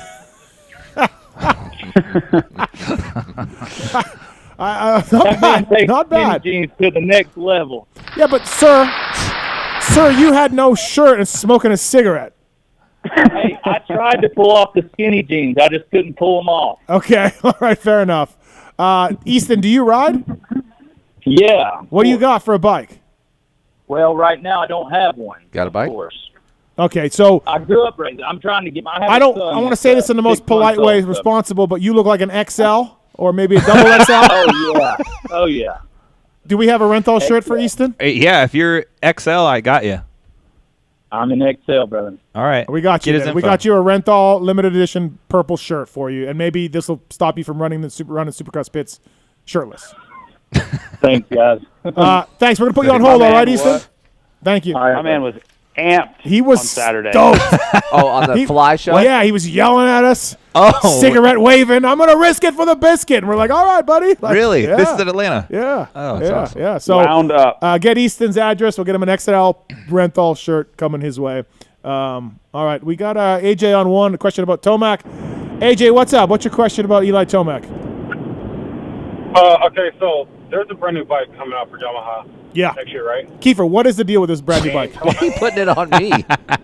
Hold on, wait. So, he's the last. He's going to be the first one since James to win on the Yamaha too. Win what? A title? Yeah. Yes. Yeah. Yes. On the 450. Yep. Okay, so as James went to a new bike in 2010, and Tomac, if he signs, I know where this is going. He's going to go to a new bike in 2023. Is it going to follow the same pathway? Bro, James went to a bike where the motor was turned around backwards and the airbox was up front, and I mean, it couldn't have gone any more radically different, and Yamaha learned a lot over that time. Keefer, I don't believe they're turning the motor back around. So I don't think the motor's going to come forward. So I think we're safe there. The bike should be relatively close. Yeah. When's it coming out? I think we should see it as far as public and when it's coming out in late into May. Okay. Sometime that's usually when that stuff comes out. Okay. All right. So I don't believe so. And also, AJ. can I ask one more question? Sure. Can I ask one more question? Okay. Okay, so these shootouts. Oh boy. Can we make it? Can we make the shootout at Anaheim 1 and then mid-season and then again at the last round? Sure. I like that. I do too. It's awesome. Good idea. It's awesome. Yeah. Does anyone know what because like now the points league was what, like 20 and 40? So like no one's really going to race. The problem you're going to get is these teams are going to be like, but we could have a rider hurt, and that's why we put them on the East Coast, because they could get hurt, and we want them to race. Doesn't matter. It's part of it. Bro. It's like you're a 450 guy. That's what I mean. That's like the AMA bends around to these teams. We need national points for Supercross races. We need national points so we can market our 250 guys. All right, guys. We don't want to point out we want to stay in the class. Okay, guys. We don't want to put a showdown, too many showdowns, because they're scary and our guy might not make it. Okay, no problem. Like, all we do is cater to these teams. So your point is great. Anaheim 1, showdown, boom. Halfway, showdown, boom, Salt Lake, showdown. If it's supposed to be testing grounds for the 450 class Right. or a feeder class, yeah, you don't have to do the same amount of races, but at least you got to be healthy for the same amount of time. Exactly. So I like it, AJ. Does anyone know why certain races get shootouts? Why? No, I do not know. No. Yeah, I've never heard like a certain reason races. of why Yeah. they get assigned to which races. I don't know that either. Same with Triple Crowns. Like some of the teams are saying, look, man, if we're going to have a Triple Crown, could you not make it at the race that is the furthest away from the pits? Yeah, pits are super far. You know what I mean? Can you make a race where we're all close to the conveniently track in there, you know? Yep. So, I get all that for sure. So, all right, Jason Thomas on the show. All right, something I wanted to bring in. I asked JT this a couple weeks ago, and I was going to prep you guys on this, and I forgot. So my bad. Drop the ball. 450 class, absolutely crushing it right now for privateers with the injuries and everything. Who are a couple privateers that have really impressed you? Brees. Yeah, Cade. We consider him a privateer, I guess, right? Yeah. Okay, honestly, like for me, it's he said it. Brees is probably the most impressive for me. Brees didn't even race last year, right? Right. Yep. So I knew he was good because when he did race, he was kind of doing this. Yep. Yeah. And I was like, this guy's really good. And then he kind of went away. We kind of forgot about him. He's back, and he's like, he's still doing that. Yep. And then for me, Cade has gotten less sketchier and a lot better. So that money that he won, putting it back in to go in the club, I think really helped him. Yep. So those are the two guys that really stand out to me. You know who's been good lately is Freddie. He started off strong. Yes. He got taken out by A-Ray, hand jacked up, then hurt his back, missed some rounds, and then Freddie has jumped in, and he's beating all those guys right now. And so I think that's pretty impressive. He hasn't done it all year. But that A-Ray move at San Diego had to be one of the worst takeout attempts I've ever seen. Like in the history of me watching Supercross, it's got to be one of the worst I've ever seen. It was like a few inches from being identical to Tickle. Alessi on Tickle at Atlanta. Yeah. Keefer, I got a report. Like that move was like, okay, A-Ray, if you don't make this pass, someone in your family is going to pass away. So you've got, like, that's the level of desperation this pass was made with. Like, there was zero chance that anything good was going to come from that move. Poor Freddie. And then Freddie's wife posts on Instagram a little while later, hand still not healing. I've got a report from Travis Marks to stop clicking your pen. Oh. You can hold it. Yeah. Just don't click. Sorry. Okay. I think A-Ray would have been a lot better than we normally see him if his wrist wasn't jacked. Yep. Yeah, he's got a lot going on. Of course. So Brees for you, Paul, and Cade for you. And JT, you said Cade as well last week when I asked you. So I would agree with all that. Chiz, 8th. But Cade needs to pump the brakes on wanting to be infant Chiz. Like, just pump the brakes. Like, you're not that yet. Okay. Just no, relax. it takes a long time to establish that. Right. Right. Well, Daniel Blair and I first started Infant Chiz. Right. And we had a little theory and we talked. So, I mean, you know, Cade's been we running did with bring it it a little bit. I'm like, it's not. We're not there yet. Right. Okay. We'll get there. We'll get there when it's time. We'll get there when it's time. Yeah. Well, and you don't get to assign yourself. You don't get to assign yourself those things. Those are attributed to you. Right. Tyler, you want to talk about Rami Alves? Yeah, man. I saw him crash like right in front of me. I was standing trackside in Atlanta, but I never heard anything about it. Like if he was okay or what happened to the bike or anything. He was fine. The clamp broke. The triple clamp broke. Oh, okay. Yeah. Triple clamp broke and then sheared off the stem. Yeah. And then there we go. Right. That's a brand that's failed before, right? Same brand that Marchbanks had an issue with at Daytona. Right. Are we dancing around this, or is that what we're doing? What? The name of the brand? Or? Luxon? Was it? So I don't forget. Is that how you say it? Luxon? So the guy came on. The owner of Luxon came on the Vital Thread and talked about what he inspected from the photos. He asked for the clamp back. Yeah. Which one? Ramey. No, he hasn't done that yet. No. Has he already done that? No. He wants that clamp to inspect it. He yes. Okay. But he saw the photos. Sure. Okay. And from the photos that he says, and from the Vital Thread, it says the bolt that the KTMs use to tighten the steering down, because they use a bolt instead of using that nut, right? Failed, causing an issue with the clamp to make it break. So this is his theory. He wants to inspect it. So that bolt broke? Yes, somehow. So we don't know if that's a fact, but this guy, I've talked to this guy on the phone a couple times. He seems like he's a level-headed guy, and he's very smart, of course, but I think for people the clamp broke, we need to like calm down and really, shit happens. Absolutely. Even good parts fail. The question I would have is, I mean, Renthall's sheared off a bar before. No, I get it. Yeah. Yeah. I don't know how much experience he has. Obviously, he's a newer brand, but yeah, absolutely, shit does happen.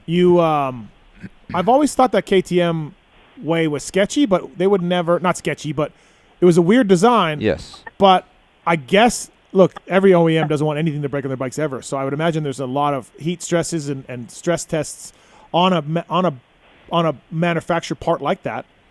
So on a safety critical part like that, you have to do, as a brand, you have to do that. So, but I've always been like, why do they got a bolt there? But also, it's not the only time we've seen it break there with that clamp or another clamp. There was a picture just a couple weeks ago of a stock clamp at a local Glen Helen race, and it broke. Broke too, yeah. So, but that was from an impact from another bike. Oh, yeah. So that's different. Yeah. All right, there you go. There's your answer, Cole. I appreciate it, guys. Right, thank you, man. Very good insight. Have a good night. You too. Thank you. Nate's on 3. Nate, you want to talk about Yamaha? Yeah, I was having a question. Why last year, how come they said Monster Energy Star Racing Yamaha, but now it seems to be Monster Energy Yamaha Star Racing? I don't think there's a rhyme or reason. I just think I it's don't just how some people remember it, you know? Yeah, I don't know either. Maybe Yamaha said we want our name before Star. Yeah, I would like. Is it officially written differently in results? Like you have it right there? Yeah, there's no sponsors on these, but I know they do list results on some. Our sponsors on some results page, and if the name did change, to me that indicates that this guy is now spending more than this guy because he's coming earlier in the. Here's what I'm thinking. I would be interested to know this. The 250 guys may be Monster Energy Star Racing Yamaha, 250 guys, and the 450 guys who get money from Yamaha and they used to work out of Cyprus, right? They're still 450 team is still affiliated with Factory Yamaha in some way. Could be Monster Energy Yamaha first Star Racing in the 450 class. Look at you being all smart. Yep. Yeah. Yeah. Likely. So that could be a factor because, I mean, as much as Yamaha, the factory team gets shit on, and rightfully so in some cases because Star has done a great job, rightfully so. Maybe Yamaha's still like, hey man, we pay you, we do this, and for the 450 side, so we want to be first. Could be. Meaning Yamaha puts in more than Star Racing on the 450 side, and on the 250 side, Star Racing puts in more than Yamaha. All right, Nate. Thanks, man. Yeah, thank you. Thank you. Yeah, I mean, I don't know for sure, but I don't either. We just theorized that. Yeah. Broc Tickle, and Doug Dubach coming up here shortly. Of course, on the PulpMX show. Don't forget Yamaha LCQ race, Denver, Friday afternoon, 4:45, and Chiz is out. Chiz is out. He's in. He's starting backwards. We agreed upon it. He will actually do that. So you better make sure if he says no, you said it earlier in the show. You said he's in, starting backwards. Call him up. I bet you he would. Call him up. What do you mean? Why would he not? Why would he not? That's fair. He's going to start backward. He's going to start second row backwards, JT. Versus not being able to participate? Yeah. Yeah, I think he would. Okay. JT knows this. I feel you remember the old rubber band start? You remember that? Oh, the screwdriver through the post. If you ran that rubber band and knocked it off, you started backwards. I did that one time. I had to start backwards. Exactly. I have too. I knocked it off. I have too. Have you ever done that? I never did that. You ever See, get that the must rubber, be an East Coast thing. Did you ever get the rubber band caught in your grip and yank your bars? No. Oh God, that's that. How big was the rubber band?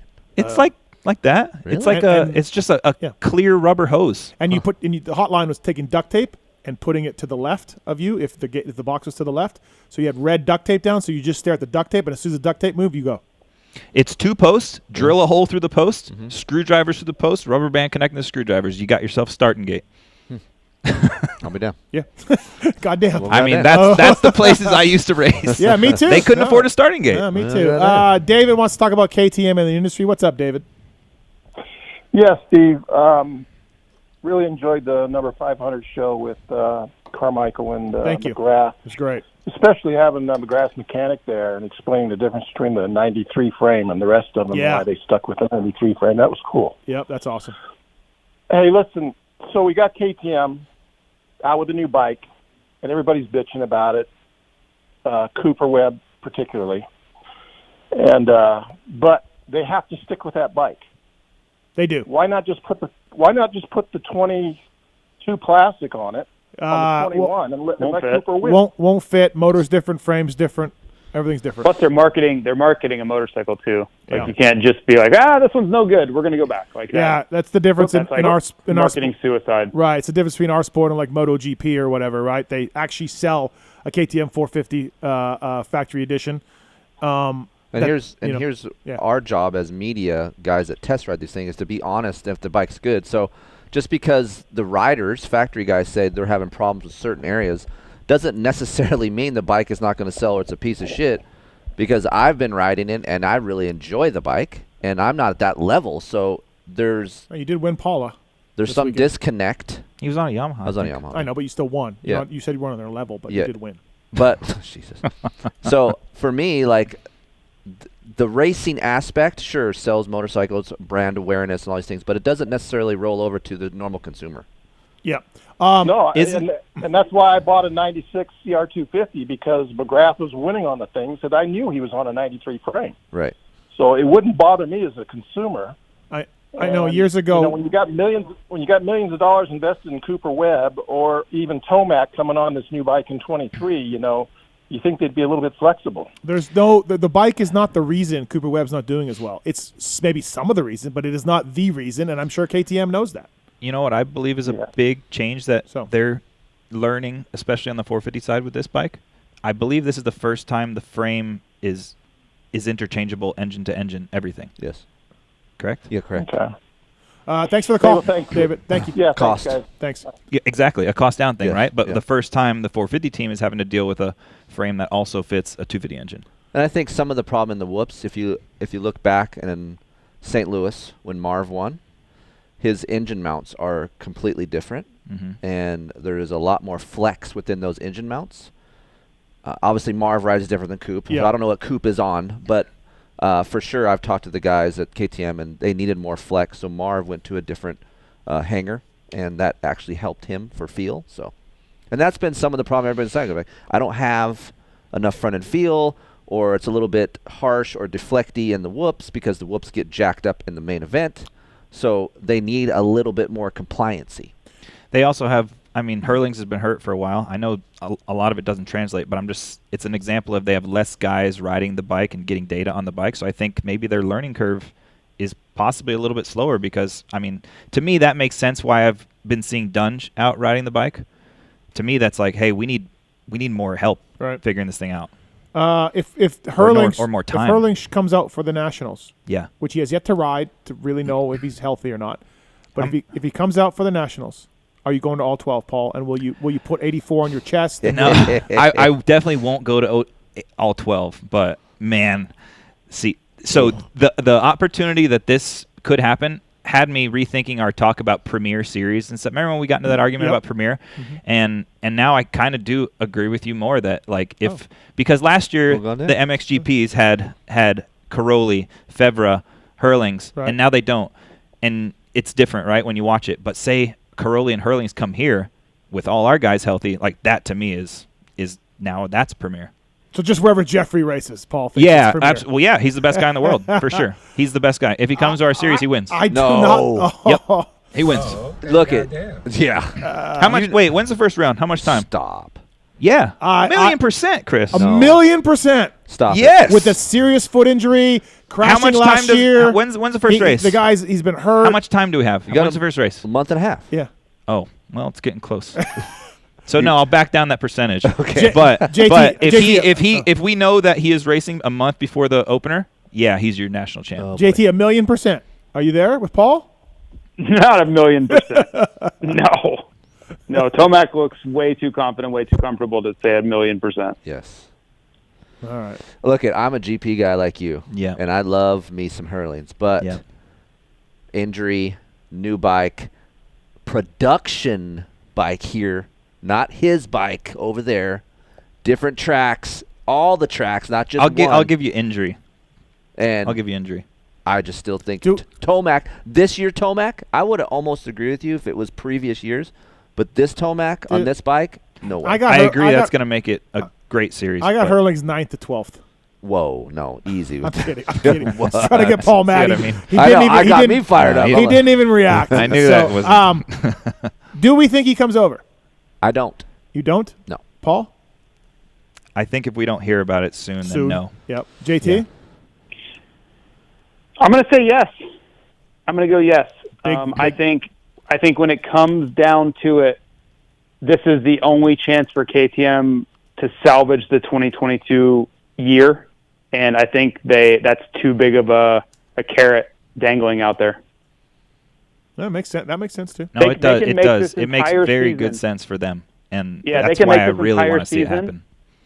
About them when it's not been about them at all. Yep. Yeah, they really want to win. They do. They can't go winless. Yeah. I tell you think what. about even if he doesn't win, think about how much press, hype, publicity, headlines they're going to get. And if he doesn't come, if he just goes back to the MXGP, it's pretty quiet. Like, okay, yeah, cool, he's back, but it's like 1/10 of what it would be if he came over.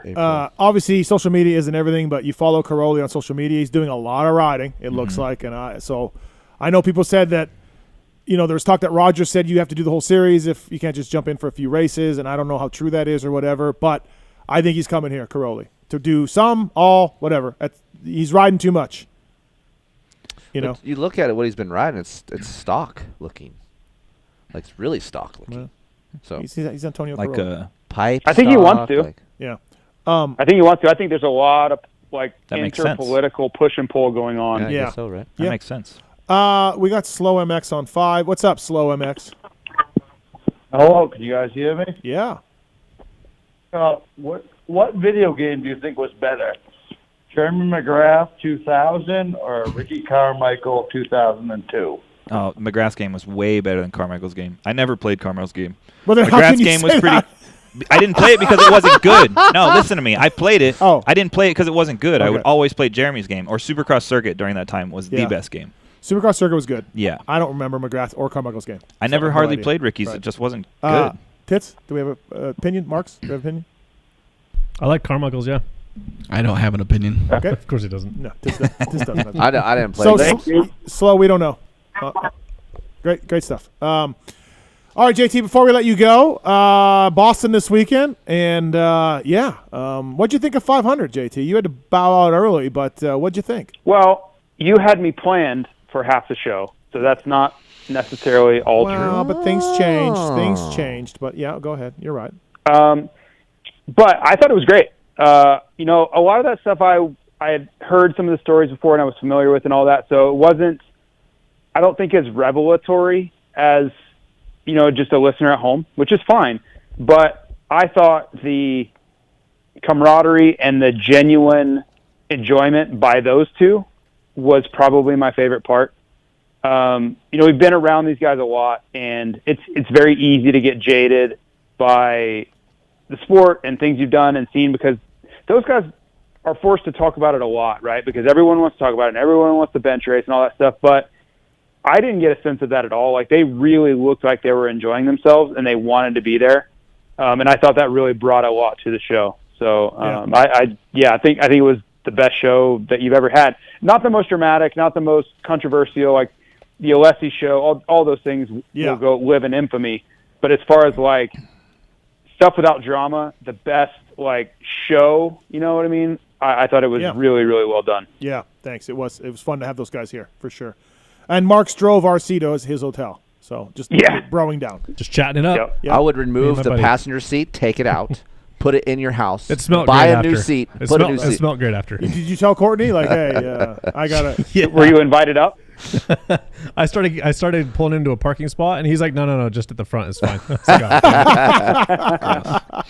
All right, JT, thanks for calling in. Appreciate it. Fly Racing, flyracing.com, and we'll see you this weekend, man. Thank you. See you guys. See ya. Right. That's Jason Thomas, everybody. Pro Filter.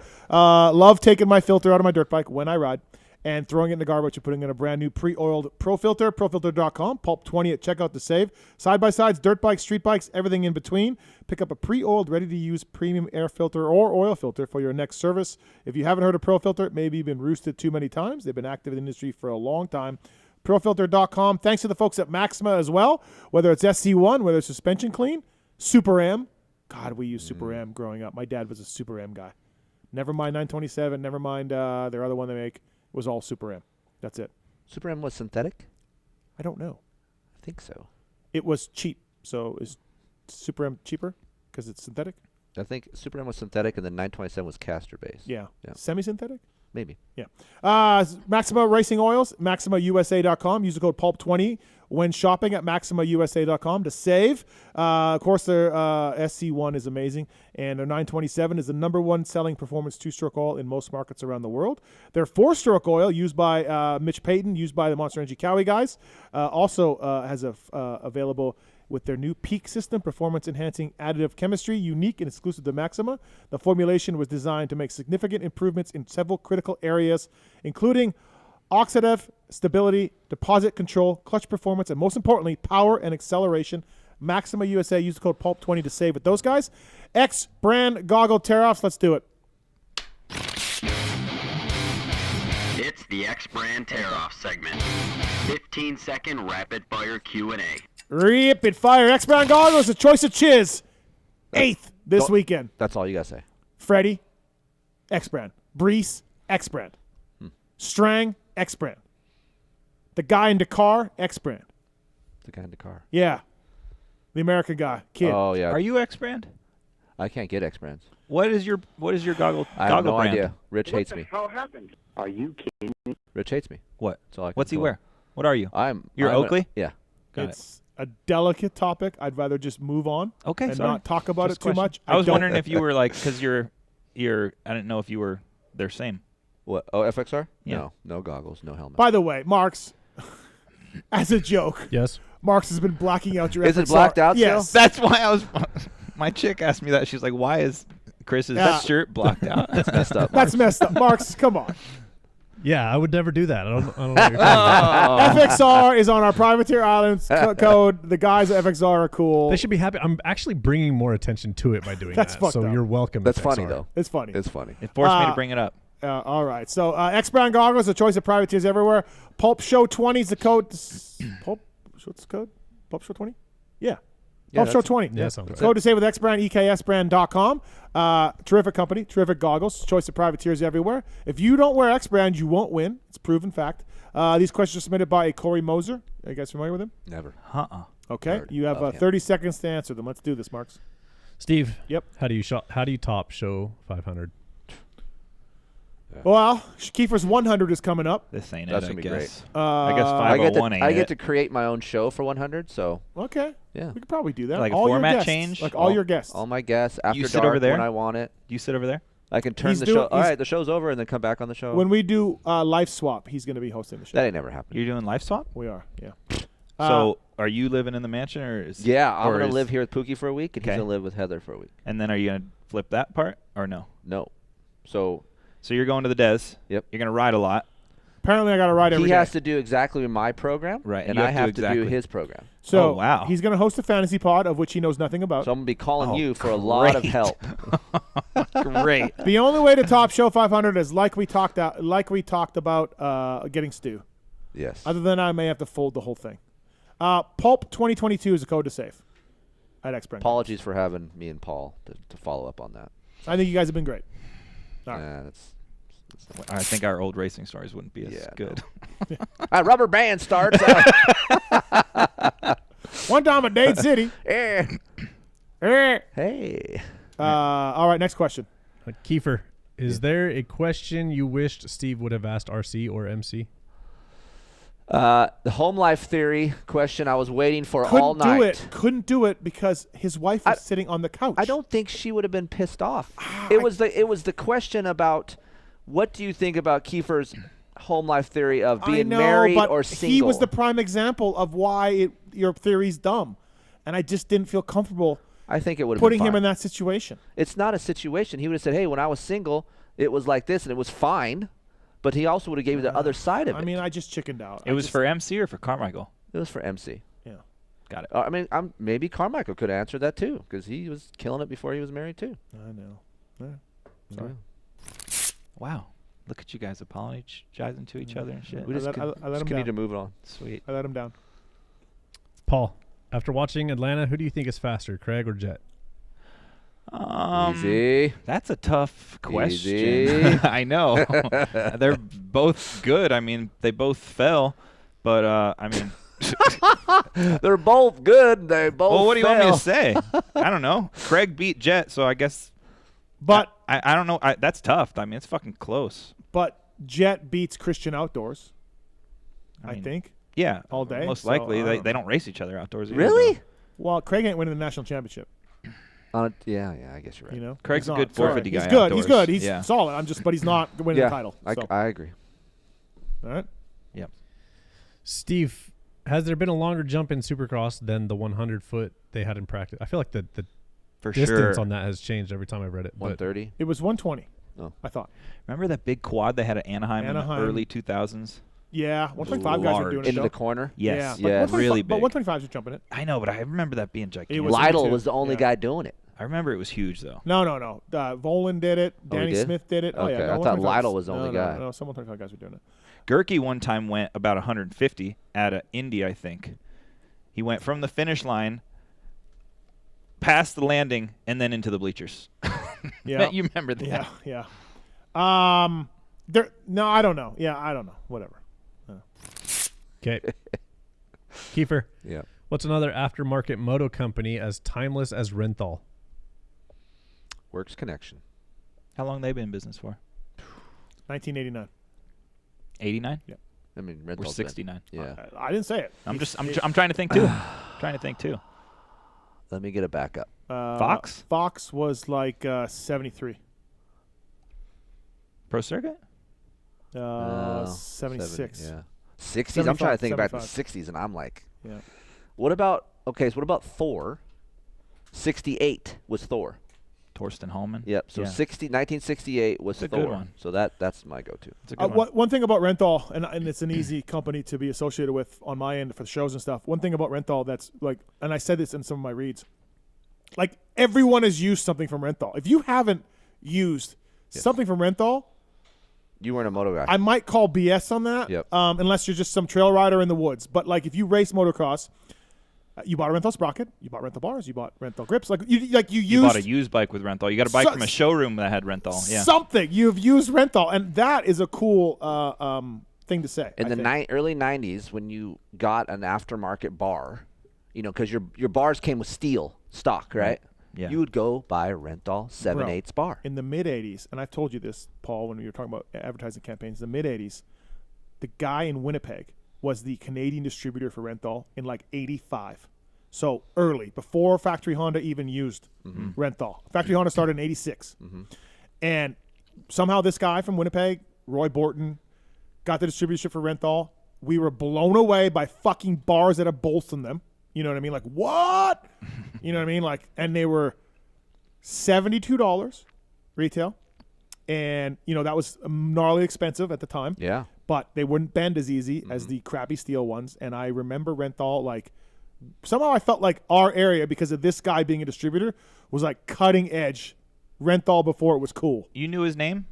Yeah. Or what would you say His his name's name Roy was? Borton. Roy Borton. Yeah. So like 1985, he started distributing in Canada for Renthal, and it was like pretty cool. Do you remember? I don't think it's called Brakes. Maybe it was Brake Snake. But you would buy the 7/8 Renthal, and it was the liquid that went inside the Renthal to keep your bars from vibrating. What the hell are you talking about? I'll look it up. I'll bring it up. Liquid in the bar? Yes. Inside the bar? Yes. Is that concrete? Like lizard skins inside the bar? I'll look it up. I'll try to find it, and we'll talk about Call it. Henry. I'll put your this next with product. Your next. I'll add that to the bottom of this Roy Borton question I got. Henry, liquid bars. He's gonna be like, "Why did we fire this kook? Or why did we hire this kook?" Yeah, exactly. All right, next question. Jesus, Keefer. Sorry. There's no. You're. You're right. Brake Snake's not the right. No, brake snake is what goes on your brake pedal. Yeah. I don't know why I got snake. I got snake. I'll figure it out. Next question. Oh, you know what it was? Okay, it wasn't liquid. It was like a Cobra. It was a black box. No, it wasn't liquid. What It was was it? some sort of like foam or something that you pushed It was into your bar, green, and it was like. and you pushed it through your bar to dampen it. Yes. Like, but it wasn't liquid. I thought it was like. It was some sort of pliable, like putty-ish thing, and you like fucking jammed it home and jammed it. When into was bars. this? What year? Dude, I don't know. Era was years this? ago. Yeah, I don't know. Same time as quick strap goggles. Like. Oh, yeah, the ones you unclip and they just Yeah. My hang. brother Yeah. had those. My brother had Quick those. straps. Yeah. Yeah. Enduro jugs. Put it on your crossbar. Those were the quick straps were for the dorks. Tell my brother that. They were. I had them. I'm just saying, if you had a quick strap at the track, you were sick. You were a dork. No, you were not sick. You were a dork. You were not sick. I'm not going with dork like him, but you were not. You were definitely not sick. You were sick because your goggles wouldn't fog. No. Okay. Nothing sick And about those. Ain't nobody want to race in You quick could just straps hang ever. out and talk to your buddies and let the goggles dangle. You could hang out with your buddies and let your goggles dangle. That was a dork move. No.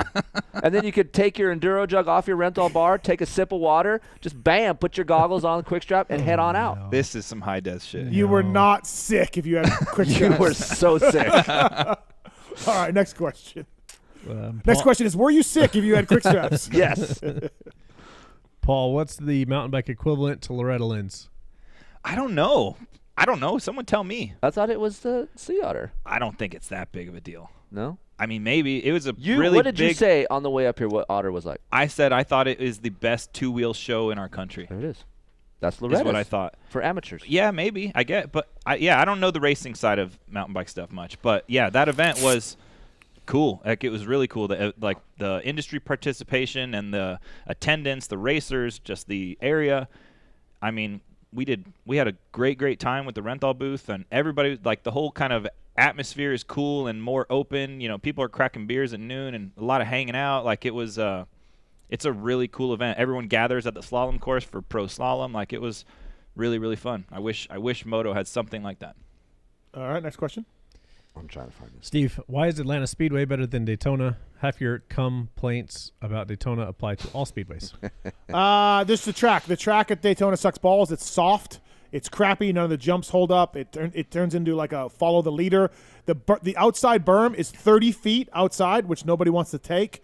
So the track sucks at Daytona. And again, United doesn't fly into Daytona Beach. No, I don't blame Ricky on this. They've got lawyers saying you can't go this close to the tarmac and sprinklers to drive around in. They've lost pit lane space, or they've widened the pit lane, so they've lost track space. It's not all on RC on why it's so shitty, but Atlanta, you can't even compare it.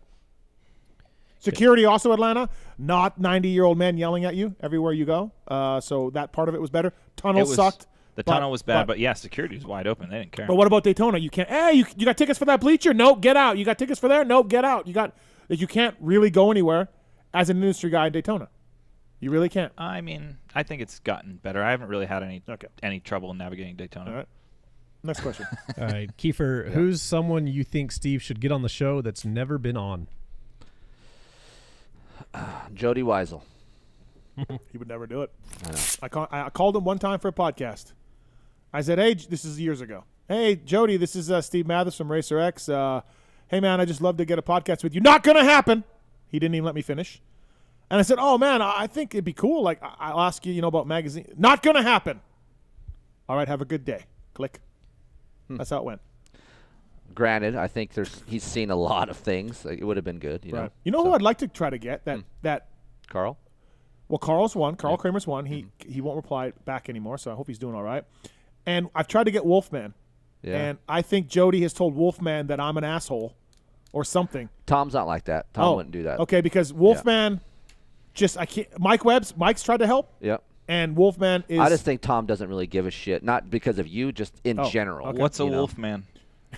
Tom Webb, an old dirt bike editor for 100 years. Okay. What about Super Hunky? You ever had him I've on? had him. Yeah, Okay. he was great. What's a super hunky? Rick Simon. Yeah. Old Who's that? editor of Dirt Bike forever. Yeah. I'm in that editorial world right now. That brings me to a question. Got to ask you off air. All right. Okay. Question. All right. Next question. All right, last one, Paul. Should Dino take the rest of 2022 off to get 100% healthy, or try to come back for outdoors? I mean, I think, and Why am I I the one assume laughing? he will. I'm laughing and come back okay. when Sorry, he's Keefer. ready to come back. Yeah. Oh wow, that's great. Paul thinks he should come back when he's ready to come back. Well, I don't know how long the hell this thing's going to take to heal. But okay, the question is, What? let's say he's ready to go with 3 races to go, and he's most likely not going back to that team, right? Okay. So we know that 3 races left to go. Should he come back? Yes. Okay. All right. And ride those 3 races at yes. however percent he Because because he's paid to be there and race, Okay. and that's what he'll do. And it's an audition a little bit, right, for next year? Yeah. Even so, if it's not though, I mean, he just said on air he only wants to race 1 more year, but yeah, I mean, he's paid to race. If he's ready to race, he should race. All right. X-Brand Goggle Tear-Offs. Keefer. That's it. Did you know Wiseco has been manufacturing pistons right in the USA for over 80 years? No. Did you know they support Supercross teams like Factory Honda, Club MX with the Troll Train? Let it heat for a lap and a half, by the way. 80 years? SGB Honda as well. Did you know that they support Yes, those I teams? did. It also says here they support the RM, ATV, MC, KTM team. But I'm going to just skip over that. Okay. Whether you ride a 2-stroke or a 4-stroke, Wiseco has a variety of pistons from reliable forged replacements to the performance-focused Racer Elite Series. Wiseco.com to find products for your machine. They have Garage Buddy rebuild kits, and they got connecting rods, a lot of stuff going on at Wiseco. And there's a discount code on PulpMXShow.com. By the way, PulpMXShow.com, sponsor deals. There's a sponsor discount code, listener discount code for Wiseco Pistons. Please check it out. Wiseco Pistons, pleased and proud to bring you our next guest on the show. Who is it? Broc Tickle. Or do you have something to say? Yeah, I do. They've been making pistons for 80 years. Yep. So there we go. Better than rental. That's what I rental. mean. They need to play on their heritage some more. Like, goddamn, that's a long time. Okay, all right. What's up, Tick? How are you, man? Yeah, good. How are you guys? Sorry for making you wait a little bit. That answer went longer than I thought. So I Yeah, I'm apologize. sorry, Brock. I'm sorry. Yeah, yeah. No, you're good. Brock, did you ever have the quick straps? Yeah. Actually, no, I didn't. See? He wasn't cool then. Brock Do you- wasn't cool. Brock, were the people that had the quick straps sick, or were they dorks?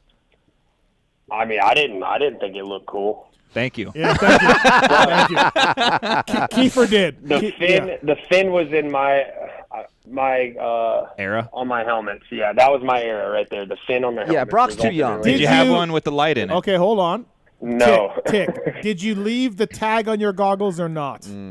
No. He was too young for that. I did. I did that. I did that Yeah. too. You guys are dorks. No, we're not. That's sick. No, that was not sick. That was sick. That was like, I have brand new goggles, bitch. Yep. Yeah. You could hear it flapping as you're riding. No, You guys were losers. That's what you guys were. No, we were race winners, actually. Oh. Well, listen, I won 4 Manitoba titles. I never had my goggle fucking label flapping. Well, in you the guys wind. just got the internet up there a few years ago, too. All right, Brock, welcome to the show, Tick.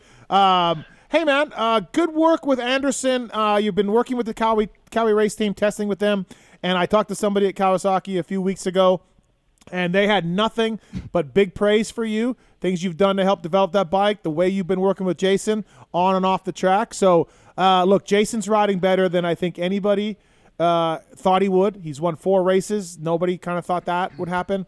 And so, congratulations, Brock, on this success you've had with the team and with Anderson. Yeah, I appreciate all that, obviously, and being involved with a good group like that obviously makes it easier. So hats off to them for giving me the opportunity actually to do this. But, yeah, it's been awesome so far. And everybody, I think each race we all get closer and closer together, so as a group. So it's been a good Supercross season. And we want to finish strong, obviously. You didn't have a great year last year at Rotomoto Concepts, right? You took a step back. But even if you didn't have a great year, you're still damn good enough to get a ride with the team and make some money and all of that. You've chosen to take this full-time role with Cowie, benefits and a good pay. And are you happy with that decision? Like, is part of you still like, fuck, I can, probably like, oh, look, the factory riders are hurt right now. I could probably be getting 6th and 7th right now. Like, does that creep into your brain at all? I mean, absolutely. I think that's just the racer. That's just the racer in me. I don't think that's ever going to go any away, and it's just me getting used to being in this position. Obviously, as a racer, you can be a lot more selfish than what maybe I realize now that I'm on this side of the fence, Yeah. So there's a lot of moving parts, and a lot of it when you're racing, it's all for you, and that part of it when you're in this position at first can be difficult a little bit, but I'm making progress with that myself and learning more and more each week and trying to engage in all the things that, that I'm paid to do and enjoy doing. Keefer, did you think he was going to fill in when Adam got hurt? Because I did. I originally did, yeah. Yeah. But it's smart for them to obviously keep him healthy for what he's there for to do, so. What did you think you were filling in, Tick? Did they ask you and you said no? Did they say, hey, we're going to focus on Jason? Like, were you bummed or like what kind of happened with that? Because I was looking for you to jump in a couple weeks, after Adam got hurt. When it first happened, I was like, well, I wasn't ready because I crashed at the end of November and ended up actually fracturing my upper humerus, so I didn't ride for like 6 weeks. Uh-huh. I saw that crash, by the way. That was greasy. That was greasy. That was a good crash. That was ugly. But either way, I wasn't ready at the time AC got hurt, and I never even got asked. So, and obviously with how good Jason was doing, and then me being involved with Jet Reynolds as well, obviously a longtime Kawasaki guy, I believe I just didn't get it asked because of the circumstances and with how Jason was doing, like I said, and how everything was kind of working. So, where I sit now, I mean, I'm okay with what I'm doing. I don't want to announce retirement by any means, because I still can go the speed, which I know at some point it's going to happen. But for me, it's the focus is, to learn as much as I can in this position, enjoy it, and just like I said, grow in this department as much as I can while I'm here. Yeah, how old are you, Broc, if you don't mind? 32. Okay, so so no retirement yet. Like you're not quite ready.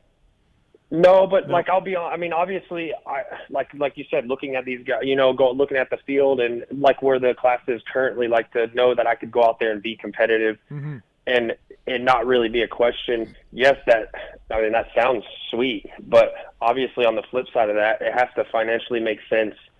To be honest as well, like I'm not going to be the guy that just does it just to do it, And I'm in a really good position right now with what I have for long-term stuff. And like I said, I'm broadening my resume, to be honest. So it's not really hurting me by any means doing what I'm doing right now. And it's still keeping me relevant, on the bike, 2-3 days a week for the most part. And obviously being part of a established factory team. I love this idea. Like at Yamaha, we were having carburation problems with the 4-stroke back in the day, and those aluminum frames that we switched to. Like Chad hated it, Timmy, none of those guys really liked it, and we were yelling and screaming about like, dude, Lamson, hire Lamson. Like he would test ride for us, and he would do this, and of course Yamaha was too cheap to do anything.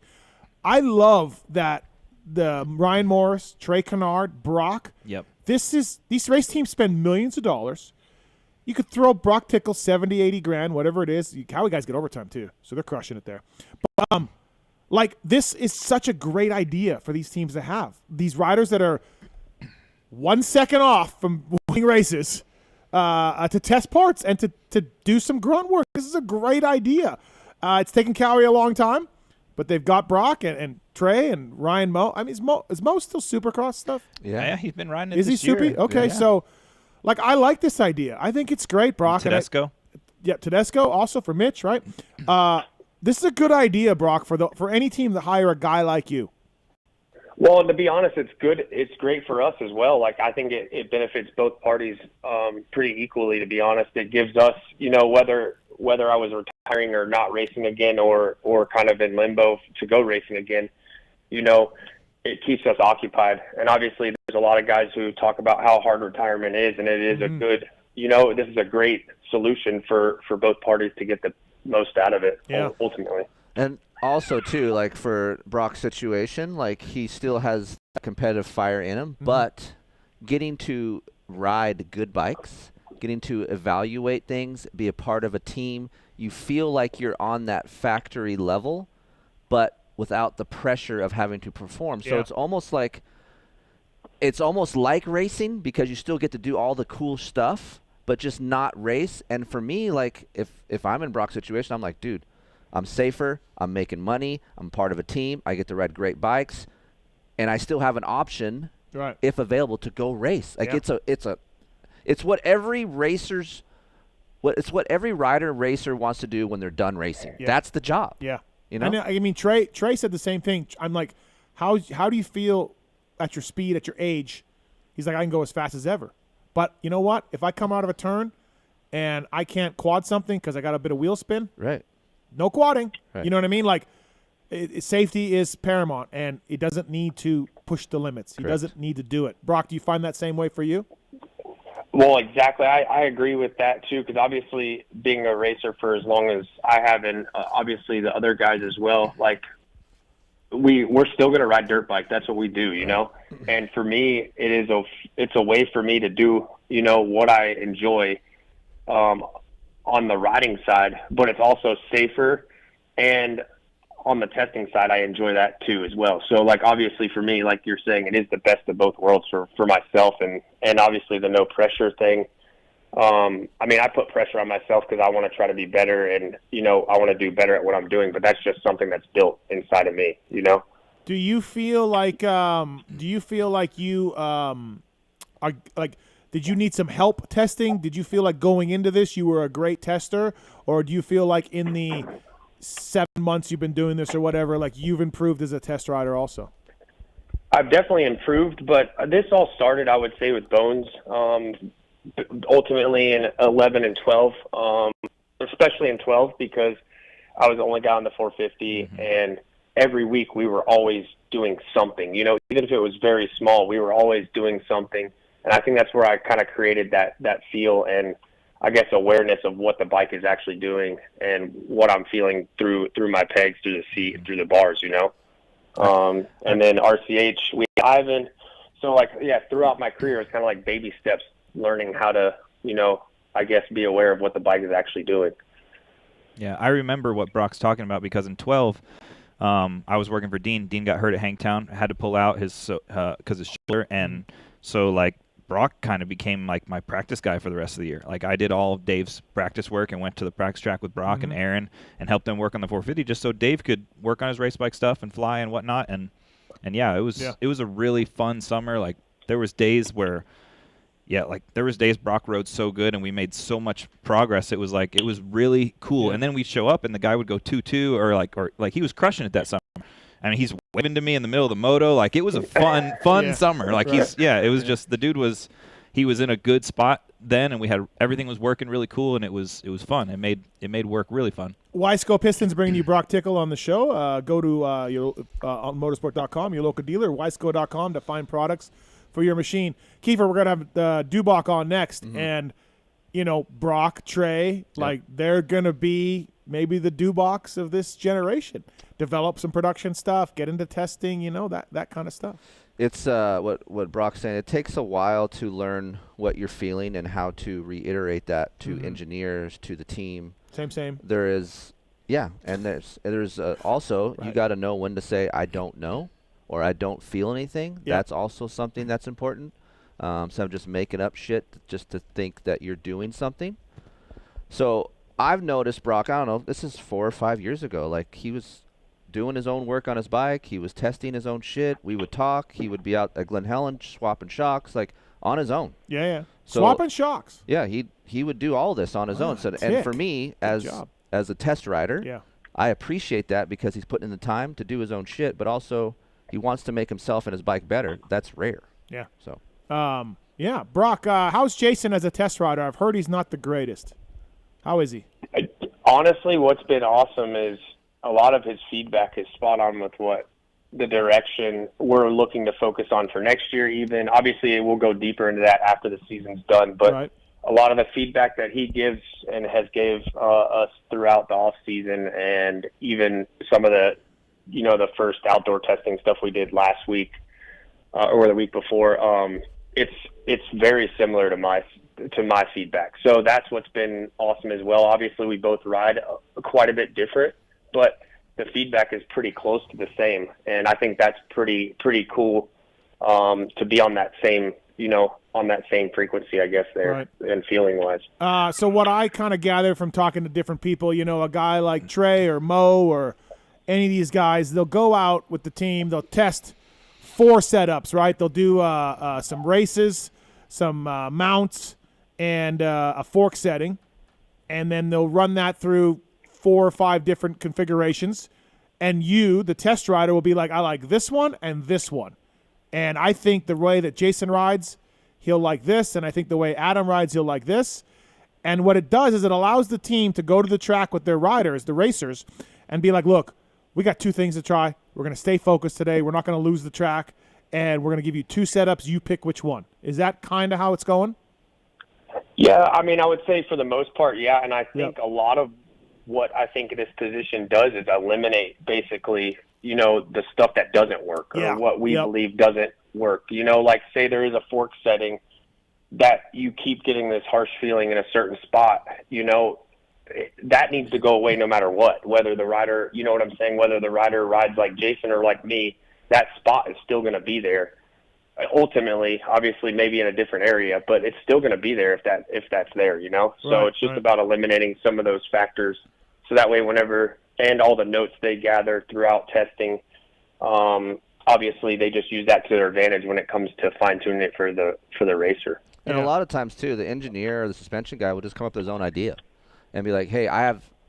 Here's the problem. I have an idea. Can we try this? And it might be out in left field, but it could work.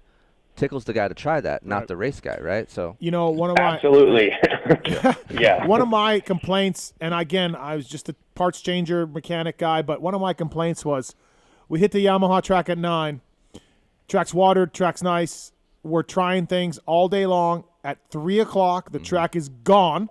It's baked. You can't throw water on it anymore. We're still testing, and it's like, wait a minute, like stop here. Like these guys are over it. We've lost. Chad's on his phone and looking at birds in the sky, and DV's complaining. The track's garbage. Why are we still testing? Like, we need to be here, knock out 2 or 3 things, find out if we made progress, and go back to the shop. Yeah, but I think sometimes you got to stay long. You got to make sure the rider's in it. Like, if the rider's not in it, then yeah, you go. But there's days, at least in my experience, when we stayed to the fucking end and found stuff. I'm talking soupy. Motocross, yes. Yeah, I meant motocross, because crazy. Yeah, supercross different. But right. Yeah. I'm talking we've lost the Yamaha track. Yeah. It is hammered. Dry. We're not going to really have these conditions anywhere else. Why are we testing front end stability right now? So, yeah, Glen Helen, 4 o'clock. Yeah, you can find some shit. Yeah, for sure. Although that one day, that's what's cool about this. As a racer, I know what it feels like, because if you have a schedule you need to follow and you got to test, you don't want to be you there. ultimately are focusing. No matter how many times you can tell me we need to get some testing done, I'm still worried about what's on my schedule and that I've marked that off the list. Yeah. And that part of it is hard to do when you're racing. And I that's why I think this position is important, like you said, to have guys that are relevant doing this. And it's been pretty cool, and that's we've stayed late to the tracks the last couple of weeks, and that's what's been cool is this see the variance in lap times from a smooth track to a rough track, and that was kind of the focus point. So this is the story kind of that I'm giving you is like at the beginning my variance was bigger. So now we've gotten the bike set up more in the direction that I think is more universal and a better base setup, and now my variance is a lot closer, Right. Basically cut my variance in half, where it was around 2 seconds, around 4 to 5 seconds from the beginning of the day to now 2 seconds, So that part of it for, the crew to see and myself to feel it, that part's cool to actually feed off of. What's Jason like off the track? You've been training with him a little bit, helping him out that way. We had Dino on earlier that said, he probably should have won more races than he's more titles than he has. Because on a Wednesday, Dino's like he's gonna crush everybody, and doesn't always translate on the Saturday or whatever. And so for yourself, what have you learned about Jason Anderson off the track a little bit that's impressed you? Wow, speaking of staying late, and I could tell because I was there in 17 before he won his championship in 18 with Alvin. And his mentality when he showed up here, off-season time, and his first week on the bike, I could tell he was there was that extra. It kind of felt similar to 2017, and there is definitely no lack of effort during the week or at the track. And if he feels like he needs to do more, he does it. So it's been cool to see that, because I think the public doesn't really, they think it's all team pride, it's so, it's not. Dude, he is super methodical, way more methodical than anybody imagines from the outside, for sure. Right. Interesting. Broc Tickle on the show, brought to you by Wiseco, wiseco.com to learn more information. What have you worked on the motorcycle, Broc, from before Anaheim to now round 14? What have you improved on that you've been really stoked with? Like, what is something that you guys have worked on where, and you can get as specific as you want. You can tell us the shim stack or whatever. But what have you worked on where you're like super proud of the gains you've made that you've helped out? To be honest, on the Supercross setup, that's original base.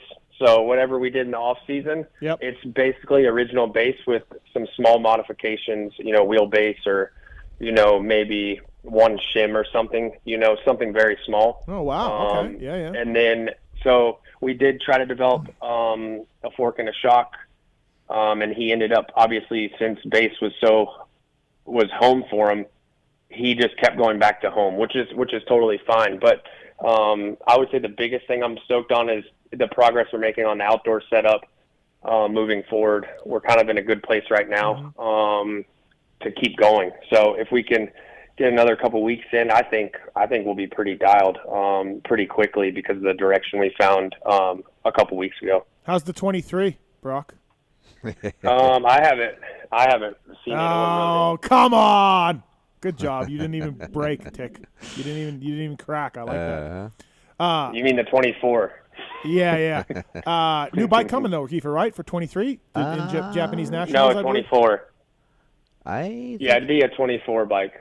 I think that there's some changes to 23 I've seen. Yeah, but I don't think it's going to be a whole. Oh, it's not a big thing. Okay, all right. No, what I'm hearing is 24 is going to be a whole new bike. Okay, all right. How's the Cowie going to be outdoors, Keefer? You think? Oh, it's going to be really good. Yeah. Cowie's for me, like I think that's going to take more work, and Tickle can probably vouch for this. It probably takes a little bit more setup for the Cowie to work really well indoors, but for me, just the production bike itself is really tailor-made for speed on the edges of tires. Right. The frame, the whole everything that Cowie's about is about stability and comfort. So I would assume their setup for the race team would be really good for outdoors. Okay, well, I think Blue Crew's great. I agree with the stability part of a Cowie, definitely for sure. That it's overall it's always been a pretty stable bike for the most part. So I think just getting the right feeling, you know how that feels, Keefer. Yeah. Obviously, it can be stable and not feel that good, but still, you can still go fast on it. Right. So the goal right now is for us as a group is to improve comfort without losing the control or stability that we need, and obviously that's everybody's goal, but that's hard to do. It's a lot harder than what it seems. Yeah. It's pretty amazing to me, like Broc, I'm sure you've seen this since you've been a test guy, how much a bike can change with millimeters of movement, right? Oh, I mean, I swear, Jason and I are pretty sensitive. Even 2 clicks on the forks or on the shock or even moving the preload on the rear spring, just a half a mil, that's a big change. Especially I notice more in Supercross, obviously, but outdoors, I'm sensitive, and that's why I think I'm in this position, to be honest. It's amazing. Like I've been a part of some tests where they've changed. Obviously, we do a lot of blind testing in production, so I don't know what they do for a race team, but why you got to be blind to ride the bike? Jesus, that seems gnarly. So they've changed engine hangers. Yeah, and I could have sworn they made a fork change because my fork felt lower. I had way more front end traction. Like, it's amazing what little things can do to a motorcycle. I've told the story before. I got a weird little thing story, too. I told the story before. We moved Red Dog's fork height 1 millimeter one weekend, and then I forgot to make a note in my spec sheet for it. So the next weekend when I went to go build, I put it back to our old spec height. And he came in, he's like, hey, are these forks moved? And I'm like, no. He goes, did you put it back to that? Remember we went 1 millimeter? And I'm like, fuck off. He's like, no, I'm serious. Yeah. I'm like, no, I'll put it back next practice, back to 1 millimeter for you. And I'm just like, he said it. He came in and people think that's bullshit. Not everyone can do that, right? No. But it's not bullshit. Like, you can actually feel it if you're a sensitive guy. Yeah. Broc, do you remember when we tested steel bolts versus tie bolts and triple clamps at PC? Oh yeah, that was a game changer actually at the time. I was blown away by that. I think I was at the track with Jake that day, and I knew what we were changing. I was changing it, obviously, and we made the rider go around the corner. We didn't tell him anything, and they would never have guessed bolts, right? No, they're not. Usually you can easily see it, but they'd never guess that. But the comments were huge, and we were like, is this for real? Everybody's saying the same thing. we're putting steel back in our bikes, I guess. Yeah. And yeah, it was something that universally everybody loved. Just comfort, more comfort. It was unbelievable. Yeah, steel, aluminum, tie. Tie, all that stuff, man. It's gnarly. Engine mounts, you move the engine mounts a little bit. Thicker, thinner. There's a lot of guys that, a lot of race teams that run tie everything, axles, but some of the race teams are going back to just regular steel axles. Yep. And pivots, too. Yeah, and pivots just to get comfort. You know? Yeah. I think we've reached a point with the aluminum chassis where they're pretty good now, but for a long time they were just too stiff, and then we were going 50 millimeter big forks and 18 mil shock shafts, and the frames weren't getting, and everyone was just like, what are we doing? And then now we're just way backing it down and making everything flex. Hey, Tick, out of the grand scheme of things, all the bikes you've been ridden, and you rode a lot of good bikes in your day, where does this bike that JA's riding rank in your order?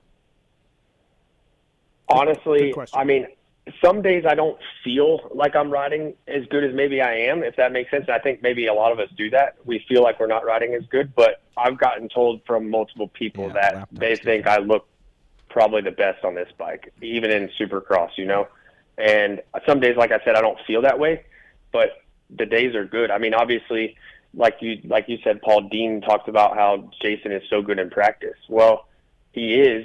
I'll be on par with, the PC guys when we go ride, lap time wise, the 250 side, Cameron and Faulkner and stuff like that. But yeah, I feel pretty good on the bike, especially outdoors now after the last couple of weeks of testing. I feel really good, actually.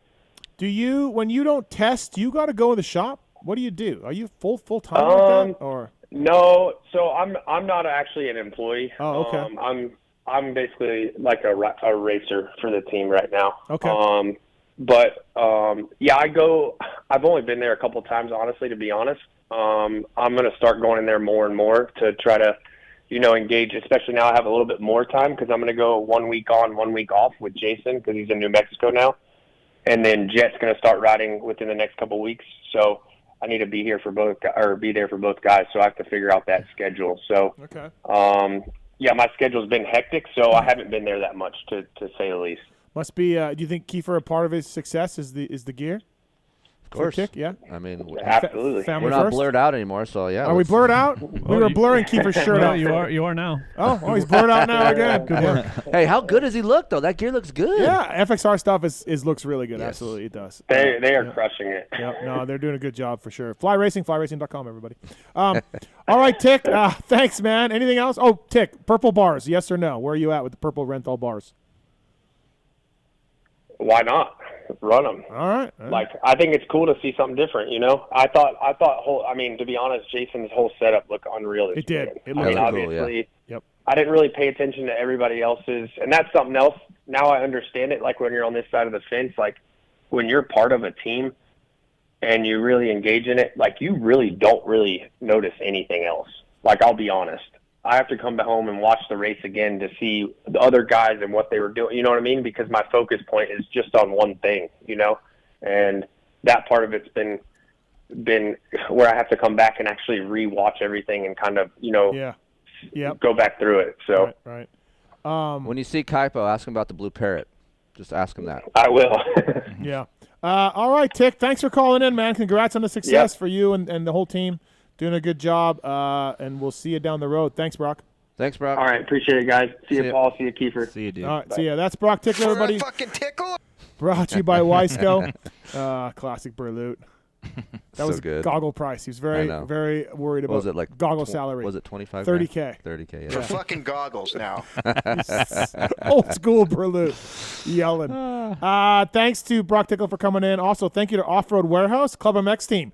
Went and signed at ORW in Georgia this past weekend. I guess it was a big hit. Phil didn't tell anybody to F off or anything. So nice. If you were there, let us know what you thought. Offroadwarehouse.com. Get your bike to the track with style and performance from Off-Road Warehouse.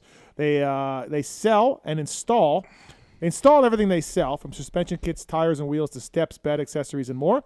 Stop in to check out the latest in truck, Jeep, Overland, UTV, and racing products.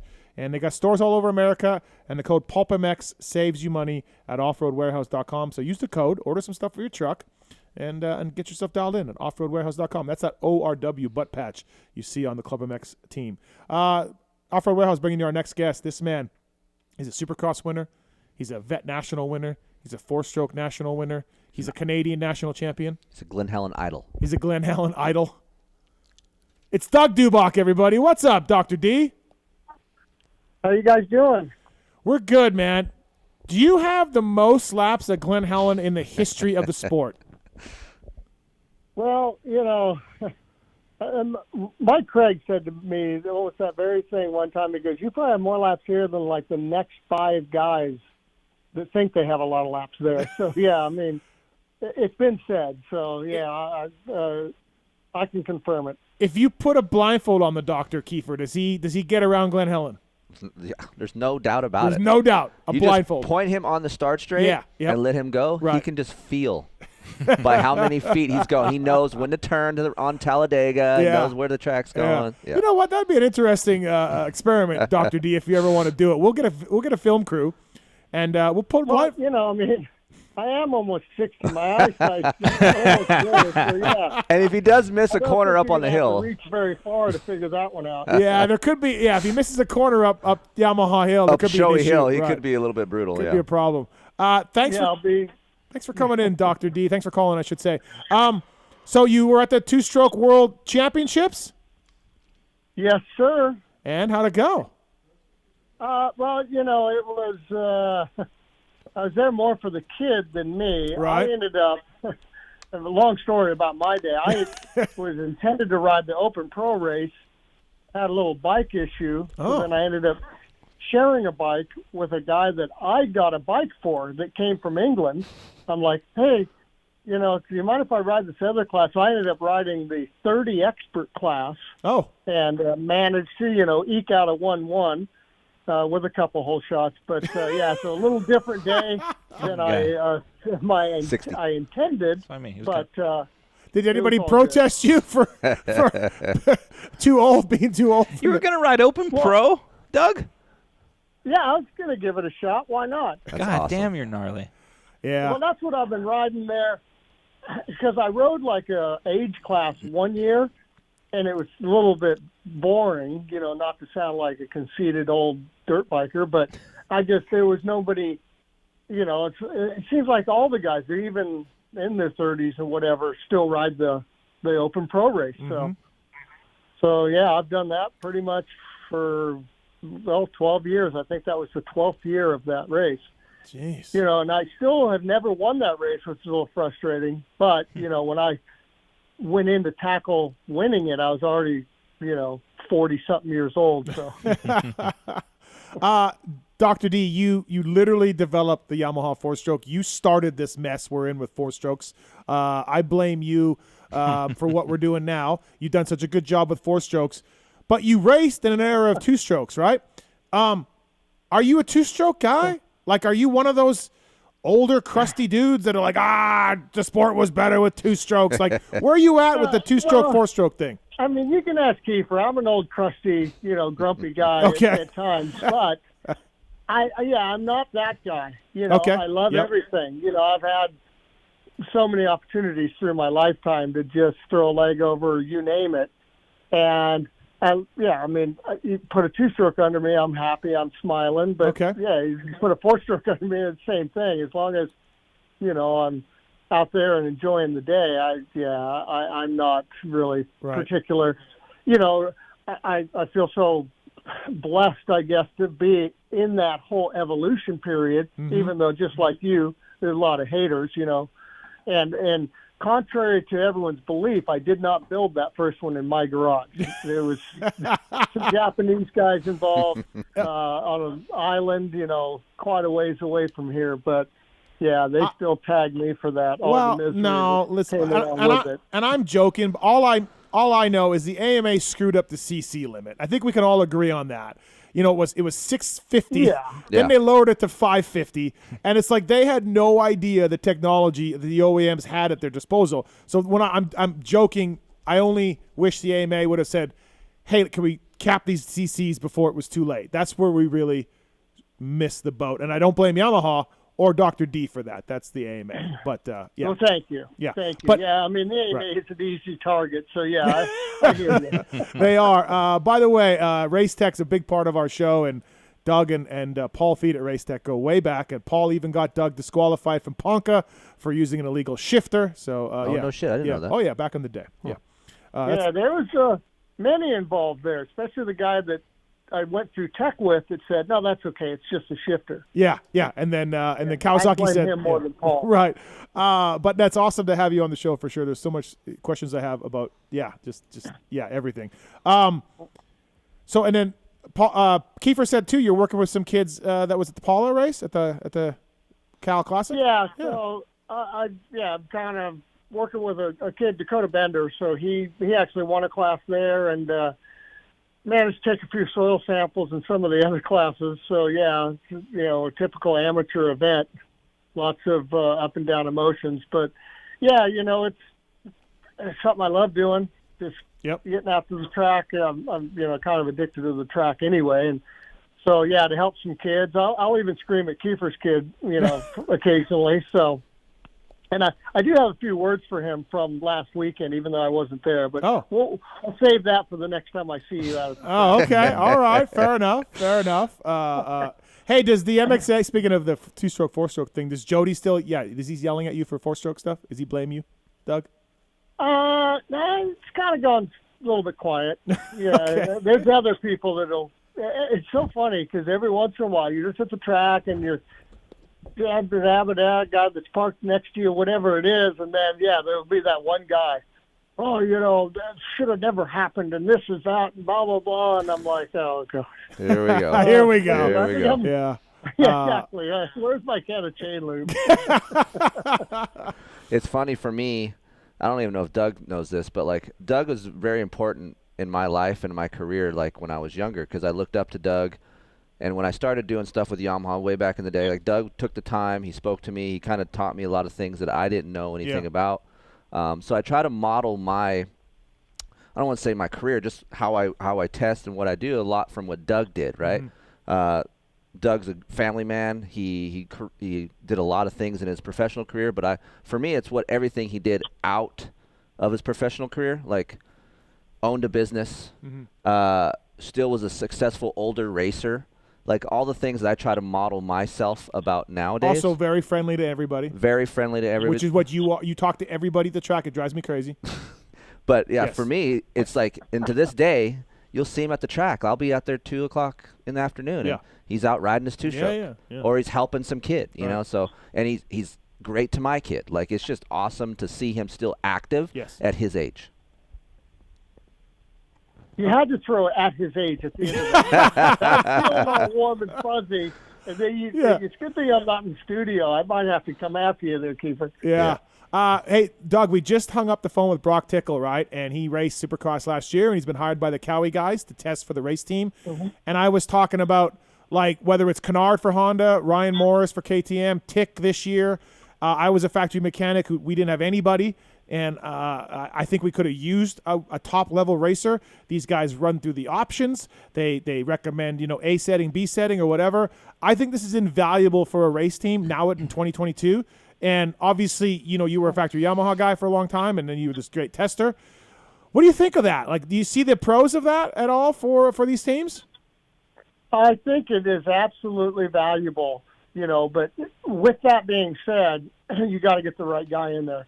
He's got to have the right temperament, the ability to, I guess, the confidence, along with the ability to say this isn't any good, and have the engineers or even the rider he's trying to represent or help have that trust in him as well. So it's not like you can just sort of roll anybody in there because it's a good idea and they used to be fast. Whatever you want, boxes you want to check. They really have to be, at a level that's going to be a benefit. That's true. You got to be confident enough to be like, hey, man, I don't think this is good, or I don't notice a difference. And you also have to be selfless enough to know that you're doing things for other people, too. Like, a lot of these racers are pretty selfish. Yeah. And they can't put themselves in roles that they're helping the betterment of the team, right? So that's They've the been thing singular. that's so unique about a racing test guy versus a production test guy. You're not setting up the bike in production world for you. You have to kind of have a well-rounded thought of what this bike needs to do for a lot of different types of riders. And that's why it's so special to be a production test guy, because I think it's a little bit tougher to try to nail it or try to help that bike along. Right, right. Well, yeah, because, and you've got to put yourself, I would always talking to myself, out on the track and here and doing whatever. There's a lot of high-pressure situations, but you've just got to be with, the understanding that you're testing this for the masses. Because I think a lot of guys go a little bit down a road where they're wanting to make it for themselves. And, and I always ask that question at the end of it, is that setting better for you, or is that setting better for, the general guy that's going to buy this? And, way back in the Ed Scheidler days, he would always say that, well, is the average guy going to like it? And so that always reminded me that, this isn't for me today. This is to, represent the guy that's going to go and write that check and bring that bike home and take it to the track and, maybe sign an entry form. A lot of guys didn't ever sign an entry form. So, there's all that where the guy that, the Tickle is going to come in there and he's still at a high enough level, he can knock those laps out and he can feel potentially what the racer guy, because, a lot of racer guys are very focused on just the craft and they kind of leave a lot on the table in the communication of what the bike's doing. So, I think it's a vital part of the, putting the right people in the right places. Doug Dubach on the PulpMX Show, brought to you by offroadwarehouse.com. Check them out. PulpMX code to save at offroadwarehouse.com. They're staffed by a knowledgeable, experienced team. Plus, they install everything they sell, from suspension kits, tires and wheels to steps, bed accessories, and more. Dr. D, we've been talking tonight about the stadium supercrosses versus the speedway stuff, like we had at Atlanta and Daytona, right? Yep. And I was kind of thinking back to your day. You didn't really do it unless you want to count like Oklahoma as a bigger track in a outdoor stadium ish, right? Like, did you ever have any experience with that kind of stuff? Yeah, you're right. Oklahoma was a big one. LA was, even though they kind of just did the whole perimeter thing, it felt like a big one. Yep. Because, there was some real speed down, usually one of the two long straightaways. It was fast. So, and LA had its own unique, with the peristyle and all that. Yep. But, there's clearly a difference, and you can see certain riders will excel in, one condition versus the other. So, I think it's neat. It kind of adds a little depth, brings some different riders to the top. I think Hunter, that was, I was telling my kid when we were watching the race, I'm like, oh, this is like a great opportunity. And, he seized on it and, he won the race. But, I was saying that early on, like, man, he could just, you can see that little tighter stuff. His little brother seems to really excel because he's so good at getting that bike going right, left, obstacle, right, left, obstacle, it's, so, it's, I like it. I think it's a great thing. I wouldn't want to see, the majority of them like that because I not that I wouldn't want to see it, but, I'm so used to seeing the little, baseball, football stadiums that, that's kind of the norm. So it is nice to see them break out and get some, more of those speedway style. Dubach with the great answer, by the way. Oklahoma was a day race, right? It was, yeah. So did you? It's like 1,000,000 degrees riding a 20-lap supercross in a freaking Oklahoma on concrete. They had big jumps. Oklahoma, I remember, had big jumps. It's Denny died. I was gonna say Denny killed himself Denny there, right? killed Like the finish line was a triple. He had a little nap that day. Yeah. So did it matter to you? I mean, obviously, besides the heat, but if it was a day race or a night race to you? Nah. No. I didn't. No. You just gotta prepare yourself sleep-wise. I was probably a little over prepped in my years. I was trying every little angle. But if I knew it was a day race, I just kind of shifted around what I did. And night race, even though our supercross tracks were never lit, I'd go out to Star West or, I would do weird things to try and get myself more adjusted to what was coming. Wow. Remember when Honda would rent the lights and they would run a full supercross program at their test track? Dubach doing that in the 90s. Yeah. Doing his own I was night show. always angry. Keith would never throw down to get us lights. That's shocking. I can't believe that. That doesn't sound like the Bacardi I know. I remember when Stu put lights on his track. Yeah, Stu put lights on his track, right? Yeah. By the way, Dubach, we had Jim Hawley in studio here maybe a month ago, and oh man, that's good. I don't think they get a blowjob before the main event. He told us about a blowjob before the main event. But what about anal bleaching? Buffalo 84.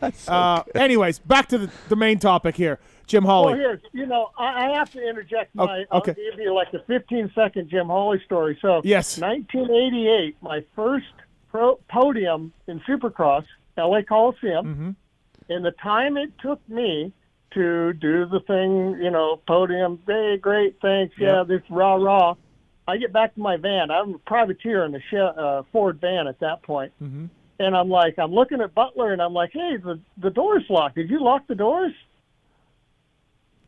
Jimmy, in the amount of time it took me to do the podium speech, had lifted up the fence, and was in my van with all the doors locked. That's so good. It never stops.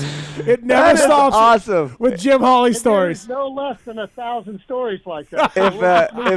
If Dubach's vans are rocking, don't come knocking. He told us. Outside trying to get in. He told us him and Keith Bowen got some Israeli supermodels in Japan one time. Israeli models over there. Yep.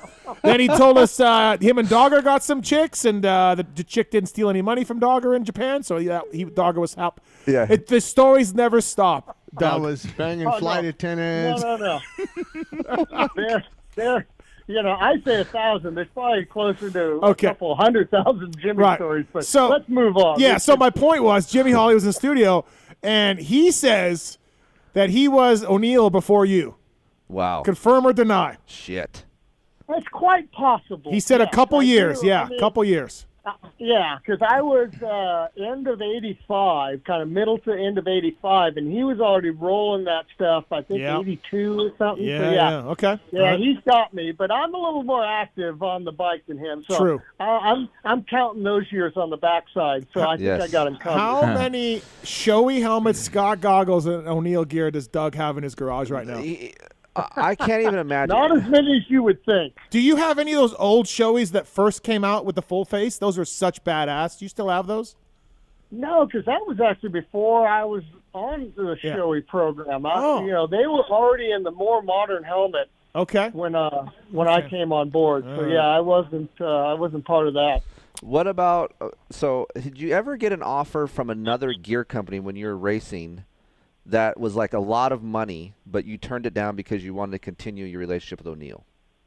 Because I needed to hear Baja stories? Yes, exactly. You kind of left that off the end of it. So, Jim, I'll interrupt here. Jimmy told a story about Jim O'Neill. He had to have O'Neill sticker on your visor. Uh-huh. Holly says his visor broke, and Jim O'Neill was going to fine him. Really? Ask Goat Brecker. Goat Brecker won the 500 class at the Saddleback National. Lost his visor. I don't know if it was from roost or crash or whatever, and Jim wouldn't pay him. A rule's a rule, man, I guess. But see, then I came around and I got Jim. I'm probably one of the few, because the year that I won San Jose, I was technically a privateer. I mean, I got everything, the good bikes and the box, all that, but I wasn't in the press kits, which I guess that meant everything. But, so he... was kind of grinding on me. Well, Doug. But so anyway, bottom line is I said, look, pay me double the contingency. You don't have to pay me as much salary, but pay me double contingency. So to be an O'Neill rider and to win a Supercross, I think it was like $7,500 or something like that. Oh. So he had to write me a check for $15,000 after San Jose that night. You're like, yes, got it. He was squirming. He acted happy, but you know Jim. So he was squirming to write that one. Also, Doug, so loyal to O'Neill boots for so long. Dude. Well, I waited out because I knew the good ones were coming. It was 30 years after I was wearing the painted cardboard. My God. But, I would be testing with Doug. Yeah. And I would look down at his boots. And I'm like, are you okay? Right. He's like, yeah, why? I'm like, your boots are hammered. Oh. And I could run like Nike high tops that have more ankle protection than what he had going on. Yeah, O'Neal and boots. he kept with it. He's just sticking with it, sticking with it. Strong. Right. Yes. O'Neal boots. Love it. Loyal as an old German Shepherd or something. I don't want to be like a grumpy old man, walking uphill to school both ways. I think I've said this twice this show.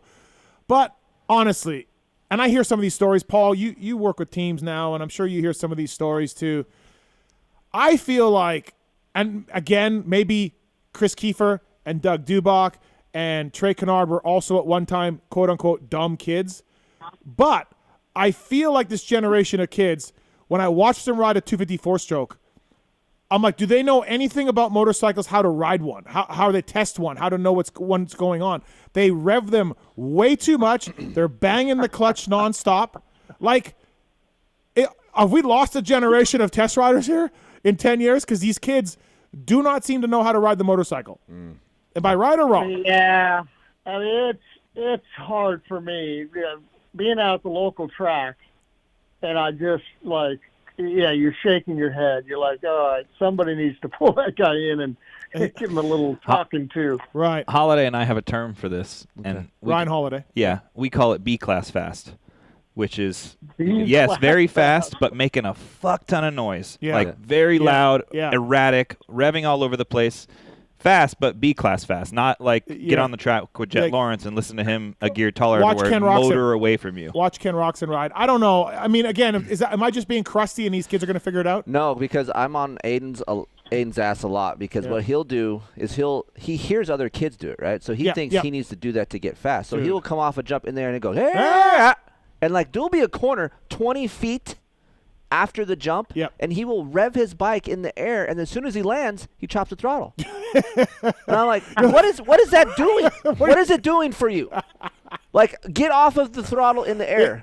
There's no need for it. I'm glad I brought this up and you guys agree with me because I watch some of these kids and I'm like, what are you doing? Right. You're just yeah. What's going on here, man? Barsha, blame Barsha. Yeah. Yeah, I guess. He makes it work. It is. He does. It's hard for me because, I can go way deep in the weeds about, what that's doing to that motorcycle on top of where peak torque is. I mean, there's a whole, chapter on that. And it's just, but you can lead a horse to water, but the rest of that line. I don't know. Somebody somewhere must have been really fast in doing that. Barsha. Have to find that guy and blame him. Well, yeah, Barsha. Yeah. Yeah, I guess that would the probably old be Honda Barsha videos on 250Fs that go around social media. When Barsha first turned pro, Glen Helen 151, I was like, what the hell is going on? Right. He rode so differently. You know how than you're in the everybody. pit sometimes, and there's background noise, a motorcycle, and everyone's looking like, oh shit, where's Who's that crashing? at? Yeah. That's normal now. Dude, they're all you don't doing even look that. anymore. They're all doing that. And that's a good point. You don't even look anymore. Yeah. Right. Yeah. It's like it's just another B kid out there. And our guy A-Ray, we love A-Ray. A-Ray, O'Neal rider, A-Ray. But he's on the brake and the clutch and the throttle wide open on a 450. What are you doing? Well, that's a whole nother habit. So you need to take off his rear brake pedal and his clutch lever and send him out for about a week. God, can you work with him, Doug? Can we get Doug to work with A-Ray? Yeah, he had DV. It didn't work. Yeah, he had DV. That didn't We help. need to get Doctor on the call here. Doctor on the case. Yeah. Yeah.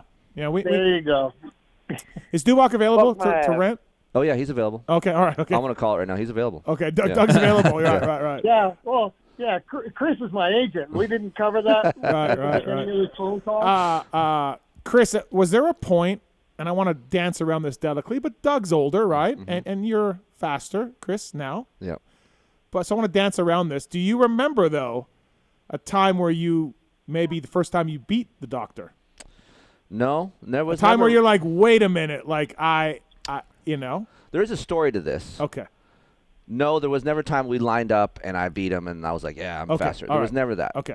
Because I imagine he was pretty damn fast for a long time over you. Doug was fast deep, and he still is fast, right? Of course, yes. But there's a time... He just won the 30 pro class. Yes. But there's a time that Doug and I have talked, and sometimes I'll come to him and ask for advice, like, hey, I'm 45. Yeah.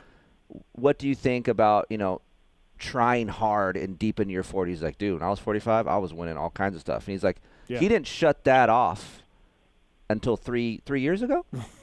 So, like, just now, I will tell him, I'm like, just now, like, recently, within the year, I can see the relaxation in his riding. There is no, like, oh, shit, Doug's here. Yeah. It's like, oh, Doug's here. He's just riding the day. Right, he's just riding. Right. Right. But he kept that speed, which is very hard for a very long time. And I'm in my mid-40s, and I'm trying to retain what I have. Right. And I ask advice to him, you know. So there's a certain point where you just stop, like, I don't give a shit anymore. I just want to have a good time. Is that accurate, Doug? Do you think you're there? Well, yeah, I've definitely relaxed, you know, in the last, I'd say I was pretty accurate, 3-4 years.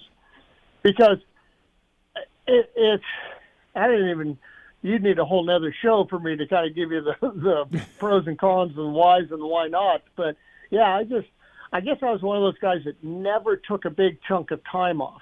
I just continued to ride, largely because of all the testing I did. Right. So whenever a race came along, I was always fit and ready to go do a race because I rode several days every week. So it was just kind of easy along the way. And when I had that big crash in Mammoth and did all my ribs and all that, that kind of, you know, took a little edge off. And, of course, I was determined to come back from it, so then that kind of carried me an extra couple of years. But, right. But, yeah, now I do. It's, you know, it's a little different. Yep. When I go to the track, it's, you know, it's kind of a different approach, but it needs to happen. You can't grind indefinitely. I mean, maybe you can, but I've finally chosen not to grind every day. How old is Kurt right now? I think he's about 2 years younger than me. Okay, all right. He still looks like he goes big battles between Doug and Kurt. Oh, I know. Yeah, big battles. I saw at the World Vets. They were battles. They were on 125s at World Vets. I mean, they go 125s, 450s. That was a lot of fun. That was a good race. Yeah. That was November. That was fun. I feel like Kurt's still going for it, trying to get that. I think he is. You know, because like he's wanted to beat me forever. You know. And, and he has a couple of times here and there, but it's like he is just – so now that I'm kind of taking a different approach, I don't know if that's adding fire to him or that might be taking the wind out of his sails. I don't know. We'll see how long he keeps grinding away. Doug Dubach on the show, brought to you by ORW, offroadwarehouse.com. Also, another milestone for Dubach, the only teammate that Bradshaw ever liked, Doug Dubach. That's what he's That'd be a great show. Damon and Doug in That's studio. what he's told us. Yeah. The only teammate he ever liked, Dubach.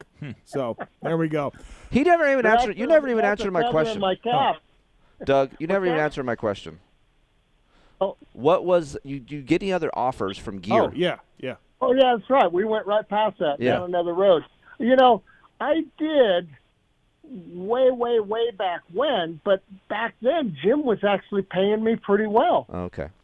All right. So yeah, I mean that, you know, and kind of lately, you know, I know all the Western guys, they've sort of, you know, edged trying to get me in the fly stuff, and I had no real qualms with any of it, but you know, at this point, they've done so much for me, and product's great, so you know, I just What other? Can you name another rider through his whole career that has kept the sponsors that he's had, even when he's done? Like, I can't name one. Well, Jim Hawley. I'm just saying. But yeah, look he's at Doug. not as active as Doug, right? Like, right. It's the same thing every year. It doesn't change. I got one. You got one? You do. Barry Karsten. No, he's changed. No, he's changed gear. He's changed. Yeah. MSR went out of business. It's the same thing. It's Tucker Rocky. It's the same fucking thing. What's he, an answer? Answer. Same thing. No. Okay. Not. It's not the same thing. Good pull. MSR still available. Yeah, it is. Oh, I guess it is. Yeah, It you is, can buy it from Rocky Mountain. Yeah. That's a good one though. Also, too, underrated Dubach look. I got some. My buddy Chris Haltner sent me a bunch of his hard drive photos from back in the day, and I'm flipping through them. 1990. Nope. 89 Red O'Neill, Steve Butler custom 16s. Okay. All Red O'Neill, like showy. I think you're on showy. Good look. Yeah. Good look. Red and white O'Neill. I did like mostly that red. stuff, that all red stuff. Yeah. Because, you know, it's funny about the Butler custom numbers. The AMA made us change them. Shocking. For some reason, they didn't like them. But were outside some parameter that But they had put into the rule book, and I'm like, oh, are you serious? But Slicer can make number 9s that look like they're from the moon, and 6s, Yeah, right. 6s that look like Anyways, whatever. So, I like 1990 magenta Yamaha O'Neill. Yeah. Like that whole Yep. look was good. That was good. Dubach, They had where some cool jerseys back then, yeah. I'll tell you what's an underrated O'Neill look, and I think I was the only one who liked this, by the way. The O'Neill that wrapped around the leg. Stop. See? Stop it. See? You know what I'm talking about? It came Yes. from the No. back Yeah, to the how many front. People picked on me. They're like, hey, my shoes are dirty. Can I use that floor mat that you got sewed onto your leg? Okay, see, I think I got said, some mud on my feet. I Let me said I scrape think that I'm off. the only one, but I like that O'Neill Really? wrap. Do you know what I'm talking about? No. You don't know what? Yeah, it Nope. wrapped around. Yes. It looked good. I don't know. Okay, all right. I guess Don't I'm look Yeah, over the there. They're pants not gonna only know. weighed like 17 pounds, so it really Right. wasn't a burden. Yeah. O'Neill hardware gear was thick. Like it was like Speaking a lot of gear. O'Neill and docking pay too, Tim Ferry never got injured a lot over the years. Mm-hmm. He wore UFO, he wore Thor, he wore a bunch of different companies. He never got his injury clause enforced until he switched to O'Neill. Really? Yes, and then he said he missed 3 races, and O'Neill stopped paying him as per the terms of the contract. I didn't think about this too. Did you race Jim in the Thundercross or Ultracross series too? Jimmy, yeah. Yeah. Did you win? Did you beat Jim? I thought you had a #1 plate there at some time. I know I beat him because he was winding down a bit. I don't know if I was ever the champion of that series, though. I don't think I ever. Boy. Yeah. I won the Thunderbike thing that came back later when we were all on full strokes. Yes. But yeah, I don't think I ever won. I don't think I ever did the whole series. And also, Doug Dubach, Canadian champion, taking down the great JSR. Yes. Not a good moment for us Canadians. Not happy about that at all. Alan Olson and Yeah, Doug taking. carpetbagger, I think is what they called me. Yeah, we were. We were upset with you. You were on a cheater bike and everything else. I also remember, so I was working for Red Dog, I think, and Doug comes out to Washougal.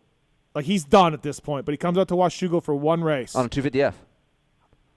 Nah, I think 450. Okay. Or maybe I was working for Kelly Smith and Doug was on the 250. It was Kelly Smith, and I was on the 250. Yep. Okay, and So I you remember beat him him. getting ready for that. Yeah. And I'm like, Jesus Christ, Kelly.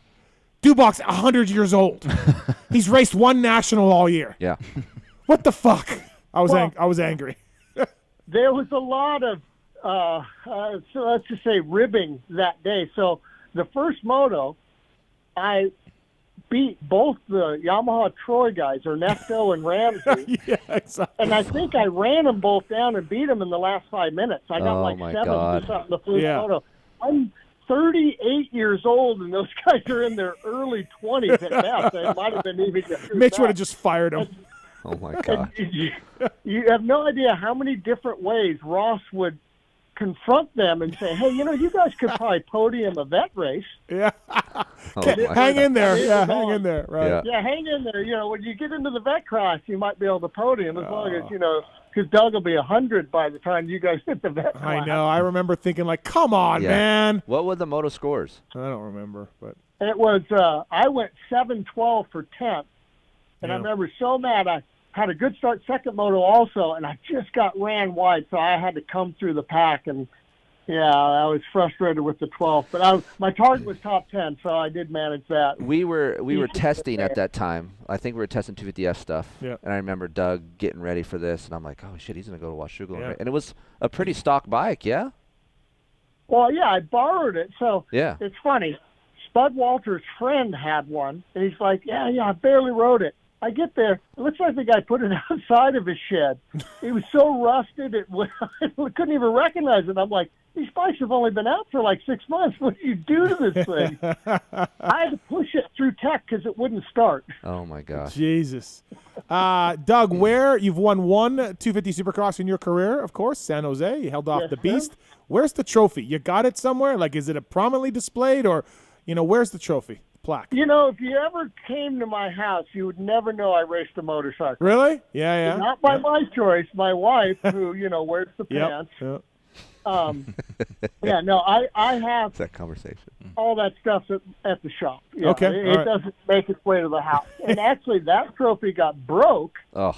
and a friend of mine took it and had it rebuilt back up. It was just a piece of plastic that was holding, you know how those triangle, you know, Coors Light trophies were there. I think they're the same for a couple of years, but so they've rebuilt it. So it's in good shape, but it's not at my house. Right. Okay. Don't get rid of that thing. Whatever. Tell Gina, do not get rid of that. Well, listen, use it to hold the shop door open. Yeah, Red Dog's first ever national win trophy when I was working for him was the doorstop in the shed where he kept his gas. And that doesn't surprise me. And I'm like, Timmy. I'm not quite that far, right. I'm not the guy that has every helmet I ever wore either. You know? Right, so I'm somewhere in between. Do you have any old race bikes?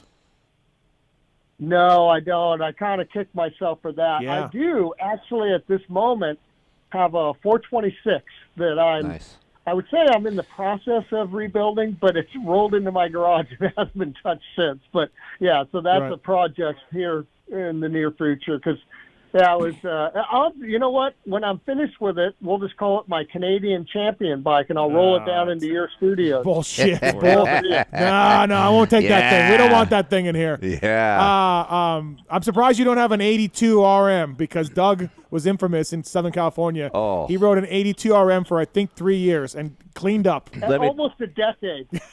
I'll tell you. Yeah, go ahead. I went over to France to do one of those little fun races. And a guy that was parked next to me had a mint 82 RM. I wanted to buy it right there on the spot, and he wouldn't sell it to me. Every time I'm with Greg, he says the same story to Doug all the time. Oh, the 82. I remember you on the 125 at Dianza. You beat so-and-so every time. Like, I'm like, Greg, you've told him this 10 times, dude. Like, no, but you should have seen it, Keefer. You should have seen it. But, Paul, for real, like, so before Dubach switched to Yamaha, he rode an 82 RM, I guess, and like for a couple of years, 2 or 3 years, the bike was already outdated, but Doug loved it, hauled ass on it, contingency all day long, would beat the Hondas, would beat it. Like, everyone's like, when's Dubach still riding an 82? For a long time. That's the local legend. That bike made me a lot of money. It might have been $35 at a time, you know, because I raced CMC races. But I made a lot of money on that bike. Yeah, for sure. All right, Doug. Well, hey, man, thanks for calling in. Good times. I appreciate it. Always love to talk to you. Absolutely. And, thanks for coming on. Yeah, no worries. It's always a good time. You know, Paul, Kris, I've known those guys forever. And, it's obviously you as well, Steve. So it's always easy to kill a bunch of time. So, it's always a pleasure. Well, thank you, man. A true legend in the motorcycle world, so for sure. One last question for you there, Steve. I know that when Timmy was going to go over for Farley, and then, you know, it all kind of fell apart. Are you ever going to try and get over there? Because, you know, it's at Fox Hills this year. And I know. We got Osborne and Villapoto going, and of course Brownie, because you know he's like the next me. He's going to race forever. Good point. Brownie is the next you. I would love to go. I know, like, so when Dave King ran it, they asked me a couple times to come over, and I said, no problem. I'll do a podcast from there, and I'll do a story from there. I just need expenses paid, and then the communication would stop. Wow. And then, you know, they approached me way back when. It was for the Glen Helen National. We were doing a Friday night thing at, I think, Malcolm Smith's or whatever, and they came to me, hey, we've got this great event. You want to do it? And I'm like, yeah, that sounds great. Yeah. You know, what's sort of the money? And then they're like, oh, there's no money. Yeah. But you then got to buy your own ticket. But then I watch, I see videos from there, and there's 8,000 campers and riders, and I'm like, someone's making some money. So I think, you know, but now Wobbles is doing the event or something, or there's another event that Wobbles is doing. Yeah, he's building bikes for it. Yeah. Well, it's changed venues, and some of the people have moved around. Okay. Wobb's definitely more involved, but it's going to be great. I think it's you know, they kind of pulled the age down. They changed a few things, so it's going to be on this year. Fox Hills is going to be. I'd love to go. Big event. I've built 4 old vintage bikes. Well, vintage, not they're 80s, 1980s, and 1990. Right. But I've built some bikes, and I love looking at them. And I think the bikes that I've seen in those photos, I would drool over. Really? You know, so I would love to go. I just don't want to. Sweet stuff running around there. When is it? Unadilla weekend. It's right I at think. the end of August. Yeah. Like the last weekend in August. So I would How like old to are you, go. Paul? I am. What am I? 38. I was born in '83. You'd be right in there. But I have a. Next year I we'll just get a, the date is. I have a really good product launch idea now with something I have coming Oh, with those go. vinyl with Oh, those there you cloth go. bar pads. Oh, the cloth That's bar like pads. I think they show up a month before that You race. could bring it in. That Yeah. fits right in. There we So I'd go. like to go, and yeah, I could So take we'll Timmy have to take Timmy to another win. You know, so Yeah, Matthew, we could get like a because like there's England and then England 2 and England 7. And, Right. England puts together like 5 teams, and France, and so they do that Team Airhammer. Those guys came over, a bunch of NorCal guys. But we'll just do a second team, and we'll get Mathis to manage it. Yeah. Paul will get Keeper. Yeah, there we go. There you go. And Actually, Staple's going to have to go because he's been begging me for like 5 years. Staple can line up the chicks. So yeah, Yeah. that's fine. But Keefer rode my CR500 that I built 6 months ago, Doug, and he wasn't a fan of it really. I don't know if the vintage bikes in Keefer. That CR500 was a little aggressive. Yeah, I was like, if I'm riding a vintage bike, I want it to be a 125. Like, Okay, I well, don't want it to be a 500. Okay. Yeah, that's a good point. The KX 500, if you're going to ride 500 two-stroke, because I've ridden them all over there, Hondas and Coyotes and that, the KX was the friendliest. Right. So that's your next pull there. There we go. I think I remember talking to Ivan. He was about Ivan White. riding that race. Yep. Yeah, and he said it's little tiny bumps everywhere. Just Yeah. acceleration, Shatter. out of the, like kidney shakers everywhere around the whole track. Yeah. Well, Well, exactly, different track like- now. Yeah. Oh, different track. Well, yeah, different track now. But Farley, it's like the old Carlsbad, if you ever rode there, but Nope. tacky all day. Mm. But it's just little chop, out of every corner, and it'll beat you up. Your arms will be a little pissed at you by the end of the weekend. Keefer doesn't like to go anywhere outside the high desert, so I don't like his odds to fly to England. But we can bring you to the Renthal factory on this trip. Okay, there you go. You can tour the factory. Yeah, Something to do with look, rental there's bars? some I'm in. perks right there. Bars, he's Yeah. in. Doug, thank you again. Keep for like a bunch of drugs and knock them out. We'll get 'em on the Yeah. Yeah, like Wolf of Wall Street. We'll just get him like that. Thanks again, Okay, Doug. guys. Yeah, thank Thank you, man. you. All See right. you, Doug. We'll see you. Bye. Bye. Doug Dubach. He treasure. has stories, dude. Oh, he's great. We'll start talking at the track, and Were- I'm just like, dude, it's so Were much. you? How old is he now? 60. Almost 60, yeah. Damn. Were you that's happy that I alright. got him on tonight? Pretty good Yeah, pull that's by cool. me, right? Yeah. All right. Off-road warehouse bringing A you lot Doug of test Dubach. guys tonight. I like that. Yeah. All right. We got. What about anal bleaching? his See, some people don't like that. I personally think in the it's funny. time it took Dubach to get off the podium back to the truck. That's great. The doors were locked. That's awesome. What show is Holly? I might have to try to listen to it. Oh, dude, you gotta listen. I need him and me to be on again, please. Yeah. It brings You stuff, guys it brings really- stuff out of me that I need to talk You about. guys bonded next level. Yes. It was amazing. Yes. Yeah. I all feel right. like I don't want to kick it up that much all the time, but when he's Yeah. here, I feel like I can. Yeah. 494. By the way, as we mentioned earlier, Mr. Side, the Pony Pod, has bought 5 tickets for the Yamaha LCQ raffle. If you buy 5 tickets, we will pick a random person who bought 5 tickets, and they will get Pony's 5 tickets, and you'll have 10 tickets to win a 2022 YZ450F. That's still going tonight, Monday, April 18th. So get on it, everybody. All right, suspension question for Keefer on 2. What's up, Nick? What's your question for Kris Keefer?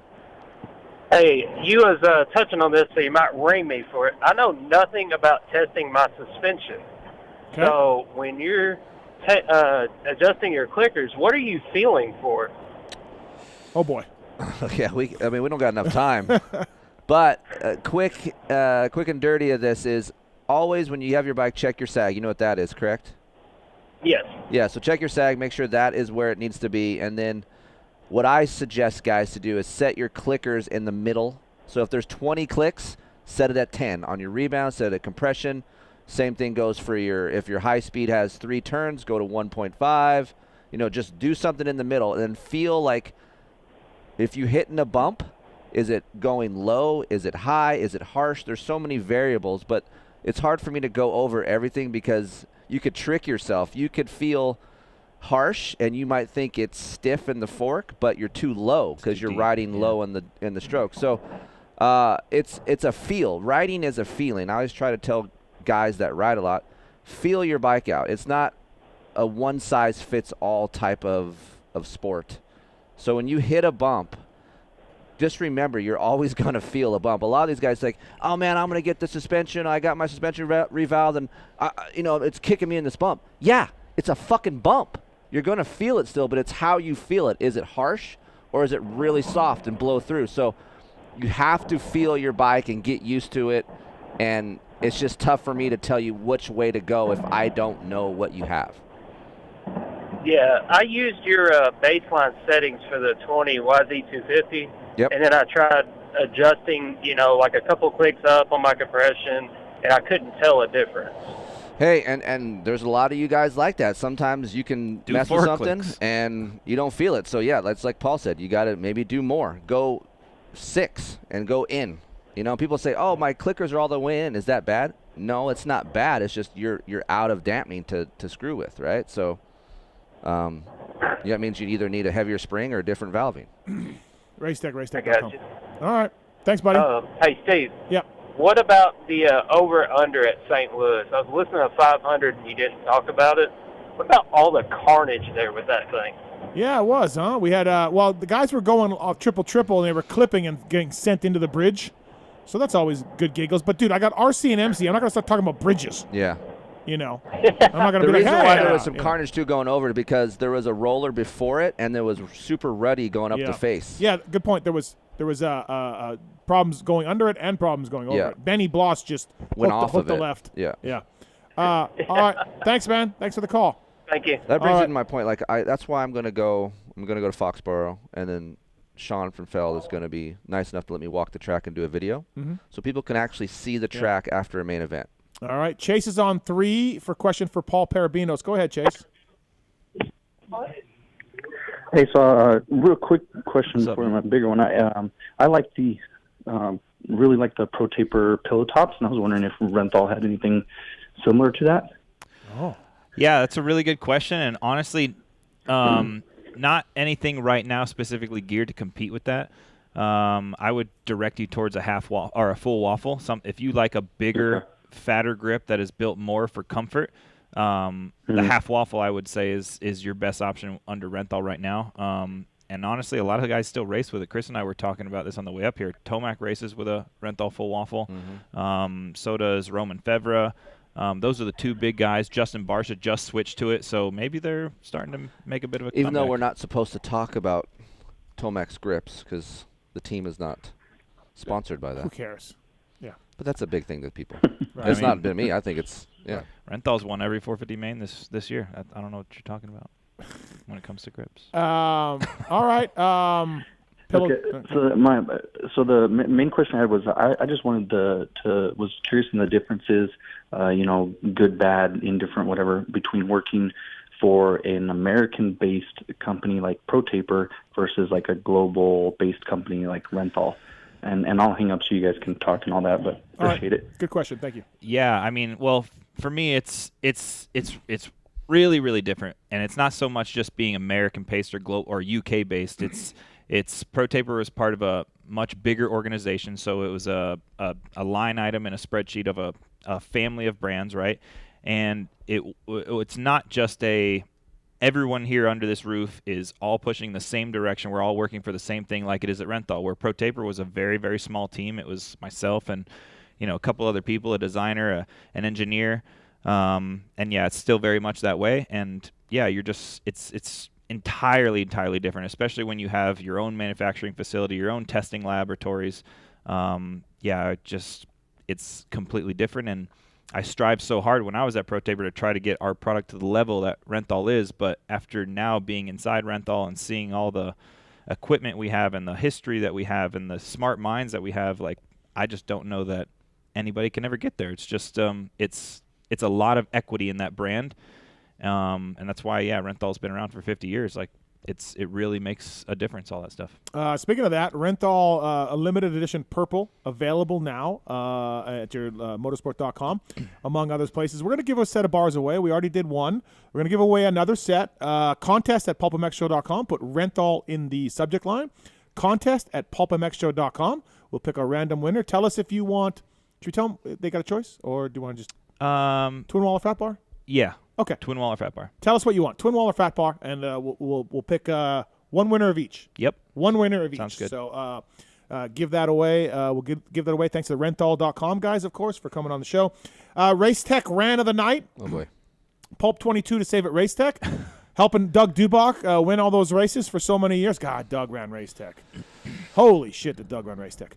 A long time. They'll dial you in now. Chris Blows, Zombie Blows. He just got like 11th in the showdown and runs at the track that killed his ass last year. Yeah, good point, right? Paul was wondering about that for fantasy purposes on whether it would have bugged him or not. He had to go the LCQ, so even better to do that. He ended up being the highest fantasy score, I believe. Did he really? I think. Yeah. In that class, yeah. You know that fantasy stuff? I don't know. You ever played? No. Pulp 22 is the code to save with Racetech, racetech.com. Thank you to those guys. Get your motor work done, get suspension work done. Racetech Rant of the Night is that post by Glenn Hillen. That's my rant of the night. For what reason? Like, oh boy, I'm trying to help them get better. Like, I'm trying to point out what every racetrack in America does who has big races. You know, how was Paula? What did Paula do? It was easy up. You just sat underneath it, and you draw sticks. But they said, "Are you race 5? Draw a stick." Yes. Like they just yell. Okay, but yes, right. So some organization, Loretta's area regionals, all of that kind of stuff. They have organization. This is a world championship, which is a joke in itself, but it's called the World Championship. They have riders from all over the world there. They've done nothing. They did nothing to that race, any different from a local REM race. They finally joined the modern age and try to be better, which is good. Like, improvement is good. Taking constructive criticism, which all the stuff I said, yes, it was profanity-laced, and yes, I was making fun of them. But at the end of the day, it was constructive criticism that everyone would agree with. You did, Noof, Galdi, you know what I mean? Anybody who was on was agreeing with me. Yep. So good on them for doing that, taking some of the tens of thousands of dollars that they profit from that race and put it back into the place by buying, I don't know, 8 fucking guardrails. Good job, guys. So that's all good. But the part where I'm ranting, on their thing, it says no complaining. # no complaining. No. So they just took it like, you complained so much, fat boy, that we had to buy these guardrails instead of like, hey, we actually made an improvement. This guy's right. So once again, they're screwing up the message. No complaining. I think I do not know. I didn't even see that hashtag till you showed me today on the show. I actually sent you a screenshot because I got a DM with the guy saying, hey, look at, they listen to Steve, and I sent you it. Yeah. But you joke a lot on the show, and I think they listen to the show, obviously, right? Whoever that is. I don't know. Probably Jody. No, it's not I'm Jody. Kidding. I'm joking. But the no complaining is probably a jab or a joke. Like, you're taking it too serious. Like, you should look at it in the other. How about if they really meant it as a joke, how we look at PulpMX, or just trying to do better at PulpMX. They didn't tag me. I had to see it in the hashtags, and they said no complaining. Do you ever look at Glenn Hillen's social media? No. Right. No. So you can tell there's not a modern person doing their social media. It's probably an older person that maybe doesn't know a lot about social media tagging and things, right? Okay, just hear me out, then you can continue to No, I got another rant right now. Oh, boy. These fucking people, I just said, contest at PulpMXshow.com. Contest at PulpMXshow.com, and the emails are flying in for rental bars into my address. Steve. Stop it. Oh. Stop it. I almost said it, and I was like, what? Nothing. Stop it. Like, listen. Yes. Listen to me. And that's why I say what to put in the subject line. Tony. And if you don't put that in the subject line, you can't win. You will not win. You will not win. Like, bro, just fucking follow directions. So I'm with you on that a little bit. Like, when it takes me 5 emails to order product for somebody, I don't want to order product for you anymore. If you can't tell me, give me a part number, a fucking address, all in one email, then don't write me anymore. If it takes 5 times to go back and forth, you don't want to be ridiculous. through my emails then. Well, that's different. That's different. So my race tech rant of the night is Glenn Hillen thinking I'm complaining when I'm just trying to literally direct them to be a normal racetrack. Well, you were complaining and you're doing both. Let's be real. Let's be real. You were No complaining though. No complaining about the gates or the chutes that we talked about. We suggested, how about chutes? Fucking chutes. Whoa, big fucking deal. So they did it, right? So they're like, hey, no complaining. We got chutes now. Ha, ha, ha. Yeah. Oh, maybe they didn't mean you complaining. They just meant everybody in staging. I feel like no it was complaining. quite a shot at me. You should be thankful that they listen to that. Well, I mean, I am. Good job. Right. They got a long So way when to you go. go to the vet race this year with me again. He ain't going. Oh, yeah, you are. He's out. We're all going. Paul's going. Everyone's Paul's- going. Paul Paul's is coming not out of going. retirement. Paul is not going. There's just no way. I'm worried about Paul and his motorcycle riding. You should direct your We already your, talked your about this criticism on the to me way up. towards him. You We should- already had that Are conversation. you going to start hounding him like you do me? Not yet. Okay. I'm all right. giving him some time. Okay. Well, he'll be on your ass shortly, so Yes. get ready for it. I Yeah, will be. Right. You know who's on his ass? Who's really concerned is Aiden. He's showing me everything. Paul's selling his bike. He's done. Yeah. His kid's bike's gone, Dad. It's gone. Yeah. We did have fun that summer prepping for Loretta's together. Yeah, that was good. fun. Yep. So that's my race tech around the night. Is Glenn Helen complaining about me? I'm going to complain about them complaining about me. So they weren't. Again, Yep. they weren't telling the Right. staging competitors to stop complaining. I don't know. Actually, anybody actually complained besides us. Yeah. No. I mean, people were calling in and saying Yeah, like, a lot you're of people absolutely called right. in, But yeah. But yeah. you Yeah. people, they're not going to tell Right. anybody this Right. unless you're complaining first. Cole, you've been on hold for 2 hours and 49 minutes. Jeez, ice. Cole. Yeah. Hello? Yeah, you've been on hold for 2 Hello. hours and 49 minutes. Hello. Yes. Hello. So I was talking at work. Hello? Hello. Hello. Hello. Cole. Just Yeah, go. do Just you go. have me? Just go, Cole. Cole, you there? Cole. Yes. Can't hear you, Cole. Cole, you there? You okay back They're there? screwing with you. Yes. Okay, go ahead, Cole. Hello? Hello. Hello. Cole. Yeah, do you have me? Yeah, we're here. You're here. Yep. Can we hear? Can you hear us? Yep. Yes. Okay, go ahead. All right. I think that Hello. because Steve complains about the start hook, don't run him in his LCQ race. So You hold. Oh my, jeez. 2 hours and 49 minutes to tell me this, Cole. Yes. I think it's great, by the way. Do you want a Renthal shirt? No, no. My God. Yeah, we have to. Do you want a Renthal shirt, Cole? Sure, I'll take one. All right, stay on hold. Stay No, on wait, hold. wait, wait, wait, Wait, wait. Hold is on, this the Cole. same Cole that Cole. was on hold that really long time a few months ago? You remember what I'm talking about? Nope. No. This is my first time calling. 5 hour Cole. Long time we called listener, him? first time caller. Do you have what? You Yeah. got a bike? Yeah, I have a KTM. You want some purple bars on the KTM? I don't know. I'm just sure. No, wouldn't you match can't. Just a very well. T-shirt. You just get a Okay. T-shirt. Oh, you get a T-shirt. Sorry, Listen, I tried Cole, for you. Cole, listen. I'm all Yeah. about it. Okay, I'm all about stopping these guys from using startups for my race. Okay, cool, whatever. How the fuck am I going to enforce that? Easy. Oh, how? You just Don't let them you do just it. look before the. You can look at it. Oh, hey guys, don't do it. All right, see you later. Like, Yeah. I mean, No, I part can of the walk contract. across the gate and make sure all of them are unhooked. dude. Easy. So they told Alessi at the whatever that fucking Fight Club thing was. Mm-hmm. Remember all those guys raced? They said no start hooks. Tony was yelling, Mike can't start without one. He can't start. And they're like, what do you mean? And I would bet it's the same for these yahoos. They can't start without them. Hey, I You have started. That's what makes it $1,000, great. don't you? I started without one this weekend. Did you? It was a last minute thing. I didn't Yeah. have one. I'm like, yeah, fuck it. It was fine. Right. Oh, you were in a Plumbers you and weren't racing many contractors, dude. people. You're against. But all the racing plumbers like and 3 contractors guys. had starts. Cole, I don't think I can enforce it. Like, I don't think I can enforce that. I don't see Do you how. have a backup plan? Anything else you want to throw out there since you're 2.5 hours deep here? Nope. All right. All right, stay on hold. We'll get you a wait, T-shirt. Keefer. Yes. I've been running those Suzuki Race Team bars a lot. Yeah. I'm pro taper. Yeah. Do they feel? Do you run those on your KTM? Yes, sir. They are. Okay, They do you are ever long. get the feeling? Yeah. Do you get the feeling that they're low or not high enough?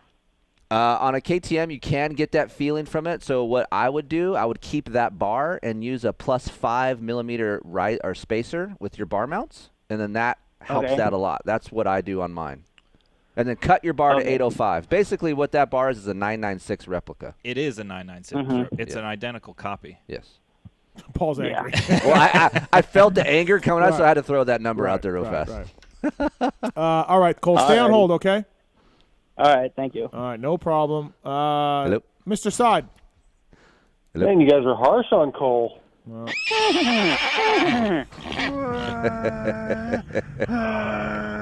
That's David Bradshaw's bike. I just fucked up. Nah, you don't get to come in here, try to sneak in, and get your words in without me playing the intro. That's not how And this you're calling him works. Dark Side, damn it. What the fudge? First name Dark? You know what? I take back my 5 tickets then. You can't. You already. You can't. You can't. There's I'm no in- refunds. I'm in control of refunds. You're not getting that. Right. How we doing on that, Marks? We get anybody? Yeah, we did. We got 9 people. How come I'm not getting Wow. the emails anymore for the tickets? I don't know. Okay. People are pissed. I don't know. All right. So Moto X Pod show bringing a couple $1,000s. well, that would be 15, including Darkside's ticket. That would be $1,500 contributed by the Moto X Pod show. So Just round up. we don't. No, that's Right. not how that works. Very calm, Jamie, tonight. Very All right, calm. Jamie, we got to run. $1,500 though. Can I help Hey, you? all right, just calling about the wrap up. Van Martin and listener Kenny Gorsline gonna be on the wrap up this week. How's Van Martin feeling? Where's he at?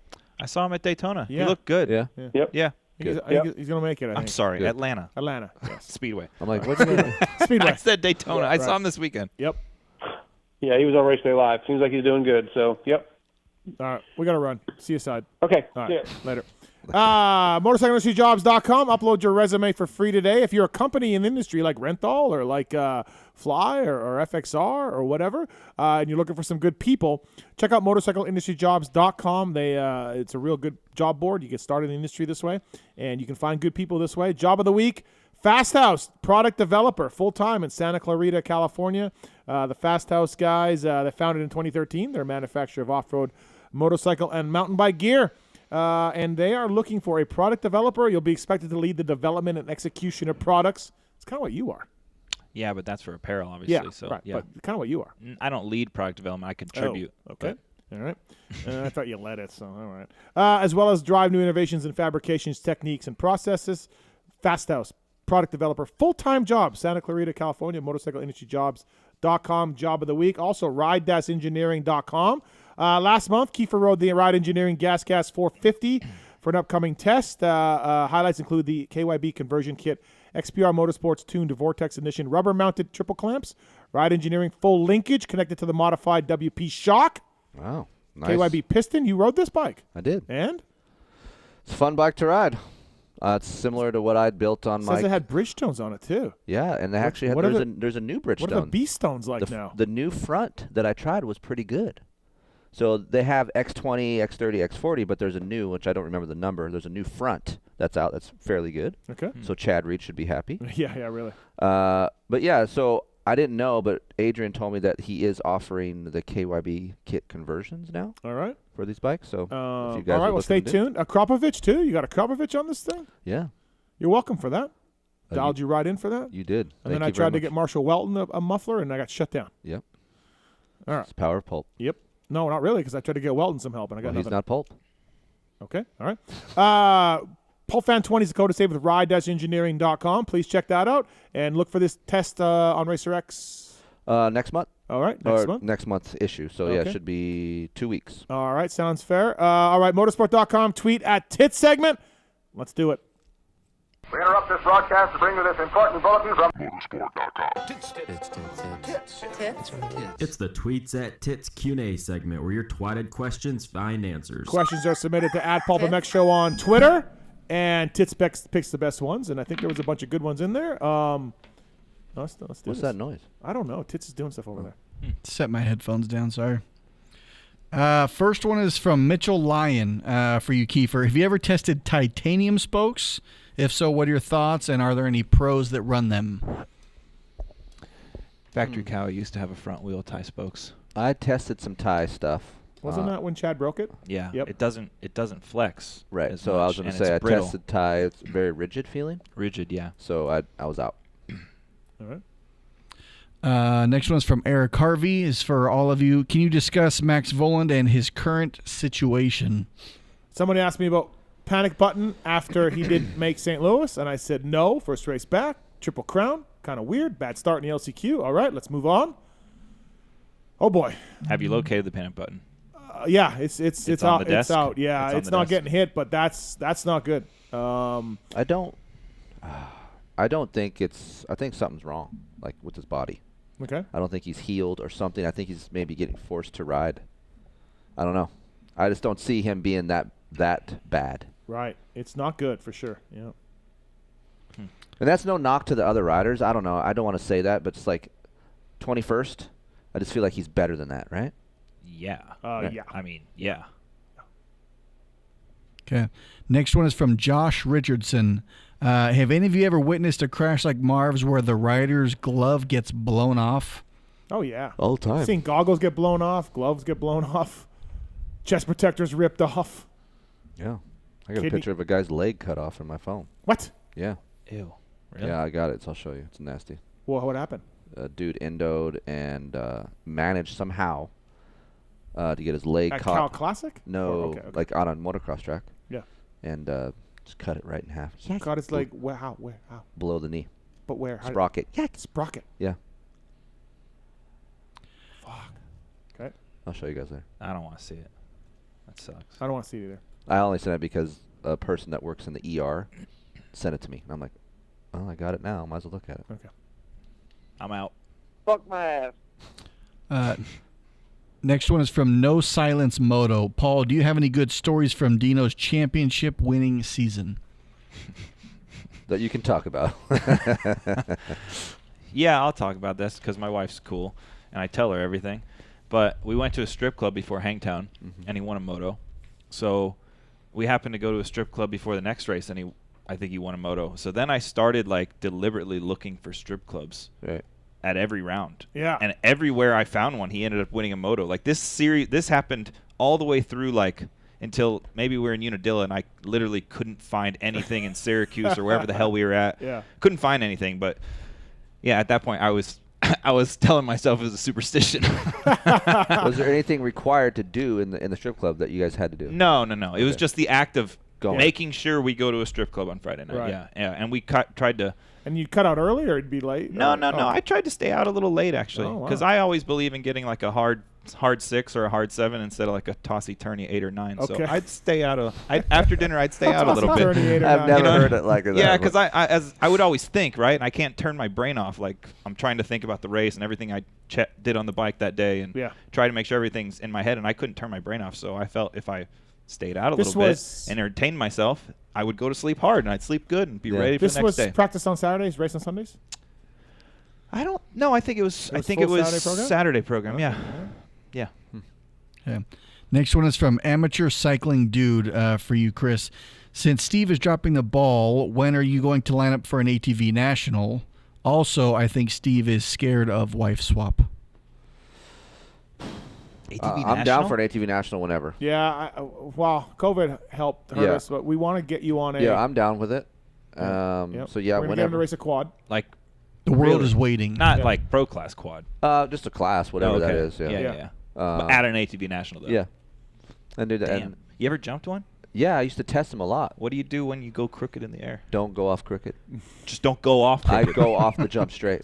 What if there's a bump or something? Yeah, then you gotta like. What sucks about it, you gotta ride it out. But when you land a quad crooked, the way it pulls your shoulders, it's so gnarly. Yeah. I could see that. I could see me not being able to do that very well. It's funny when I first started testing quads with Yamaha way back in the day, we would think 20-foot doubles were huge. We're like, dude, I don't know if I could do that on that quad. It's scary. And then you start building up. That's how Dustin Nelson got so good. Oh yeah. Me and him were doing all the testing, and then he just kept evolving, and then he just started his whole career in quads. It's crazy. Wow. Wife swap, I'm ready. Heather's ready. Heather's not ready. Heather's ready to check you in anytime. We got to make it happen. I want to do it. She's going to pack your bags. It's going to be great. Check you in. Tuck you in. Is it going to be like a Wednesday through a Wednesday? Yeah, a week. She is going to cry at the airport when she drops you off. Does she cry when she drops you off? If I leave for a certain amount of time, she will cry. Wow. Yeah. That's Did true you know love that, right okay, there. Someone will take you to the airport, it sounds like, though. I told you the Like, 9800 story. Yes. Do you know about Heather waking up at 3 in the morning in California to check him in for a Southwest flight? Why would she wake up? Because she wants to. Yeah, but like she gets the email about your flight? Why don't you get No, it? because every time I get a flight, she's like, send me your flight information. So I send her my flight information. Oh. And then, like, if I have a flight at 3:30, she will wake up 24 hours and check me in. Yeah, but that's like making her wake up 3 hours earlier than you if you're on the East Coast. Dude. Even more. Dude. If I say I'll handle it, you know what she does? Huh. Dude. Why? What's wrong? Nothing's wrong. Well, let me just do it for you. Okay. Dude. Damn, that's so. It's true love. We got the 9800. we got the check-in thing. Okay. We're in St. Louis. I pull up to the hotel. They only have valet. Yep. And I go. Here we go. And I go, Kris, do you have any money for the valet? He's like, yeah, because I just didn't have any money at that point. Yeah, I was gonna get cash. Yeah. He gives the valet guy some money. We go in, whatever. Thank you, Kris. He covered it for me. Great. Right. We come back out. I get the car. I get the valet. Now I have cash. Yep. I give the guy $2. Yep. Thanks, man. Appreciate it. Gives me the keys. Now this is, we're coming and going. Yep. He's like, $2. Slap in the face. $2. I go, yeah. How much you tip? He gave him $20. What? Yeah. 20. Why don't you just flick his dick? And I said, Did they keep it up front for you? 2 is insulting. Did they keep it up front for you? Look it. Dude. Look at me. And so I said to him, do I got to give $20 every time I come and go? Yeah, Like, you're setting a high precedent I said there. no. What I said is this is all I had. You asked me to give the man yeah, but money. then you just say I don't have money. Then you just say I don't have it. You No. just say I don't have it. I say yes, Steve. $20. I will help you out. Say, I'm I gave the broke. guy $20. The dude's parking cars. I'm like, give the guy $20. Is it going to kill me? Oh, no. I would love to be able to do it too. But, Okay, I but mean, I work here's my hard for thing. my money. I can't give it away everywhere. That's too much. That's too, JT agreed with me. That's you too agreed. much. It's too much. You're asking the wrong. You can't ask JT. Who can you ask then? Mark, who do you Mark, ask? The cheapest. Hold on. Do not Mark's ask him. used Do to not ask valet. Mark. The cheapest. Mark's used to Don't ask valet. Mark. The cheapest Don't ask guy Mark's. ever. Weege. The cheapest guy ever. We asked Weege. What'd he say? He's like, yeah, I feel like $2 is a disgrace too. No, I'd give he him didn't a say 5. disgrace. He didn't I say would give disgrace. him a 5. He thought it was a little low. 5. Give Every him time, $5. every time you come and go, you got to give him $5. Sure. is it You're free? parking valet. Is it valet free people valet? have money. I'm paying $40 a night because I got a valet because there's no public parking. And That's I gotta, on you. That's on me. 1.2. That's on you. That. What? Mark's Don't Mark's listen- used to valet. Don't listen So to him. you pay $40 a night and you have to give $20 tip? You pay $40 a night for That's valet. what he just valet said. parking. Yes, That's what he on just you. said. There's no public parking. That's on you. 1.2. Okay. So you What? You used to valet. I did. hit us Mine's with a it. little different though, because mine wasn't at a hotel that you already are paying for a nightly thing. But yes, like if you give them 2 on the way out, like it's whatever. It's not totally abnormal. 2 on the way in is A slap in the face. Is silly. Yeah. If you're giving them money up front, it has to be something big for them to take extra good care of. I just you. want them to park it. I don't take extra. Okay, so extra then care. tip them when you pick up your car. I was just going to So say, don't is tip giving, at all. money, is No, giving no, money no. up front even standardized? Because I don't even I- do it a lot of I times tip- up front. No, I do it when I leave. tip coming and going. It's better up front if you're giving a significant amount because they'll take better care of you. That's what I mean. So Kris handing him $20, that's like, hey, That's bro, legit. make sure you put my $20 car up front. Yeah, it's a rental. Nobody cares. Nobody I'm cares. just saying. No, but you won't have to wait. You typically won't have to wait as long when you go to retrieve Thank your you. car. Oh, we waited just as long. Listen to me. That's Because assuming you're getting That's guys if in the same different valet shifts. is there, you yeah. make different Yeah. shifts. We're getting off subject. Okay. The subject is not $20, right? That's what I had. I would say more than $2. If you had a 5, acceptable. But $2, This gentleman just said he doesn't do it at all coming in. that's horrible. You gotta That's do it. How you is gotta it do horrible? 5. You gotta do 5 Because you want to know why? Because these guys, that's what they work for, the tips. Dude, I understand. I work for my money too. I understand, but so give the guy a $5. I mean, I'll tip on the way out. If you're valeting your car, I feel like you're middle to upper class No, person. I'm being forced to No, valet. it's like I can't find parking anywhere in this at that goddamn hotel- city, so at- I'm staying at the hotel. I'll have to valet at my at hotel. that hotel. There's no public parking. I am being forced to valet. I work with a wife that takes tips, and she's very adamant about tipping the right way. $20. When we go to eat, she'll tip a lot of money. Oh, I do that too. I double the first number. I feel like that's plenty So fair. why is that any different? It's much different. I don't know. Like, like it's that's much fucking different. different. I don't know, though. That's I just asked Marks, is it customary to tip on the way in? He said no. He said yes, it helps. No, he It didn't. helps. He No, said no, only no, if no. it's a big amount. If it's a significant amount, $2 on the way in isn't gonna do jack shit. Is I don't want insulting them to do almost. jack shit outside of park my car. Then just give him your car. Yes. Give him whatever you want on the way out. What if it's a different guy? see? It doesn't matter. The tips Doesn't are matter. pooled for the 24 What hour if it's a period. different guy? The tips are pooled for the 24 Every hour valet period. is this way. Pretty much, yeah. To me, I thought Tits, you're where tipping you the at? guy that goes and gets your car. Do you even valet? They pooled them. Do I? Only when I have to. Thank you. Yeah. Where do you But stand no, on this? I believe in tipping, waiters. Y'all tip more if they actually do a good job, that whole Yeah. thing. When it comes to valet, Marks is obviously a little Yeah. slanted Biased. over there, but Slanted. you'd be hard pressed to find me giving anyone more than $5. Thank I don't want Yeah. them to do anything to my car other than park it. I don't need any special attention. I don't need any bag service. Bring it back and park it. Don't need to wash it. Just give him $5. I think $5 on the way out is that's totally fine. I don't think so. I don't think so because what if it's a different dude? I didn't tip on the way in. I'm tipping on the way out $5 to the guy who just thank you for running and getting my car. They share the tip, Steve. It doesn't go. Your $5 isn't strictly going to that guy. Okay, I learned something today. And it was the weather just last week. You learned. Yeah. No, there was a lot of debate on Twitter about that. I still don't know that. Nobody knows. I still don't know. Nobody knows? Okay. I still don't know. All right. There we go. Well, anyways, $9,800 for 2 nights. $20 on the way in. $20 What else? to a Lay it valet, on me. What and else? wife checks him in at 3 o'clock in the morning, California time. Catching up on all this? Yeah. Apparently. What else you got? He said, I got him an Uber in Minneapolis. He's like, what do I do? Stop. I go, What do you mean? Stop it. He goes, where What do do I you meet mean? the valet? Where do I meet the Uber? He I goes, go, all I say is the valet going to be downstairs? The Uber. You never done this? He starts freaking out. What else you got? Where do you think the Uber's going to be on floor 7? What about eating when he travels? That's fine. No, he's fine. Fine. Okay. A lot of complaining about the press box. A lot of complaining about not being with the people. The height of the press box in St. Louis is ridiculous. It is. It is high. I didn't even go up in the day. I was down there with the peeps. Okay. Yeah. It is. It is. All right. Actually, hey, speak of the devil. No, but close to it. No, it's pretty close to it. Flashback. Sinjin. What's going on? I tried to trick Tits, and now you guys have caller ID. Yeah, we got. we got. He caller sounds ID. so old. Sinjin sounds mature. Yeah. Yeah, I know, and I still listen every time. I still listen every week. I just don't call in as much. Oh wow! So what are you doing now? Are you you fireman or something? What the hell are you doing? Yeah. I work for a fire department, so I kind of had to clean up the act a little bit. Yeah. Wow, that happens. You know what I mean? Yeah. So no, my question is though, whatever. Like, I mean, you see Jimmy do like Alberton do the Ronnie Mac stuff and all that, but. I mean, do you have contact with him anymore? You guys seemed pretty cool back in the day. You, Greg, all them, and he just kind of fell off. Yeah, he kind of fell off the earth a little bit. I follow him on social a little bit. Seems like he's doing okay. But honestly, at the Red Bull Straight Rhythm and at Hawaii Supercross, he wasn't Jimmy anymore. He was Ronnie Mac to talk to me. Yeah, I remember you saying that. Yeah, and I'm like, okay, dude, I'm out. Like, I just know you as Jimmy. Right. So that's cool that you want to look at me and growl and smash a beer and like I just know you as Jimmy, so I'm out. Like I respect. No, you got to respect that. He's staying in character. You gotta respect it. Okay, cool, but I'm out. Like I like Jimmy. I don't like Ronnie. And if you're going to talk to me like you're a character, I'm out. So that's where I stood on that. The reasons I love him. Those are the reasons why I love him. Yeah. Sinjin, biggest Jimmy Albertson fan ever. So I don't wish him. All right, guys, have a good show. Thanks, and, Sinjin. congratulations on 500. Thanks, Sinjin. Appreciate it. A long time no here. That's Sinjin. Sinjin's way back, dude. I was like, yeah, what's a Sinjin? Sinjin's from. Yeah.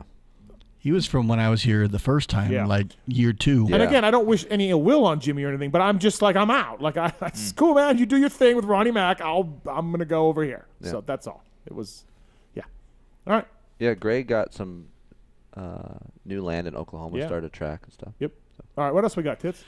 What else? From Brad Gebhard for you, Paul. Are you aware of any common bar adjustments or changes that guys can do to help with injured wrists, arms, stuff like that? I mean, I think it depends on the case. Yeah, I mean, I've seen guys roll their bars back before. I mean, I had a short throw throttle on Baggett's bike before when he had an injured wrist. So. Timmy went through some bar changes too with his wrist. Nothing worked really. I mean, yeah, like guys have tried full waffle grips or different elastomers in their bar mounts or things for comfort. Yeah, but nothing's like a surefire. Like, nope. Yeah. Okay. Next one is from Lucas Keefer. What are some of the trickiest cheater parts you have ever seen? Keefer had a big bore piston. Yeah, cheater parts are usually hidden. So I mean, like suspension or inside the engine. Cheater parts aren't trick. I know a lot of since I'm in the amateur world, stock class is not really a stock class anymore. There's a lot of cleanup inside the engines of these stock classes. So yeah, that's pretty much all I've seen. Trickiest part would have been a better question, not trickiest cheater part, because okay, he'll get that. Next one is from Cody. For everyone, I have a theory that Webb didn't crash during the week and just wanted the extra time to work on the bike and heal up from Detroit. Thoughts? Okay, that's not a bad theory. It's a bad theory. You're wrong. Yes. Yeah, he's not like that. Okay. From Roto Cross, Steve and Kris, why has the wife life swap not happened yet? We're getting there. We're working on it. We're trying. It's People been are busy. impatient. Dude, I'm on busy. This. You're busy. Like, Yeah, it's there's harder important than I things that thought. like he has to do that I can't do. There's important things I have to do that he can't Yeah, do. So I need to it's- have a week where it's a normal week, and Yeah. so Okay. Yeah, right away. I mean, also too, I got to make the vax appointments for everybody. yeah, all my family's gonna get vaxxed. Yeah, so now. I got to do that right away. Can't wait for that. Can't wait for that to happen. That's gonna. If I get there on a Monday, I'm gonna try to do it Monday afternoon. Heather will be so excited. Right. Yes. So we're working on that too. Yes.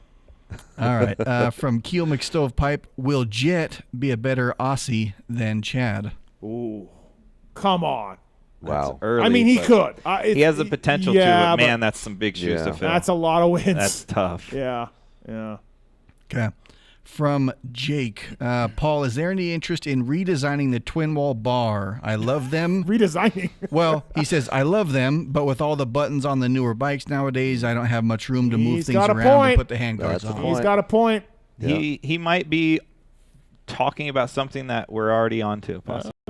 Maybe not. There's a certain Canadian ex-champion who claims that there's 40 millimeters more on the ACF bar for your buttons. Yeah, I remember when I came up with the Control Plus word, too. I love the fact that you guys are such buddies, and now you're like rivals. It's great. It's fantastic. Although Randy just laughs and cracks open a beer. I know. Paul's super competitive, but yeah. So, okay, yeah, so something, who knows, maybe down the line. Could be a Twin Wall 2 coming. Ooh. Twin Wall 2. Is that the official name? Yeah. Can't tell you that. Yeah. Cloth bar pads are coming, though. You Yes, launched they that. are. Yeah, I think July or so. They're Right. coming. And then that sprocket I asked you about, that's a KTM hard part sprocket that I saw. Yeah. I think that you should make the regular ones like that. The rental ones. Yeah. Well, that's ship sailed. That's okay. their design. Oh. So we made a design for them for their hard parts catalog. Have you seen it, Keefer? Yeah, I was talking about it a little bit. It looks kind of cool. Yeah, it I does. like the way it looks. I don't know if it works any Looks better. like it's bigger cutouts. No. No, same. No. No. It's a little bit. No. Also, maybe a touch lighter, but same. Right. Okay. Okay. Next one's from Tim Slayton for Paul. Is there an amount of time that you should keep handlebars on your motorcycle before they should be replaced, assuming they're not actually bent? I mean, we fatigue test up to 1,000 hours. That's our internal standard at Renthal is 1,000 hours. So I tell professional race teams, that are racing Supercross, to go no more than 20, but that's racing at the highest level of 4 points, but on the best riders in the world, on the gnarliest tracks, which is very different than the average consumer. So, yeah, between 20 and 1,000. You're totally fine. Okay, somewhere I would imagine in you're going to between. crash and bend them before you get to that number. Yeah. Heather just texted me and gave me a thumbs up about the vax. Oh, really? Oh, wow. Okay. Go for more. All right. Ask for anal. See what else you can get. It's not that kind of wife swap. It is not. I'm just saying, if she's willing to do the vax. Oh my Jeez. God, that's the quote. That's Go for awesome. more. That's funny shit right there. As far as I know, we're sleeping in separate beds. I don't know what Pookie's... No, it's a full deal. Yeah, it's not wife swap. My. You guys sleep where Kris sleeps. I'm sleeping with Pookie. Okay. Wow. All right, we'll have to discuss all of this. Look, So now you guys are also going to need to find a week that you guys decide that you're not going to bang that week. We can put a barrier between us. We want a barrier, like a pillow barrier. barrier. That's Okay, fine. pillow barrier? Okay, Yes. all right, okay. But you got to if deal you're with the bareback snoring and- and the you gotta whatever. deal with the deal. Yeah, like Jesus. you could be a bad sleeper. Right. All right. You, Yeah, and if you're bareback, and be careful, dude. I don't think they get a blowjob before the main event. All right. Yeah, you like that? Oh, boy. All right. From lacrosse defense coach Keefer, what happened to the Cannondale test? Oh, good question. What? I had a Cannondale lined up to come back east. A dirt bike? Yes. How long ago was this? Because I never got to test it. There's still No, one working. this guy that I met at the track, and forgive me if I forgot his name, he said, hey, do you want to test my bike? I have a Cannondale that's still in cherry condition, and I want to do a retro test. And I go, absolutely. And I haven't heard from him.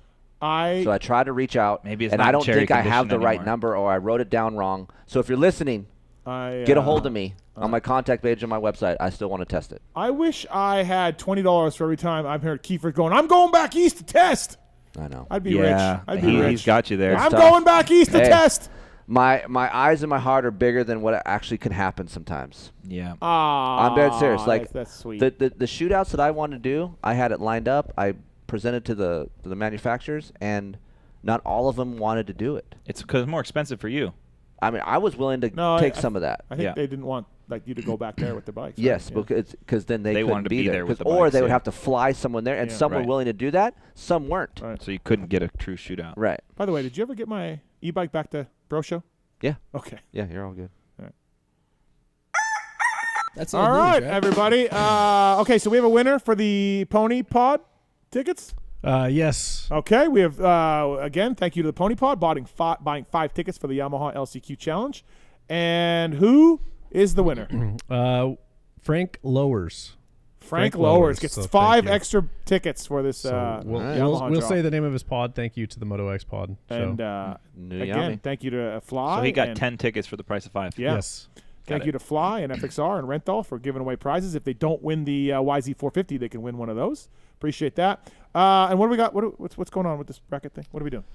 So we're gonna do just a social media bracket thing. It's gonna be who are the PulpMX listeners' favorite riders. So we're gonna put up a bracket. Hold on. What? Hold on. I thought it was favorite callers. We're doing 2 different ones. Thanks for paying attention. Wait, what about the co-host ones? That one's gonna be in May. Okay. During off season. So we're doing. Okay, it's a Twitter vote. Yeah, it'll be on Twitter polls. So poll. Roto is gonna put it up on Twitter right now. We have a bracket of a bunch of different riders, and we're going to narrow that down and kind of see who the Nicoletti is going to win, and he goes up against Hartraft in the first round. Then he goes against the winner of Brayton and Oldenburg, and then he goes against the winner of Freeze, Troll, and Steer Bloss. So we're probably going for a Nicoletti Troll semifinals to get into the semifinals, or quarterfinal to get into the semifinals. Interesting. Do we have So it's split up. I just want to explain real quick. Where it's is split that? up into 4 categories. There's champions, which are national champions, contenders who are like race winners that don't have a national title, underdog, and privateers are basically self-explanatory. Okay, but can we, because some people don't read that well, can we make sure that people know that this is not their favorite caller, but their favorite rider? Yes. Right? Yep. Yeah, like we need to make that clear. Like we're going to have a favorite caller, personality, and we're going to have a favorite rider. Yep. Okay. Obviously, yeah, because like Anderson doesn't call in, so. He does not.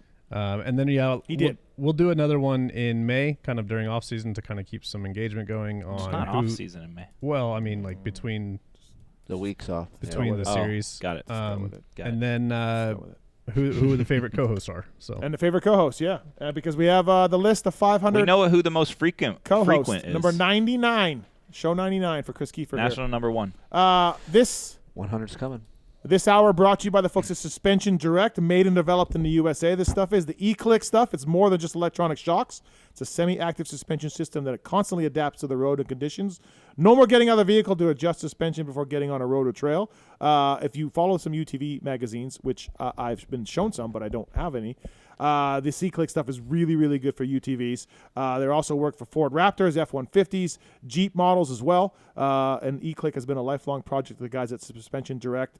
And they also have suspension parts as well. They're one-stop shop for hard-to-get OEM suspension parts with WP, Showa, Walker Evans, Fox, KYB. Code is PulpMX to save. PulpMX to save. You can get this as well at Off-Road Warehouse or if you want. So please check out the E-Click stuff. Really, really big deal. And UTV is amazing. Absolutely. The reviews are so positive. So if you have a UTV, and those are big right now. Those are going so huge. Yeah. I can't believe the money those things are going for, and people spend it, and people drop it. It's insane how many people have them out in Des. Yeah, it's insane. No, I went mountain biking the other day, and I'm just pedaling. All of a sudden, this guy is just drifting down a Jeep road at 60 miles an hour, and I'm like, holy shit. A lot of people race them, too. Yeah. A lot of That's expensive. Yeah. Keefer, have you ever been in a motorcycle or car accident? Sure. Did somebody or some idiot take you out? Mm-hmm. Call attorney Arthur Draper. He's a friend of the show. Okay. I've known Arthur for a while. He's a slow moto guy turned attorney. In fact, ambulances chase him now. He'll take the time to talk to you and know you personally, and you'll only get paid if he gets paid. Yeah, consultations are free, Keefer. Okay, I know to hit up. ArthurDraper.com. I can't tell you how many tweets I get anytime like Phil goes over the bars. They're like, Phil should call Arthur Draper or anything like that. It's great. So ArthurDraper.com. Help is only a phone call away. Arthur's got your back. ArthurDraper.com. Do you want to do After Dark or do you want to split? How many we got? 2. Sure. You in? Yeah, absolutely. We got 2. Let's do it. That's Tits. Tits. Why? What's that? Oh, we're just right into it. It's going. Okay. Time is of the essence here. Okay, I'm already on overtime. Wow. He just Oh, went. that's why. I was like, does Tits Oh, have it's a 10 problem with- o'clock. Oh, okay. I forgot about that. Oh, gotcha. So, all right, Keefer After Dark brought to you by the GrillYourAssOff.com, guys. They are making some chiz sauce. Queso. Oh, queso. White queso. And I can't great. wait Oh, to taste that chiz? taste that chiz. Oh, my gosh. White queso, it's coming from the GrillYourAssOff.coms. Also, our Yes. buddy Mr. Side, Yes. the Grill Your Ass Off guys, bought his flight to California to go ride. Yeah. To get his bike. What nice guys. Yeah. He's getting a bike. Well, Steve and I bought him a bike. Bought him one. Yeah. Damn. For the pony. Wow, Paul's not into this at all. What do you mean? Like it's not, haven't seen us on Oh my social, or God. I'm not saying you need. Do you to like listen. the Pulp not Show? real close. I don't listen to the Pulp Show anymore. But no, but you can. This is on social. This I is didn't. on I mean, I didn't know everybody- you guys bought him a bike. What a glowing endorsement. For the pony. That was the Right? bet. We cut his pony. Like I'm not saying he's got to listen to every show. The Just like, I don't sponsor's listen anymore. hard-earned money is, clearly being monitored. He's just got to look at social, anything, Twitter, Instagram. He He's a saw busy Mini guy. Steve. He saw Mini Steve. Look, Yeah, at I saw did Mini see Mini Steve. That was awesome. I didn't see that. Okay. See, so we see different things. Okay. So You don't have to retell it to me. It's fine. for cutting his pony, Yep. the guys at Yamaha gave us a killer deal on a YZ250. Keefer paid for most of it. I chipped in, and we gave it to Jamie for cutting his pony. Damn. I saw him at the race after the pony, and he looked like Yeah. a very presentable Looks man. like a gentleman now. Yep. Thank you. So the GrillYourAssOff.com. Thanks to those guys. Can't wait for the chiz, juice, queso, whatever coming out. Oh my God. And Chiz also, queso. please check out the seasoning as well. Absolutely cannot get enough of the Madus. I love it. So, Willie Pete's. yeah, you're a big Willie Pete guy. All right. So if you have someone in the car that's maybe easily offended. Show's over, folks. If you have someone in the car that's easily offended, if you don't want to hear this kind of stuff, you can Just turn it off. Turn it off. Just turn it off for All right. them. All right. Yeah. All right. Here we go. Filters are coming off now. All right. Here we go. There we go. I was supposed to print these. I forgot. I know. I didn't even get to see him. So we're doing about seat of our Okay, pants all right, tonight, all right. folks. This one's oh, from seat of our pants. This one's from anonymous. I'm 24 years old, turning 25. I struggle to get hard. If it's a girl I'm emotionally invested in, it's a lot easier. But other than that, I can't do it. I get so anxious before a hookup that I literally shake and start hyperventilating. Panic attack. Why am I afraid of sex and intimacy? What can I do to allow myself to get close to people? I have super thick walls, and I run anytime someone gets close to me. It's tough for me because I'm the opposite of that. Wow. This guy sounds like he needs like some help. Paul? I'm with you. I can't help. I will try to help, even though I'm not an expert in this area. I feel like he's thinking too much. Obviously, I think I'm a little bit like that, but I'm the opposite. When I do really like a girl, that's when I have a little bit of trouble because I'm overthinking it. I want to do a good job. I want to make sure she has orgasms. I'm in my head. So then, as foreplay starts to happen, I'm thinking about too far in front of me. So my junk is really tough to get going, right? But for him, he seems to like want to be more. That's what he said, right? He says he starts shaking and stuff. Like but didn't he say at the Has he beginning? been he's through like a it's- gnarly breakup or something before? Or? Why? No, he didn't say. But So I would say just try to relax a little bit and not be in your head and not worry about so much and enjoy what's about to go down. Because let's face it, Paul, sex is a good time. Yeah. And sex is a great time. We just talked about this on the whip. Would you rather be anywhere else when you're having sex than where you are at that time? And the answer is no. Like, that's how good vagina is. I asked Kris if he could only. Right. Yeah. Say that. He could only fuck pussy. Mm-hmm. Or ride a motorcycle. Which one would he choose? yeah, I think he's had this question before. on That's the tough show. for me to Yeah, answer. Yeah, yeah. But then he Or have a sandwich. He presented it to me in a way like, what if it's any kind of pussy, or any kind of bikes? That made it better because Oh, I'm yeah. like, yeah, I'm going the pussy because I can get all kinds of different pussy, right? Oh, okay. I thought you meant more like. Or then he's like, what if it's just Heather's vagina, or one bike? Yeah. And that was tougher for me. What if it's a Cannondale? Or like a supermodel, right? A supermodel, yeah. Right. So it's tough. I can't. I'm sorry, I don't have an sounds like answer. he needs, a little more help than we can. Yeah, give him. and maybe you're not getting hard because you know deep down it's not the right chick. No. Yeah, it I sounds think like he he's needs got to be emotionally invested. Though. Physiological issues. But Well, he said look, he he said has he said emotional emotion in the problems. beginning. Yeah. So he just has to Because it's like two different things. Because he's saying he can't get close to people, but yet he's better when he gets with a girl. He can get hard, but if it's just some random hookup, it's hard for him to do it. So it's the emotional part is obviously way more important to him than the physical part. Yeah. Do you have any input in this, Steve? I mean, you're the host. Let's talk it up. What would you rather do, Steve? I got to find this guy's email because I think you guys. No, that's how you read it. I think you guys screwed it up. No, we screwed it up. I'm 24. I struggle to get hard. If it's a girl I'm emotionally invested in, it's a lot easier. Right. Yeah, it is. But other than that, I can't do it. You're right. All right. My apologies. You're right. Don't fuck with me after dark. I know what's going on. Okay, sorry. All right, next one, anonymous. Keefer, I've heard you talk about this on the show every once in a while, and I've honestly never heard anyone else relate. My wife has incredible boobs, and he put in parentheses natties. Okay. Natties Naturals. Yeah. Oh, okay, got it. And I can't help but want to show them off, not in a creepy way, but more in a sense of driving home after a date night, and I want her to flash random people. It's fun and exhilarating for both of us, and I can't seem to get her to buy in. So it's not fun, exhilarating for her. For both of us. Yeah, you say it's fun and exhilarating for her or for both of us, but I can't seem to get her to buy in. Right. Okay. Doesn't sound like it's fun and exhilarating for both of you. No. Just sounds like it's one. Okay.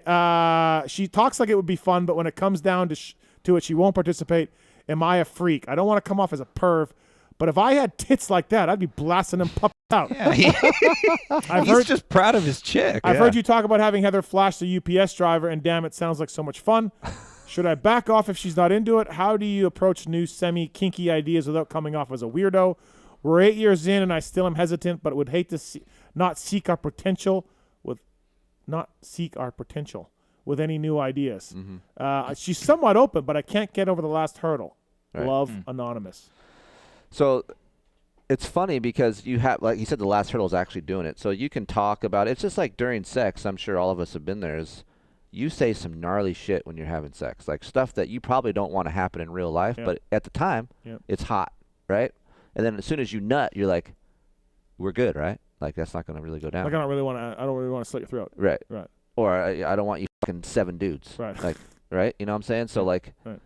For me, you just need to be like, have that conversation when she's not going to do it. And then when it's time, be like, hey, remember that conversation you had the other day we had? It would be fun to do that. And be more of an open, ended deal versus. Flashing titties ain't that big of a deal. But that's us. Oh. But for him, but for her, maybe it's a big deal. Is Court flash your boobies? I wish. That'd be great. That's nice. But has that conversation ever gone up? Heidi flashing? Not really, no. Right. Heidi flashing?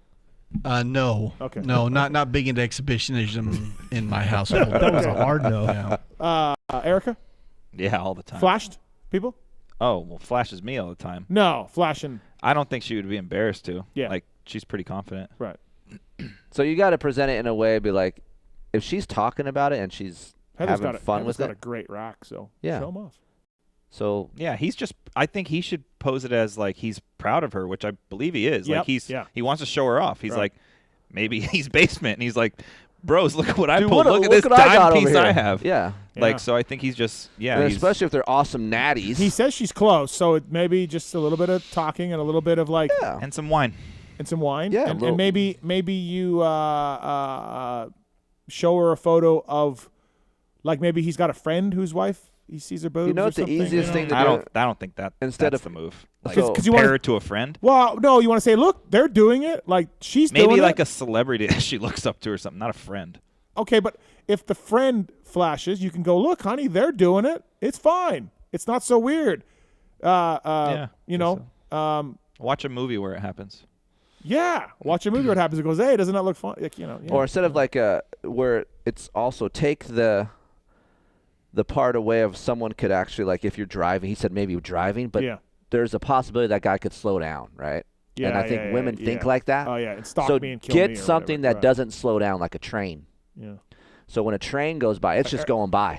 Like there's no consequence. There's no consequence. You just go blah blah. They're never gonna see you again, type thing. Yeah. Flash them, and then you put them up, and that's like the start of it, right? What about an airplane? Yeah, it's good. I mean, there's not many humans up in the air that would see it. That's a joke. Okay. It's tough to read tonight about jokes. Oh, tough. Okay. All right. But yeah, I think that's how you would open the door. Yeah, I like that, Kris. Great job. Great job, Kris. All right, so there you go. Let us know, Anonymous, how it goes, how the talk goes. Yeah. So, I'd like to have Jim Holly's weigh in on this. But Yeah, Jim should be here for Keefer. What after about dark. anal bleaching? Did he do a Keefer? Oh, after dark? he did. Wait, so were you in studio with Yeah. him? Oh, so for sure when you that did segment hit, Yeah. it was lights up. Like he was Jim was very invested in that. He Got it. sparked up. Yep. You should listen to that on the drive home. Yeah, that was great. I'd love to. Yeah. All right, so thanks for those emails, and thank you to grillyourassoff.com. Use code PulpMX to save. Best seasoning out there. Have you tried this?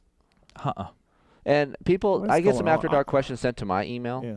and I don't do anything with them. So send them to your contact page, please. Well, it's the same people who are sending Renthal winners right now. They're trying to Yes. get Renthals by using the contact form on PulpMX. Yeah. Yep. Never going to happen. Actually, it gives me a little bit of joy to just delete them. A small sliver of joy to just hit garbage. So, I mean, keep going, people. I enjoy it. Yeah. Those you show me that you can't listen. You literally can't listen. My spunk rejuvenates Heather. It All right. does. She gets up. Dean Wilson, Hunter Lawrence, Broc Tickle, Doug Dubach. Best interview tonight? I like Tix. Doug. Doug was pretty good. Yeah. Doug. Marks? Yeah, I was gonna try to be different, but Doug's was cool. Dino's was depressing. It was depressing, but it was very honest. I liked Yeah. it. The story's funny because he's okay, right? I won't bother asking Tits. He didn't. He paid half attention. So, it's 10-14. He's OT. Motorsport.com, Fly Racing, Decal Works, Race Tech, Suspension and Engines, X Brand Goggles, Renthal again, Purple Rain, Purple Rain. Great job. Who guys. sang that? Who sang it? Prince. This dude knows nothing. Oh, about is he like music. Lewis Phillips level? Dude, he was stressing me out on the way up.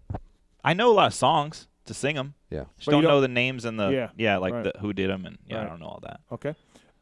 Purple limited edition fat bars, twin wall bars, 7/8 bar, sprockets as well, right? Sprockets are No, sprockets aren't for sale. Oh, sorry. good. Whew. Just for Okay. that weekend. Just bars. And get them at motorsport.com. Get to your local dealer. And they're going to go quick, right? Yeah, I mean, Rocky Mountain already sold out the inventory they had just over the weekend, but Motorsport should have some. Dealers should start getting inventory from Parts and Tucker here shortly. So, yeah, they'll be rapidly available. Sweet. They look good. I like them. And we're going to give some bars away as well tonight and some T-shirts. Michelin motorcycle tires at Cherbys, Firepower batteries and chains, Maxima USA, Pro Filter, Scoche, ORW, OGO Power Sports, Atlas neck brace, Guts Racing. Love the guys at Guts. You've got Guts on your bike still? Yes, of course. Yeah. Seat covers, foams. Yeah. Use PulpMX code to save with Guts Racing. FMF Works Connection. PulpMX 20 is the code to save with Works Connection. Eric's got some new stuff coming. Oh. Yeah, Oh. I can't talk about it, but he's got some new stuff. So that's how you're going to leave it? Yep. Like revamped stuff they already do or new All stuff? new.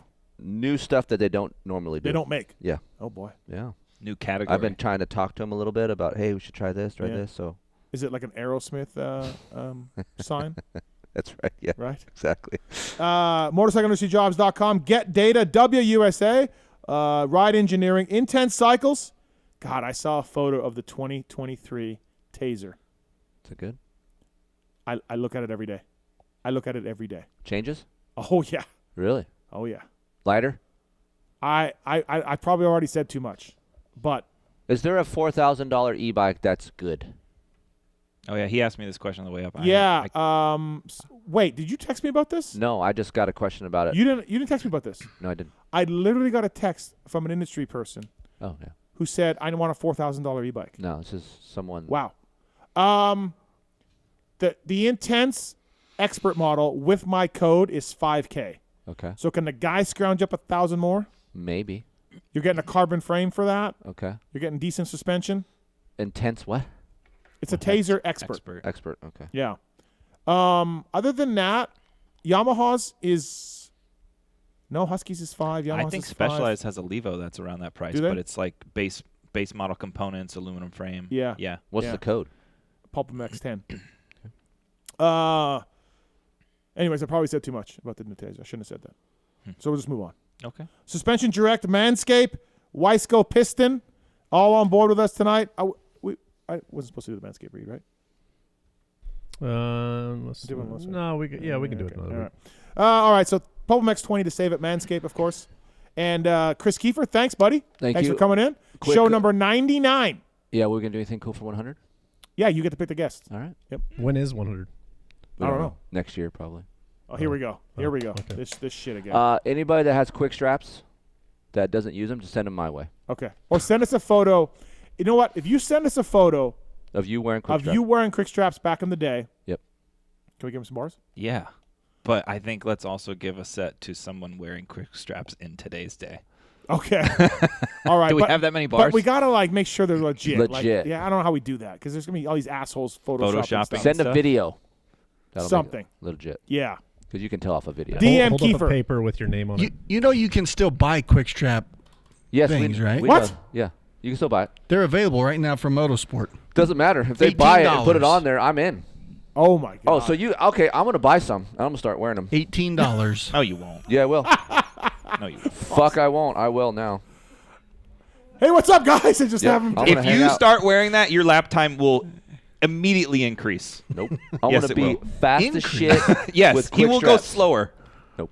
Just think of all the time you're saving from not having to, have the strap go all the way over the thing. They're just go hanging by your side, and they please send me a photo. Around. I don't think you'll do it personally. Oh. This is like when Kramer wanted to build the levels. I don't think you're gonna do it. Right. Okay. So thanks for coming in. Appreciate it. Show 100 for the next time you come in. Yep. Perebijnos, rental.com. Thank you, buddy. Appreciate you driving up here. Always good to have you. Of course, this is show number 13 for you. Wait, sorry. No. 18. Sorry. Show 18, Breaking the Tie with DV. It's a lot of times. Yeah. Chuck was probably in for 11 of those or something. Maybe. All right. I've lost count. So thanks, everybody, for listening. Thanks to Swiss Core and Moser. Marks, thank you. My pleasure. Tits? Yeah. Great work tonight. Yeah. Thank you. Wow. Coming in. Yeah. By the way, there won't be a Moto 60 show this week. We're not doing Moto 60 this week. So, Tits, I prepaid you for all the Supercross, so I expect that money to be refunded into my account. Will do. Consider it done. Thank you. Appreciate that. Thanks, everybody, for listening. Thanks to Pookie as well. Thank you, people. Thanks to our guests. Thanks to our sponsors. Thanks to Heather for getting vaxxed. Thanks for Heather for getting vaxxed. Aiden as well. Yep. Really appreciate it. Thanks for listening. See you next week. There's something I want to get off my chest, and it's about that summer when you went away to community college. I got an offer to do Playgirl magazine, and I did it. I did a full spread for Playgirl magazine. I mean spread, man. I pulled my butt apart and stuff, and I was totally nude, and it was weird. I mean, you probably didn't hear about it because I went under the name of Mike Honcho. But I just wanted you to know that, if you could hear me, if it got into your brain somehow, that I spread my butt cheeks as Mike Honcho.